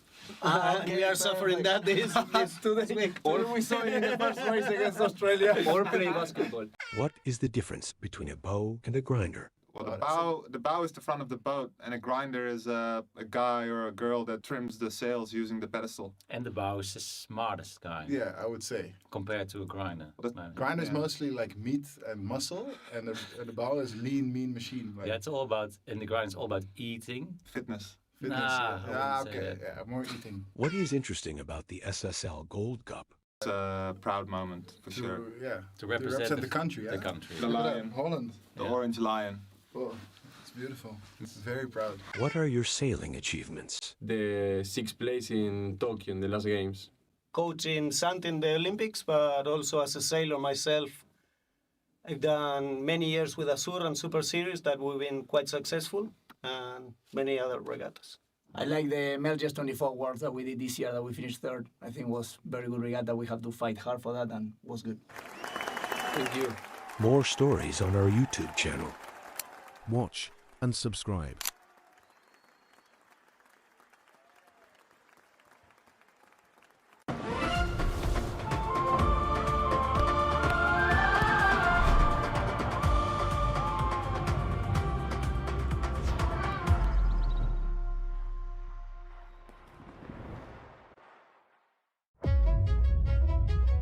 Welcome to the first day of the 33rd SEA Games in Pattaya, Thailand.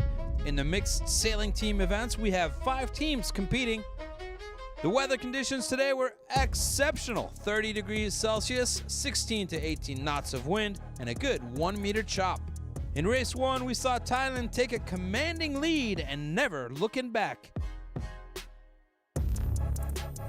Arriving for the second time at the weather mark, Myanmar had a huge problem and didn't manage to bear away.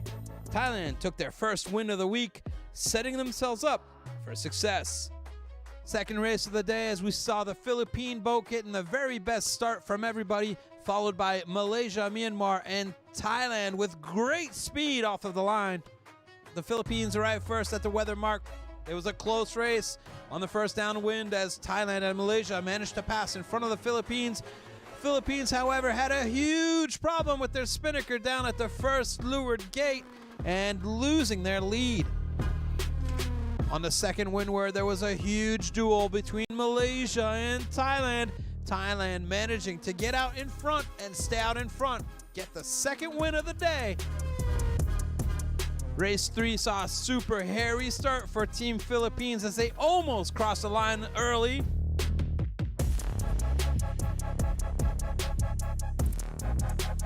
As Team Thailand and Team Malaysia get back together at the leeward gate, there was disaster in the air as Team Thailand put their spinnaker into the water.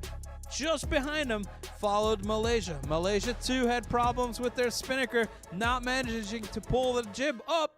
This was the opportunity for Team Myanmar to get back into the race as they dropped their spinnaker early, rounding the leeward gate with ease and taking the lead. Myanmar managed to stay out in front, keep their lead, and finish first for race number 3. After 3 races, we see Thailand in the lead with 5 points, followed by Malaysia, Myanmar, Philippines, and Vietnam. Well, we've been lucky enough to have Her Majesty on board with us, and she's done a really good job of bringing the whole team together and making sure that we as a group are all composed and doing the jobs that we need to do.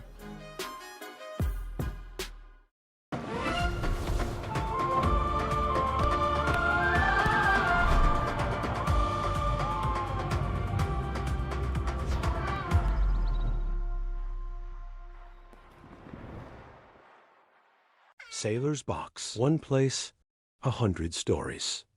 Isn't it too cold to sail in Finland? I think it depends on your clothing a lot. And ice. Yeah, I mean, you can go sailing already when the ice melts, which is in April. April, yeah.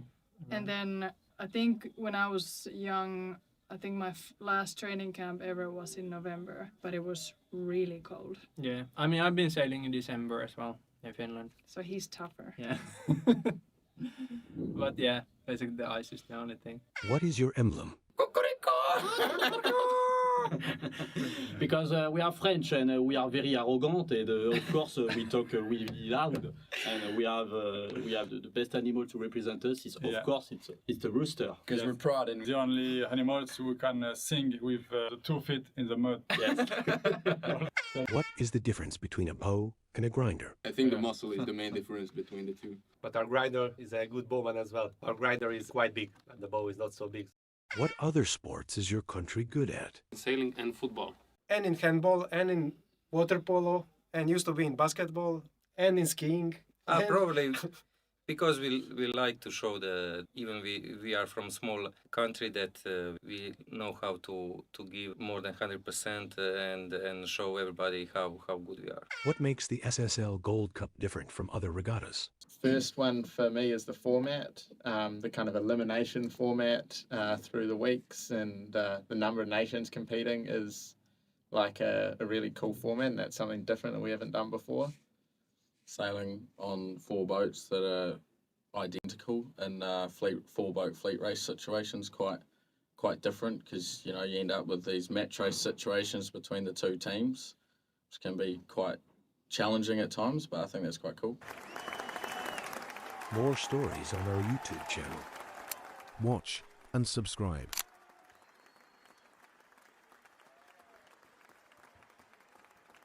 Sailor's Box. One place, 100 stories. Do you have any memories with the chosen Olympics? Not at all, because I wasn't born.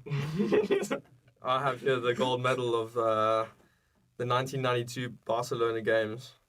I have the Paris Olympic gold medal. I chose it because, it's one of the recent sports that have happened. And, it's really nice to see it in person. Like, wow, it's actually well made. Fair enough. What do you mean well made? Like, the quality, just look at Of course this. it's well made. It's your top performance medal. Yeah, exactly. Rio 2016, other way around. Probably the first games that I actually started watching properly. Wasn't into sailing yet, but it's definitely one of the big ones that I kept looking back to once I was seeing how the sport worked and what people really did. Well, seeing all of those boats out there, all the lasers on the water, watching the podiums come through, really just sets high standards for yourself. Definitely. Trying to dream and get to that position one day. Get one of these for myself. Well, for me, I know we don't have any of the 2012 Olympics here, but I remember watching the 2012 Olympics and watching Tom Slingsby take the win, and I realized, okay, this is what I want to do, and ever since I've been putting my head down and hoping for the best. Do you see yourself there one day? Yeah, I wouldn't say I'm prepared just at the minute, but it is in my calendar to get prepared and to get going and to put Seychelles on the maps. What advice would you give to young sailors? For youngers, if I will give a piece of advice, to dream big, study, and focus on what you want exactly in the life. No matter what happens, never give up. Just go for it. Do you have any memories with the chosen Olympics? This is Olympic gold from Tokyo 2020. First of all, I would like to say that this is only a sportsman's dream. That's it. But this year was really special for me because my second child was born, my first son. So yeah, that's a special year for me. I'd like to say that this Olympic medal, I was 12 years, it's Barcelona, 92. So I was starting sailing in these years. So I started in 1989, yes. So, but we didn't have the chance to watch on TV and everything, but I was hoping one day that I would be on the Olympic Games, but then the awful things came up in our country, so we had that unfortunate situation, but I really remember these Olympic Games. And I chose Paris 2024. First of all, I didn't think it was this heavy. And second of all, I spent the whole summer getting annoyed because the streaming of Ilka 7 and Ilka 6 was so bad they didn't have every race. Barely had match race at the end, so yes. Or not match race, medal race. And I never thought that I'm gonna hold the Olympic medal from anything in my hand. Thanks for this. Thanks for this, yeah. Thanks. This is gonna be a memory. More stories on our YouTube channel. Watch and subscribe.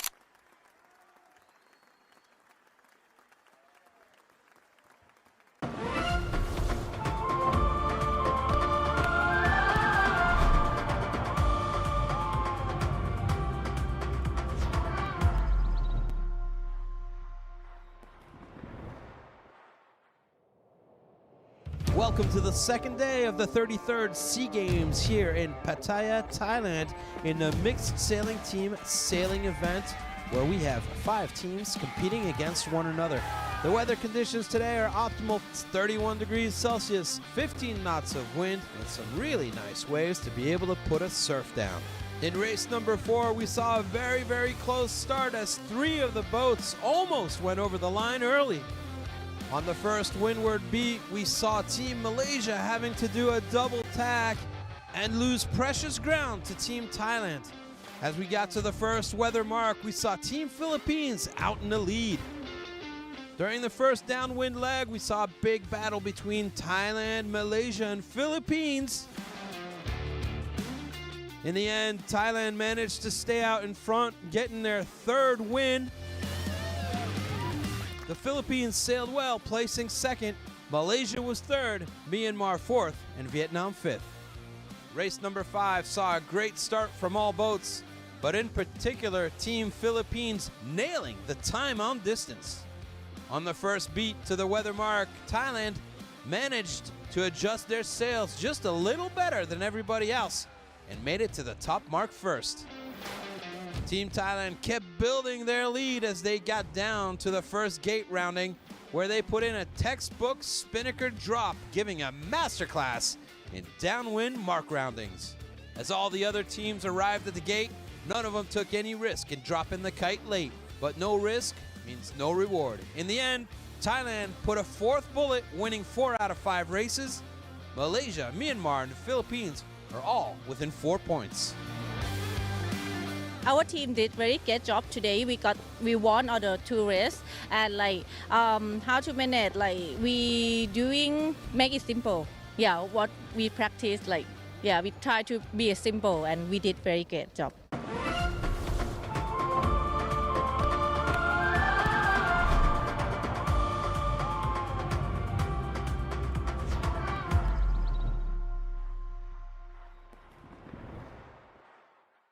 Sailor's Box. One place, 100 stories. Who knows you better, your boat or you partner? I'll probably have to say my partner, but I probably spent more time with my boat, I guess, so over the years. So, yeah, maybe my boat knows exactly how I feel. Definitely more emotional around my boat, I think. What have the Olympic Games taught you? The Olympics taught me probably to be a more wholesome person.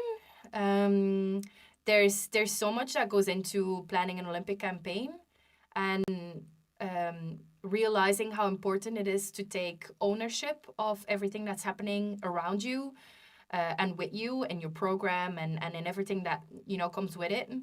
I think that I really learned that in the last quads, and it's really something that I will take forward in my life. That if you in the end, you're the one making things happen. And if you surround yourself with the right people that will help you do that and help you achieve that and be a soundboard for your thoughts and emotions and skill sets, then I think you will have the best result possible. So if I had to give an advice, it's probably really to make sure you understand every decision that's being made by the team and really have the most input you could possibly have with all the experience you gather along the way.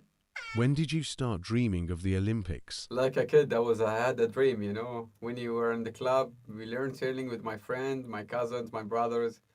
And it's a competition between us, like a sailors, Young kids, 10 years old, coming from a sailing background. We used to sail dhows, and our grandfathers, they used to go pail diving, and we used to...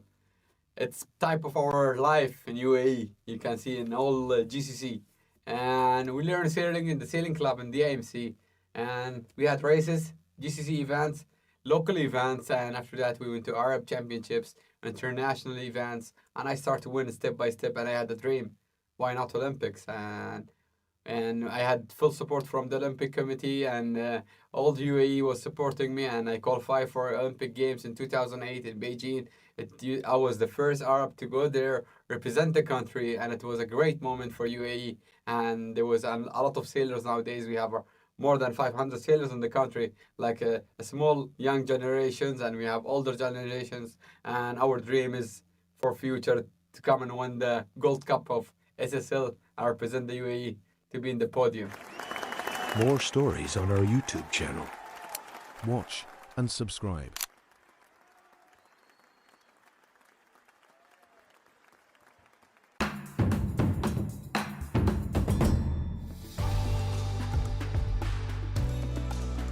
spent 47 years competing and training in the Thai Sea, and I noticed that the last 30 years, there were so much ocean trash. So what we gonna do with the ocean trash? Can anyone help me with the idea? Me and many friends, we trying very hard to solve this problem. That's why we create this place. It's called Community Enterprise of Ban Ampere. We collect ocean trash and recycle into, for example, this flower pot and many other things.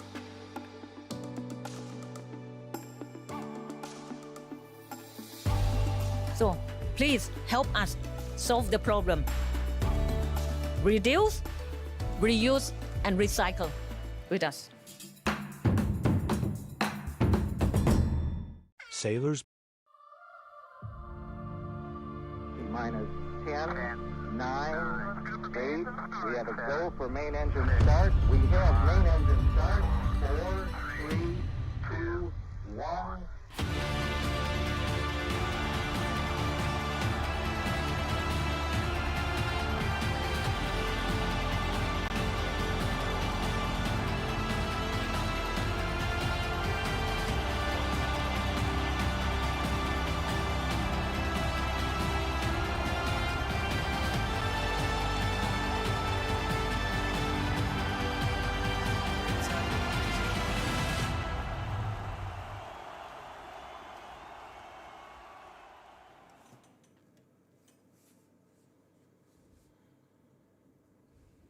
Welcome back, ladies and gentlemen, to the Asian qualifiers here in Thailand.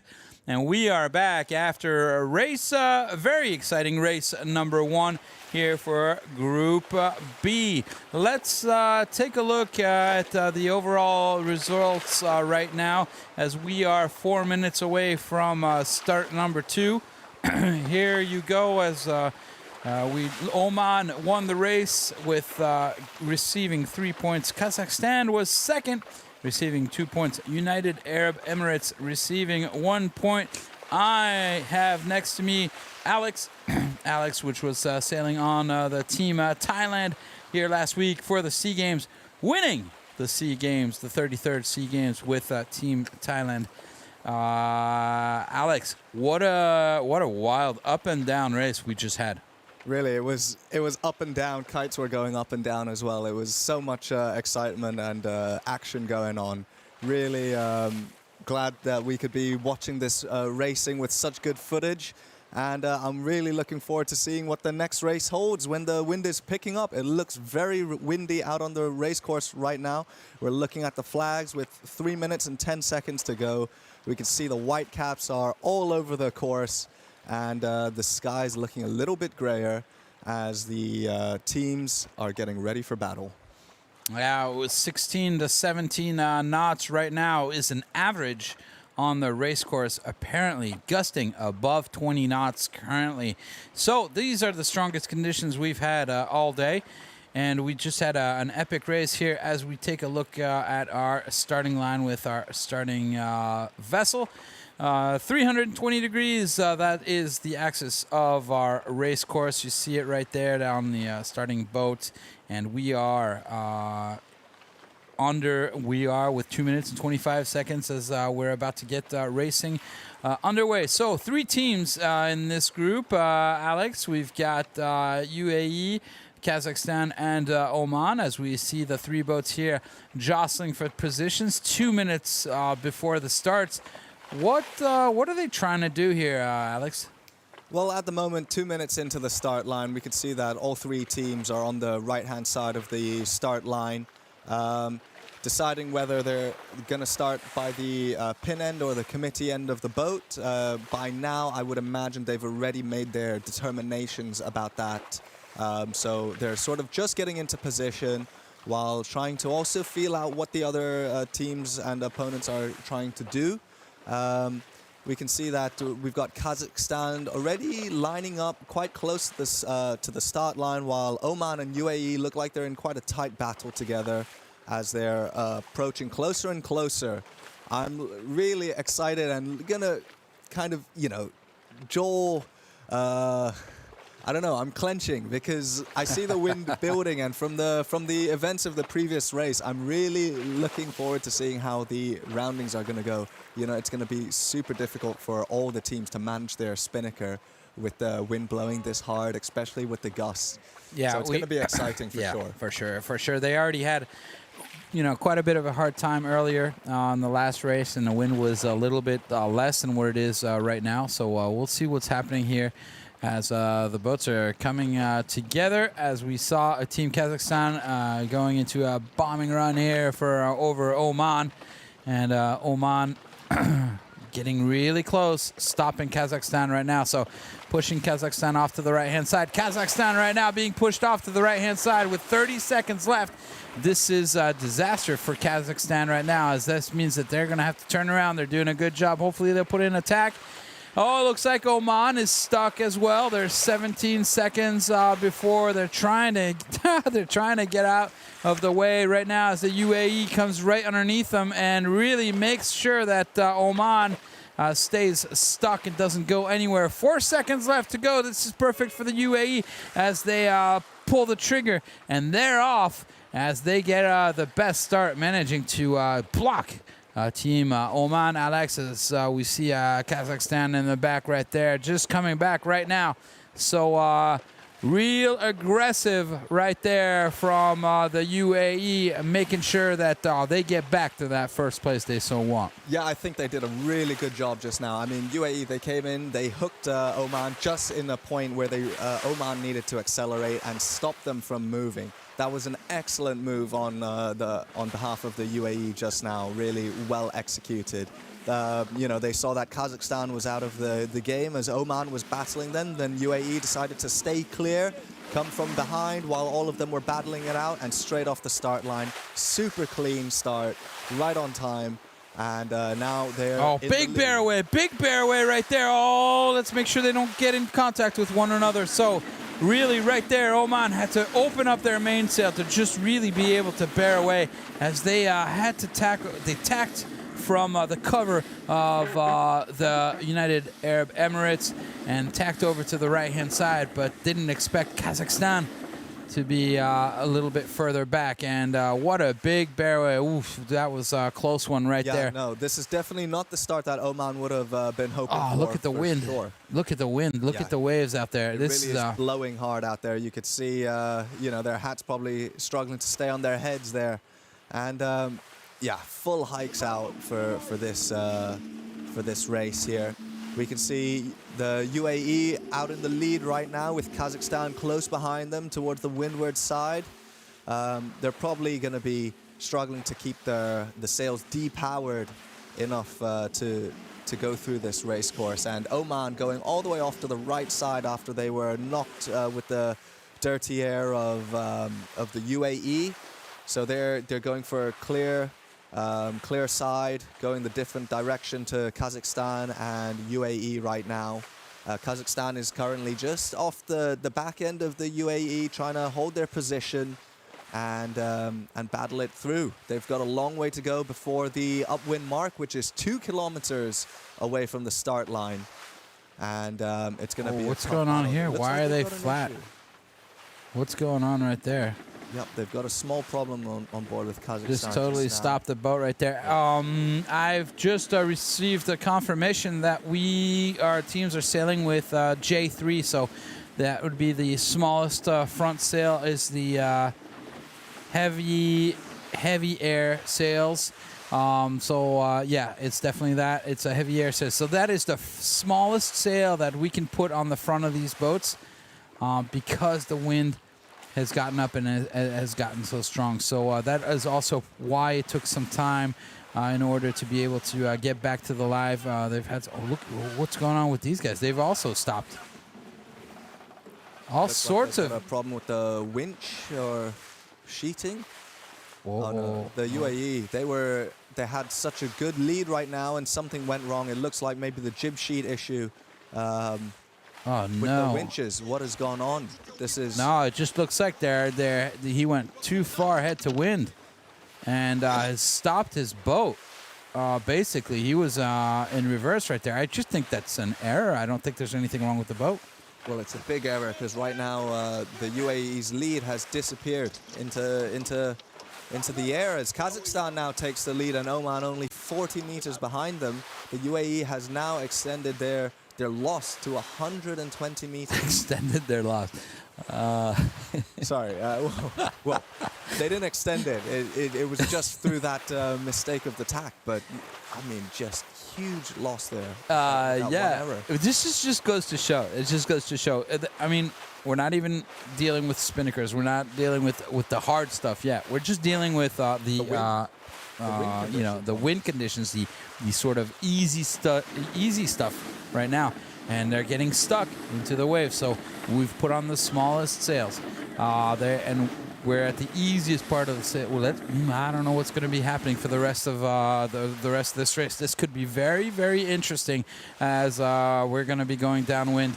Are we going to perhaps Kazakhstan will decide to not put up their spinnaker and do a safe option? Remember, they're in second place, so right now for them, playing it safe would be could be an option. Could be an option, but I'm not sure that would be a viable call for them. If they decide not to put up a spinnaker and any of the teams behind them decide to, then that's going to be that's going to have a huge impact on their lead. Yeah, but if they put up a spinnaker and then they have all sorts of issues and then end up by not being able to jibe or even get to the leeward gate, that's could potentially be even worse. So absolutely, they're going to have to decide on how they think the team is going to be able to cope with this, with these weather conditions, and how they can handle their boat, because it's going to be tough, without a doubt. It's going to be very tough for all these teams with this much wind and this much waves. It's a huge amount of work to manage the sails. Yeah, definitely. That smaller jib also helps with those battens being inverted. Absolutely. There's less wind backing from the jib into the mainsail, and the way they make these jibs smaller for the J3 in comparison to the J1 is that they sort of shorten the height from the top, and there's a long strop, a piece of rope that shortens the jib, so it's tied up to the top. And then the jib sail actually starts lower down on that lead. Oh, what's happening here as we're going to see two boats coming in together. Kazakhstan right here does not have the right of way. Are they going to be able to just pass in front of the other boat, or are they going to duck behind? Let's see what's going to happen here, as potentially ducking behind a boat would mean having to ease the mainsail. We'll see what's happening right now. Leader is Kazakhstan. Kazakhstan is out in front right now, and Oman only 20 meters back behind. So this could be let's see what happens here in this cross as Kazakhstan decides to tack over and to leave out the Omani team right here on our left-hand side. So keeping a safe distance from Team Oman. Oh, look, a little bit too far back into the wind right there. So it's pretty hard. Yeah. The problem is, guys, at home, if you give the boat too much power, it'll heel, and then it'll want to go into the wind, and you can't actually do anything. So what you want to do is give it power slowly. But the problem is, if you give it power slowly, then you're going to be heading head to wind, which is what we just saw. So right here, Team Oman. Kazakhstan did a great job in blocking Team Oman. Team Oman forcing them to tack over to the right-hand side, and Kazakhstan is following Kazakhstan right now in a strong position. As if Team Oman decides to tack again, Kazakhstan could lead bow them again. Absolutely. With this positioning right now, it's sort of like cat and mouse, and that keeps changing background each time they tack. So. They need to get every single inch forwards to try and get over the other boat. And interesting here, as we see the UAE deciding to go off to the right. So they decided to sail their own course perhaps seeing something else over there, perhaps not wanting to have any issues and with any of the other boats, and they just want to get their own lane, their clear lane, and have some good speed. So UAE, in your picture that you are seeing right now, have decided to go off to the right-hand side as we see the two other boats just up there, top left-hand side of your screen, as everybody is coming back together. So what we see here was just now number 11 coming in to clean up some of the ropes, keep them out of the water, and keep the boat nice and tidy, which is crucial when they're nice sailing and clean. upwind and downwind, so that there's no ropes for any of the crew members to trip on, and also so that the ropes are ready to be released on time when they need to perform any maneuvers. So we've got a change in leaders right now, as Oman is now our leader, and Kazakhstan is only 23 meters behind them. And it looks as though, yeah, very interesting right there. So Oman right now, really good speed as they manage to tack away from the Kazakhstan boat. And they are putting in that low mode. Looks like now Kazakhstan has found that high mode. And they're going a little bit higher and a little bit slower, as opposed to Oman right now, putting in a little bit of a lower, faster mode. We're going to have all boats coming back together as United Arab Emirates team is coming back on a starboard tack. Here you see we are on board with Team Kazakhstan. On the right-hand side, we will have, as you're seeing right there, Oman on the right-hand side, and teams will be coming right back together. So Oman right now tacking over, as you see on the right-hand side.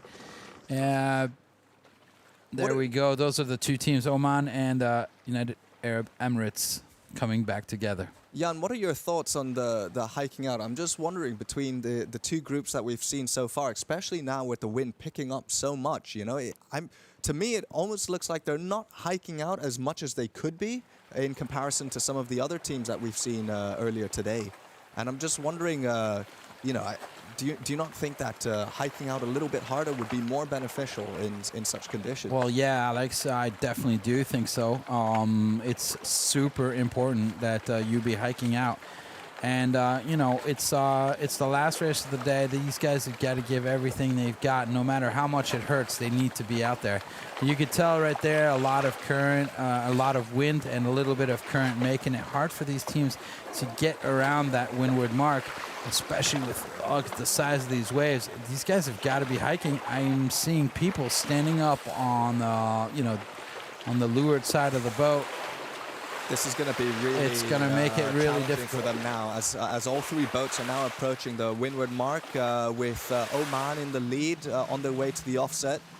This is going to be a real challenge for them. Yeah. Now let's see. Very strong, big waves, and they've got to. It looks like they're going to go with the kite up. They're getting the kite prep. The bowman is at the front there. Yeah, we see Ipti right there on the right-hand side as she's putting wraps around the winch. There she goes. Ipti is pulling super hard as they're trying to bring the kite up. It looks like it is in the right gear, in gear number 3, so it's going up pretty quickly.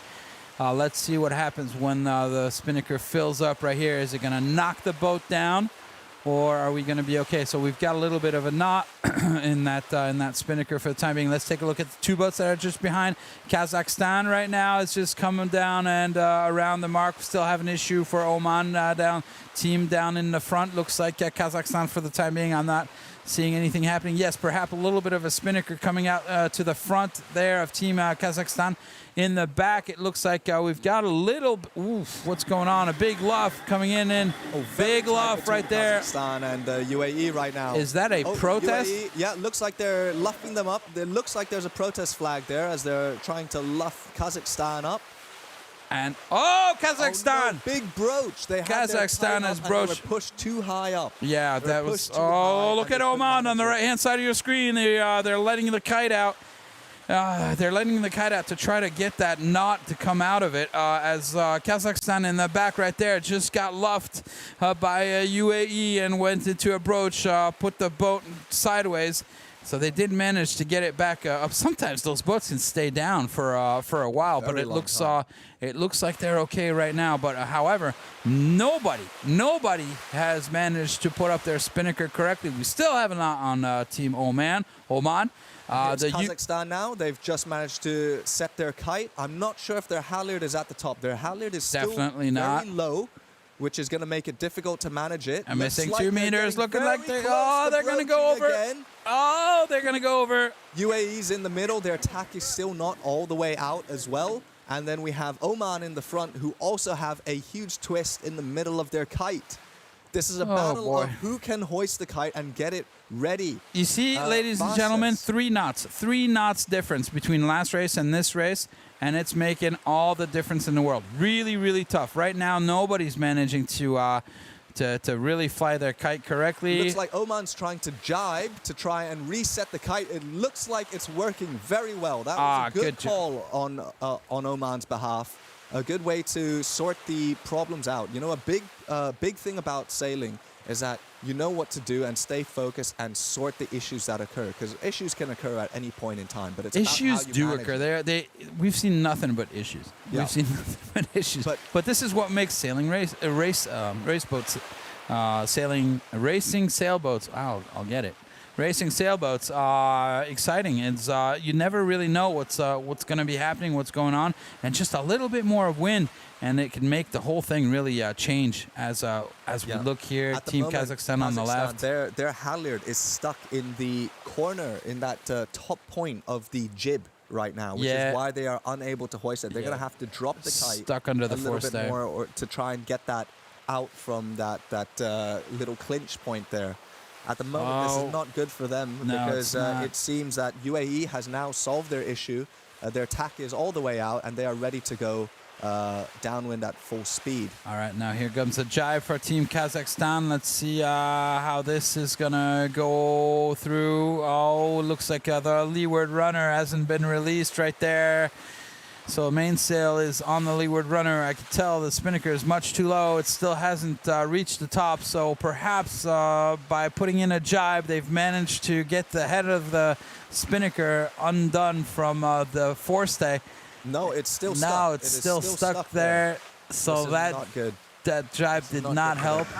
So what's going to happen with it's not good for the mast either. either. With a really low spinnaker is that it causes it to be really deep. And the deeper the shape of the spinnaker is, they have to sail lower. They can't sail as high because the sail's not flat enough. You can see right there the shape. Yeah. And their drop line is also quite tight there as well, which is causing the shape of the sail not to be optimal for downwind sailing at the moment. Yeah, that drop line it's a rope that's in the middle of the spinnaker, and it helps the spinnaker come into the boat. And you see sometimes right there it's a little tight, and it's making that crease in the middle of the spinnaker. We can see that vertical crease right down the middle of the spinnaker in the drone shot right here. Yeah, and that makes it really basically the shape of the spinnaker is completely messed up. Yeah, you see, it is really fragile. As soon as the kite is not fully set, it becomes really fragile because it's so deep. As soon as they get a little bit too high or some power, the kite just collapses, and then they lose all the pressure that they've just gained. Whereas you can see the other boats, the kite is fully set. It's all the way at the top, and they're able to keep the kite steady, keep good control of it. And you can see it in the distance that's being gained right now as Kazakhstan gets further away, further behind from the other boats. Oh, let's take a look here at our 3D map. And as you see, Oman right now, 250 meters out in front of the UAE. And Kazakhstan less than 100 meters behind the UAE right there. So as we take a look here at the Omani boat, as everything looks to be going quite well on this boat, just getting themselves organized here for what looks like is going to be a drop as we arrive at the leeward gates. There are the gates on the right-hand side of your screen. It looks as though they're going nice and early, very windy conditions, so that's a good call. And a nice and drop. early, nice and safe. Give them time to get everything clean, everything safe, so that they can focus on going back upwind. Yeah, we saw them just, getting ready for the maneuver. They were no rush. Everything was going well. Everybody knew what they needed to do. And look, it works out well. A lot of the problems come from teams not being prepared or trying to do a drop too late. And Absolutely. It'll create a whole bunch of problems. Good job right here, Team Oman. Right now, back out in front. They're doing a good job staying out in front. So right now, they won race number 1, and they're currently in the lead of race number 2. Let's take a look here as we look a little bit further back down. That's UAE right there. It looks doing as a though drop the UAE and a has jibe. tried to drop, but they're struggling with the drop right now because the kite is not fully down. It looks like it's getting caught in the water right at the front of the boat. Okay, they're managing to recover it. It's still not all the way down. Oh, somebody's gone down in the They're hole. going for a jibe to the left side of the course. Right, so it's not perfect, but at least it's not in the water, so they're getting it. They're going to continue, but it's... Yeah, but they're going to have to manage that kite right now, because you see, if that grabs any more wind, that's going to open up again and be pulled straight out of the hatch, so they have to get that halyard down. And they need to sheet in the jib, but they need to sheet in the main, they need to sheet in the And they need to do it quick, because Kazakhstan is now rounding the mark. They have cleared away their kite very well. Let's take a look at this jibe right here. Ready, and they can pass UAE now if they manage this maneuver well. All right, so it's normal right there that you see a lot of heel in the boat, but they really need the mainsail right now. Mainsail really needs to go in. You can see the power. There's a lot of power needed, and they need a little bit more help to help grind these sails in. So you see, they could get a lot more angle right now. Kazakhstan, okay, so deciding to put in attack, which is probably the best thing they could do right there in order to be able to help all the grinders sheet in. Looking like right now, so on UAE, we've got the jib, which has managed to be pulled back in. Now the main is getting set in. So it's taken a while for all these sails to come back into the boat, but at least we haven't seen any big spinnakers being dropped into the water. Absolutely, and they've done a good job of that so far, because that's the last thing they need, and it is really difficult conditions to manage the spinnaker. So the fact that they've managed to keep relatively good control of that so far is definitely a good sign for them right now. Yeah. Here we're on board the UAE boat as they're on the starboard tack. Oh no, is he bleeding? Yeah, looks like we were talking about how big injury for number 2 grinder right now. He looks like a lot of blood coming out of his right knee. Yeah, it's all sandpaper down there, so it's great. You don't slip on it, but if you slip and you fall on your knee, well, that's what happens right there. So a little bit of blood being drawn here on the UAE boat. But yeah, we've got 2 people now on the inside. It's important. Yeah, he's doing right there, pulling the out haul. That's no, that's the out haul, I think. Check stay, I believe, is just underneath it, and it should be a red color. Right. But so the out haul adjusts the shape of the mainsail. You could see right now the bottom along the boom. It's now got a lot of wrinkles because they pulled that very tight to try and flatten the sail. And now the flatter the sail is, the less power there is in the sail. So it's a method to depower the mainsail when it's too windy or the boat is heeling too much. Interesting to see also where the main sheet Traveler was. You see it was a little bit higher than what we've seen on the Omani boat, which we were talking about earlier. I see Oman is really sailing with their mainsail and their main sheet track, which is quite further down. They've brought it up a little bit now. Yeah, it looks like their mainsail is not backing as much as we saw in the first race. Yeah, it's a little bit higher now. You see the jib track, the mainsail track right there in the back. And basically, so for all the non-sailors, is basically what we're looking at is the mainsail, and you see the boom, and basically how open or how closed they're moving that boom. The Traveler moves the boom towards the side that everyone is sitting on, or they can release it to go to the opposite side of where everyone is sitting on, and that affects how the wind flows through the mainsail. So it's essentially, the higher they bring them up towards them, the more power they're giving to the sail. And the lower they put it, well, then they're depowering the sail. If you depower too much the sail, that's no good. Too much power, no good. So they got to get it just right in the middle. They've got to find the balance. I think that's the best way of explaining it, because if we're going to start explaining how you find the balance, people Absolutely. You've got to be on the boat and you've got to feel it. It's hard to explain it unless you can really adjust them yourself and see how it reacts. But it's good that we're seeing all the teams now finding sort of a good adjustment on all those mainsails, and simple things become very, very hard. And now we see all of UAE sitting on the side, and we've got everybody's weight really out there. That's really important, because if you see every once in a while you can see how the boat stops and slams into the waves. We really want to avoid that, and that you can avoid by the positioning of the crew on the boat. So if you have too much weight on the back, the boat's going to slam into the waves. So you got to bring the weight a little bit more forward and a little bit more centered, and that will allow you to boat to not smash so much. You can see right there how they don't have their speed yet, and the boat is just smashing into those waves. So that's not helping to get their speed up on that boat right now. So looking at the screen right now, we can see that the positioning is very far apart. Everyone's at different positions of the course right now. We've got Oman and Kazakhstan coming in on the starboard side, while UAE is slowly approaching from the left side. Well, not slowly in this wind speed. It's all happening quite fast, relative to each other. This is on board with Kazakhstan. We have Ruslan, the trimmer.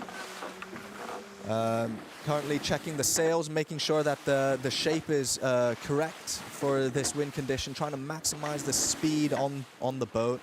It's not easy. You can see gritting his teeth, trying to hold it in.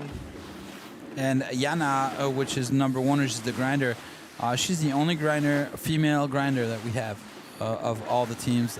We don't see that too often on these boats, so it's quite interesting to see this change of crew positioning, especially to have the female. It's good, It's nice to see that there's different people in different positions and to show that it can be done.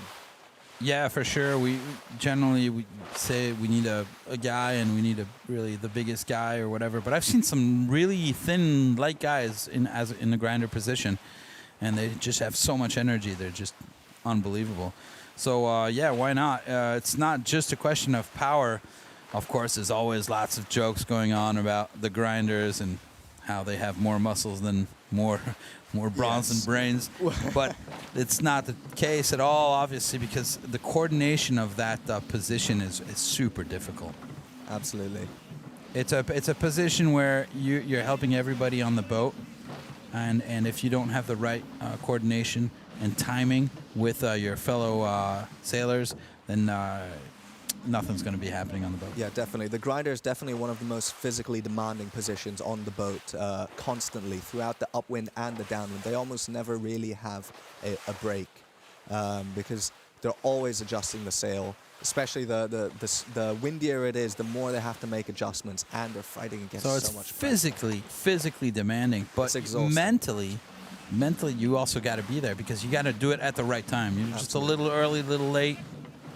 Whereas if we're thinking more towards the tactician at the back of the boat, they're not doing as much physically, but their brains are constantly switched on, and that is tiring in itself, because your brain takes a huge amount of power and energy, and they're never stopping to analyze what's happening on the course and try to figure out what the best call is, how you're going to battle with the other teams as the wind direction changes and the pressure's changing.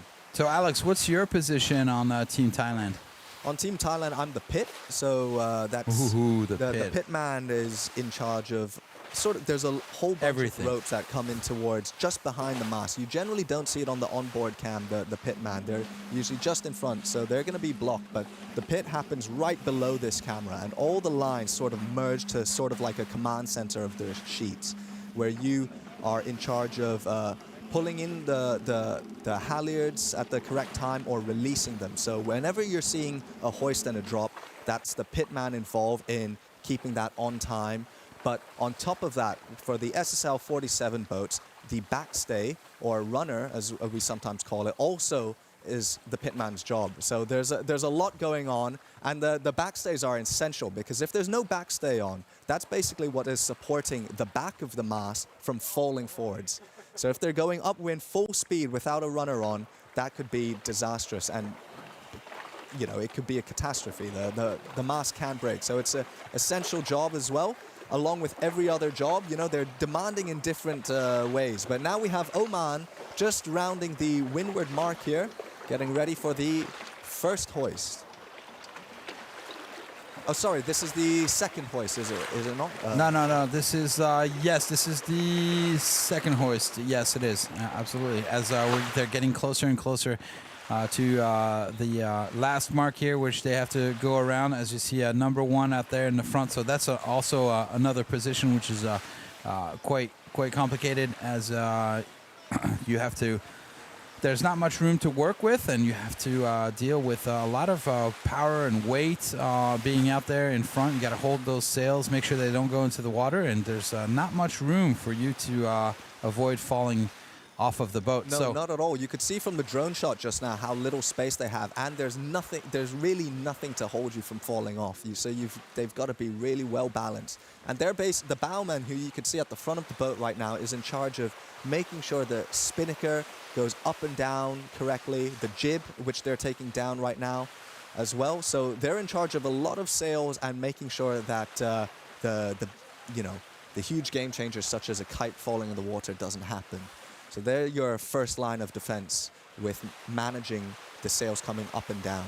And then it just moves further back. The pitman will kind of manage the time. They can help hold a line to stop it coming down. And in the background, let's take a look here as UAE has now come around the windward mark and is heading off to the offset mark right here. And on the right-hand side, we're seeing Kazakhstan now arriving also at the windward mark. So let's take a look. This is a great shot because we've got Oman, and we can see what they're doing. At the same time, we're looking in the back, and we're looking at the hoist, which is being made right now from UAE. So let's see what's happening, as we should be seeing this spinnaker going up. Oh, what's going on? It looks like the grinders are having a lot of problems right there. They've stopped hoisting the kite just now. You could see the grinders. They're not doing anything right now. Something must be stuck, which is why they've stopped. And this is not ideal for them at the moment. It's not going to help them catch up to Oman right now. And it's definitely not going to help with Kazakhstan now. Now let's see what Kazakhstan decides to do. They're going to be breathing down their necks here.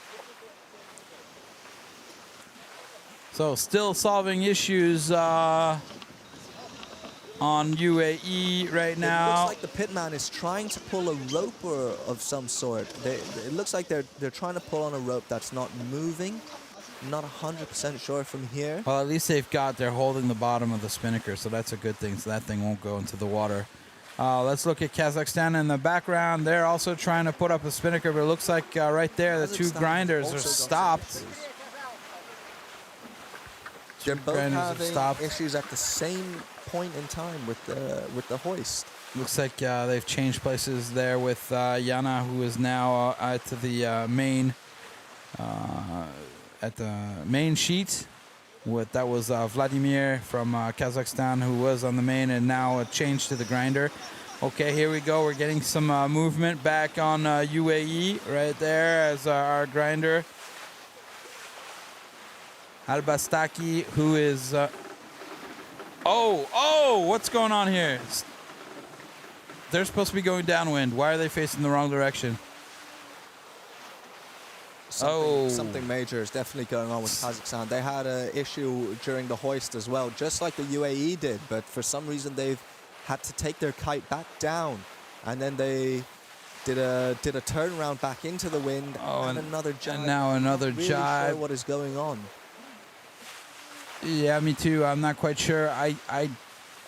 My impression is that there's too much wind right now, and they're just having a hard time getting the boat under control. Never mind the spinnaker. For sure. I mean, it doesn't look like it's much, but 230 square meters of sail area we have right now going downwind. 230 square meters of sail area on a race boat that weighs 3.3 tons. So it's a lot. That's a lot of power and sail to manage. It's a lot of power and sail to manage. Absolutely. Here we go. We're looking at Kazakhstan again. So a second try. Oh, they're still having problems with that. Another issue with the head of the spinnaker getting caught in the force. Yeah. Okay, so Kazakhstan trying to solve the problems out. It looks like they're wiping out up at the top of the screen right now. This is another really. I think they should have, perhaps if they had not put the spinnaker up, they could have gotten closer now to UAE. But I think you might be right. Oh no! And if you're, I think it's in the water. If taking the spinnaker up causes more issue than actually getting you down towards the leeward mark, and you can't manage it, then at some point you've just got to make a decision to take the loss of speed and just try go with a safer. Simpler boat handling maneuver. Yeah. Well, I mean, obviously, this problem is not the greatest time, to talk about this, but it's the truth. We're going to have more and more teams that are going to be coming into the SSL that are coming from emerging nations, and it's what we want. We want to involve everybody, but this is going to imply teams that have a little bit less experience than the others, and so we will have these sort of issues, and this is something that is normal, but we're giving everybody an opportunity, a chance here at the SSL. Absolutely, and bear in mind, as we've said before, the SSL 47 keel boat is not a boat that maybe everyone has sailed, and it is a tricky boat to sail, especially when the wind picks up, and so it takes a lot of time to really sail it to the max level. Yeah, for sure. And I mean, look, we just saw it earlier. They were just having issues sailing up into the wind. Let's take a look here at Oman as they're arriving across the finishing line. So congratulations to them. Not easy, but doing a good job at they're really not making too many mistakes. Sailing well, I find. Absolutely. With this wind, that's all they need to do, or any team needs to do, is not make mistakes. They've got to keep it down to a minimum amount of mistakes, and I really have the impression that they were doing things well. They look calm on that boat, and it just looks like a good attitude. Of course, you're gonna have to be happy when you win twice. Right now, Yep, they'll be happy for sure. They've already participated in qualifiers, the Oman team. So, and they didn't manage to qualify themselves. So, they are really happy right now to be 2 times in first place. As we are looking at right now, UAE doing a good job as well right there. Spinnaker flying attached to the top of the mast. Good thing. As we've seen other teams having issues just getting the mast to the top. So it looks like right now they don't need to need to do too much pressure. They're quite close to the finishing line. And Kazakhstan is still in the background over there having issues, and I believe are going off of the race course. Wow. Let's see here. UAE coming in. Just they're going fast, but they're not in a high fast mode right there. No, I think it's just as possible that for them right now, they've just got to sail it safe and get it into the finish line. They don't have to do anything crazy, anything flashy. They've just got to sail the boat, keep everything together, keep their composure, and get it through the finish line. As they're doing right now, as they're crossing into the finish line, right next to the committee side of the boat. And this for sure would have been quite an exhausting race for all the teams. They'll be happy to be through with the finish of this. Getting ready to take the kite down now. You can see them going in for a jibe, getting the spinnaker ready to take it down. And Kazakhstan still not sure exactly what the issues they're having on board is. Yeah, but this is not out of the course. This is not a glitch.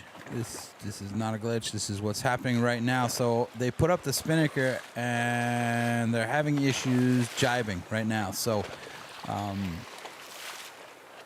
and they've taken the spinnaker down. Okay, that's probably the best thing to do right now at this point because they need to put in that jibe and come back to the finishing line.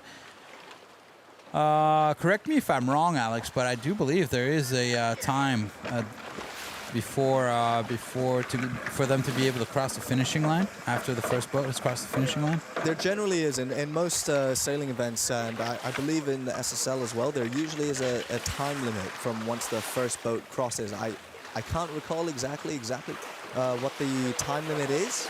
Generally, but, yeah, it's 4 minutes, something like that. It could be up to 20. It depends on the sailing instructions right now. But it's really important right now that Kazakhstan makes it back to the finishing line. And they're quite a distance away, as you can see as we saw from the previous footage. Yeah, they're quite far away, but they'll be coming back on a beam reach, which is pretty much their fastest point of sail here for these boats. So we should be expecting them to be cruising back, perhaps even getting a couple surfs right here as they're coming back to the line. So yeah, Kazakhstan went off to the left-hand side of the race course a little too far, so they've had to take their spinnaker down to be able to make it to the finishing line. Important for Team Kazakhstan right now to get across the finishing line without any additional points being added to them because they've arrived late. Kazakhstan finished second. Now they'll finish third. And so, and we've seen Oman finish twice second place. And so now we've just had a switch between the two teams. So we should have a tie between United Arab Emirates and Team Kazakhstan in terms of points at the end of this race. It looks as though Kazakhstan, they sort of know what's going on. You know, it doesn't look like the energy is too good on board. They know they've had some major issues on board. They're not sailing in full performance now. They're just trying to get the boat back to the finish line. You can see they're not fully hiking out. Some people standing at the back just trying to discuss what went on, I would imagine. Yeah. Yeah, it's you can definitely tell by body expression right here that tough day out on the water. And yeah, we'll see what happens as the days go on.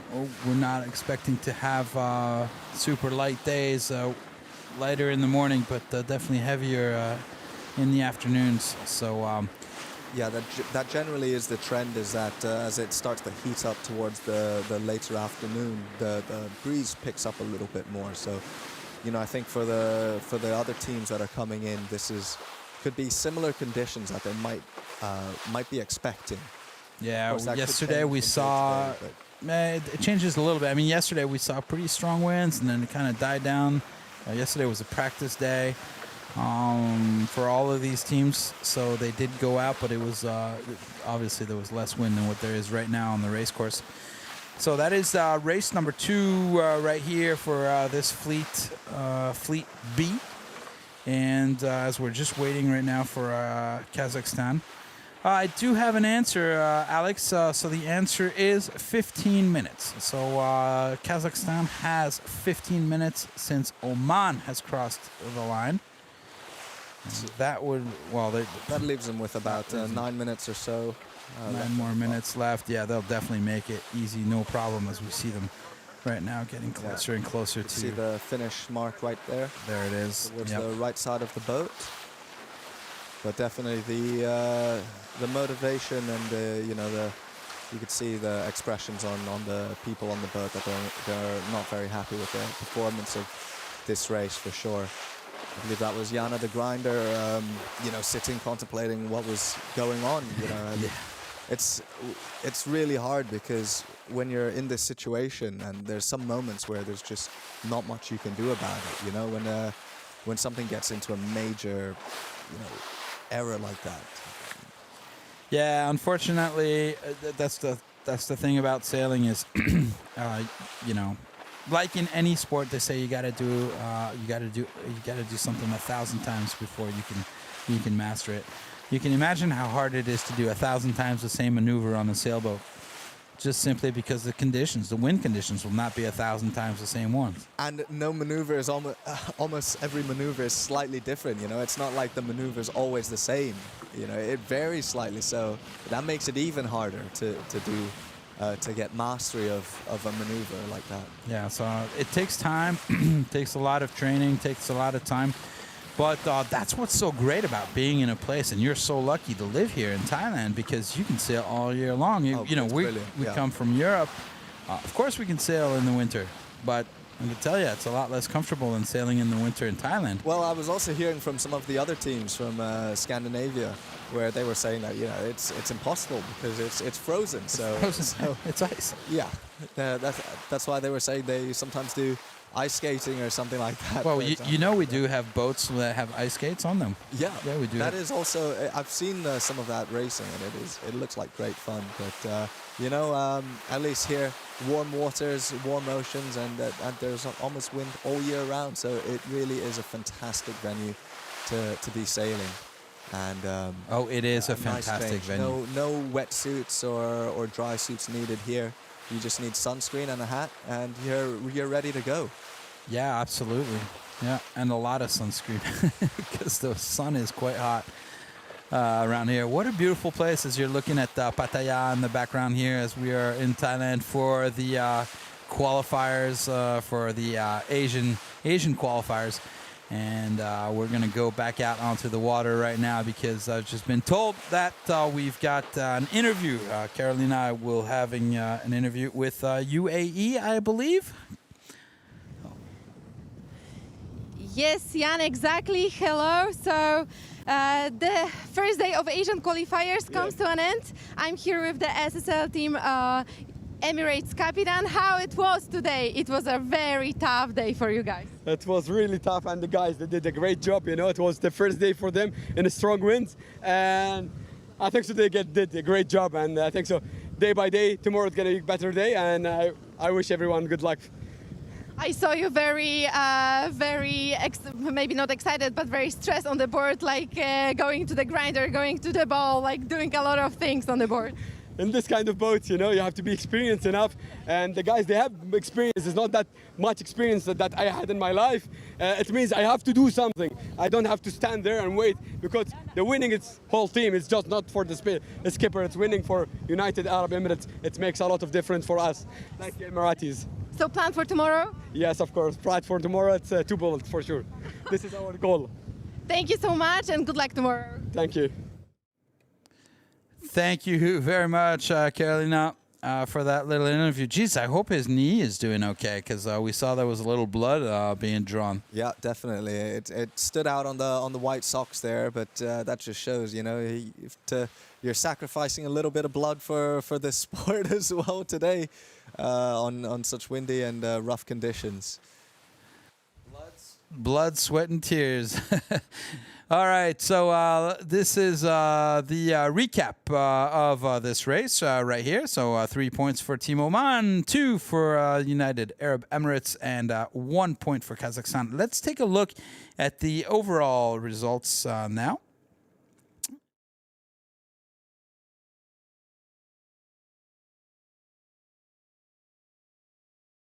There, United Arab Emirates and Kazakhstan tied with 3 points to the both of them. So we do have a race on our hands here, as we see that the battle shall be between the UAE and Kazakhstan. All right, so let's take a look at the replay of today's second race. And thank you very much for being with us. Alex, thank you very much for commentating. We'll see you tomorrow, because after this replay, then it'll be all for us until we come back for the live tomorrow. Alex? Thank you all very much for tuning in on this live stream, and I hope you enjoyed the entertainment and action out on the water on this fine day. It has been a pleasure to be commentating for all of you and with you, Jan, and I look forward to seeing you all tomorrow. Perfect. Thanks a lot. Bye-bye, Alex. Bye, everybody. Much, enjoy the images, and see you tomorrow. 1,000 words ain't enough to define the body of, yeah. Got her look and she wants it back. She's firing up that body up, yeah, babe. You think that I want you, but nah, babe. You're one in a million, but it's not for me. I'm not into girls with a plastic trace. Don't take it too personally, yeah. My fault, my bad. The word's out, but you aren't ready for it. Show off, appearance of I got it, but I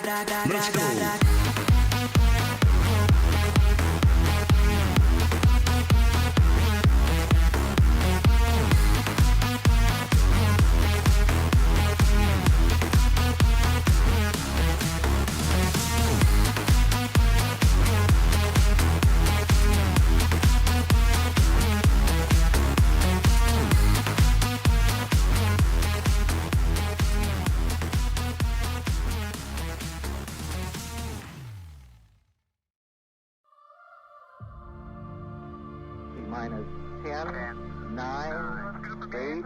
We have a go for main engine start. We have main engine start. 4, 3, 2, 1.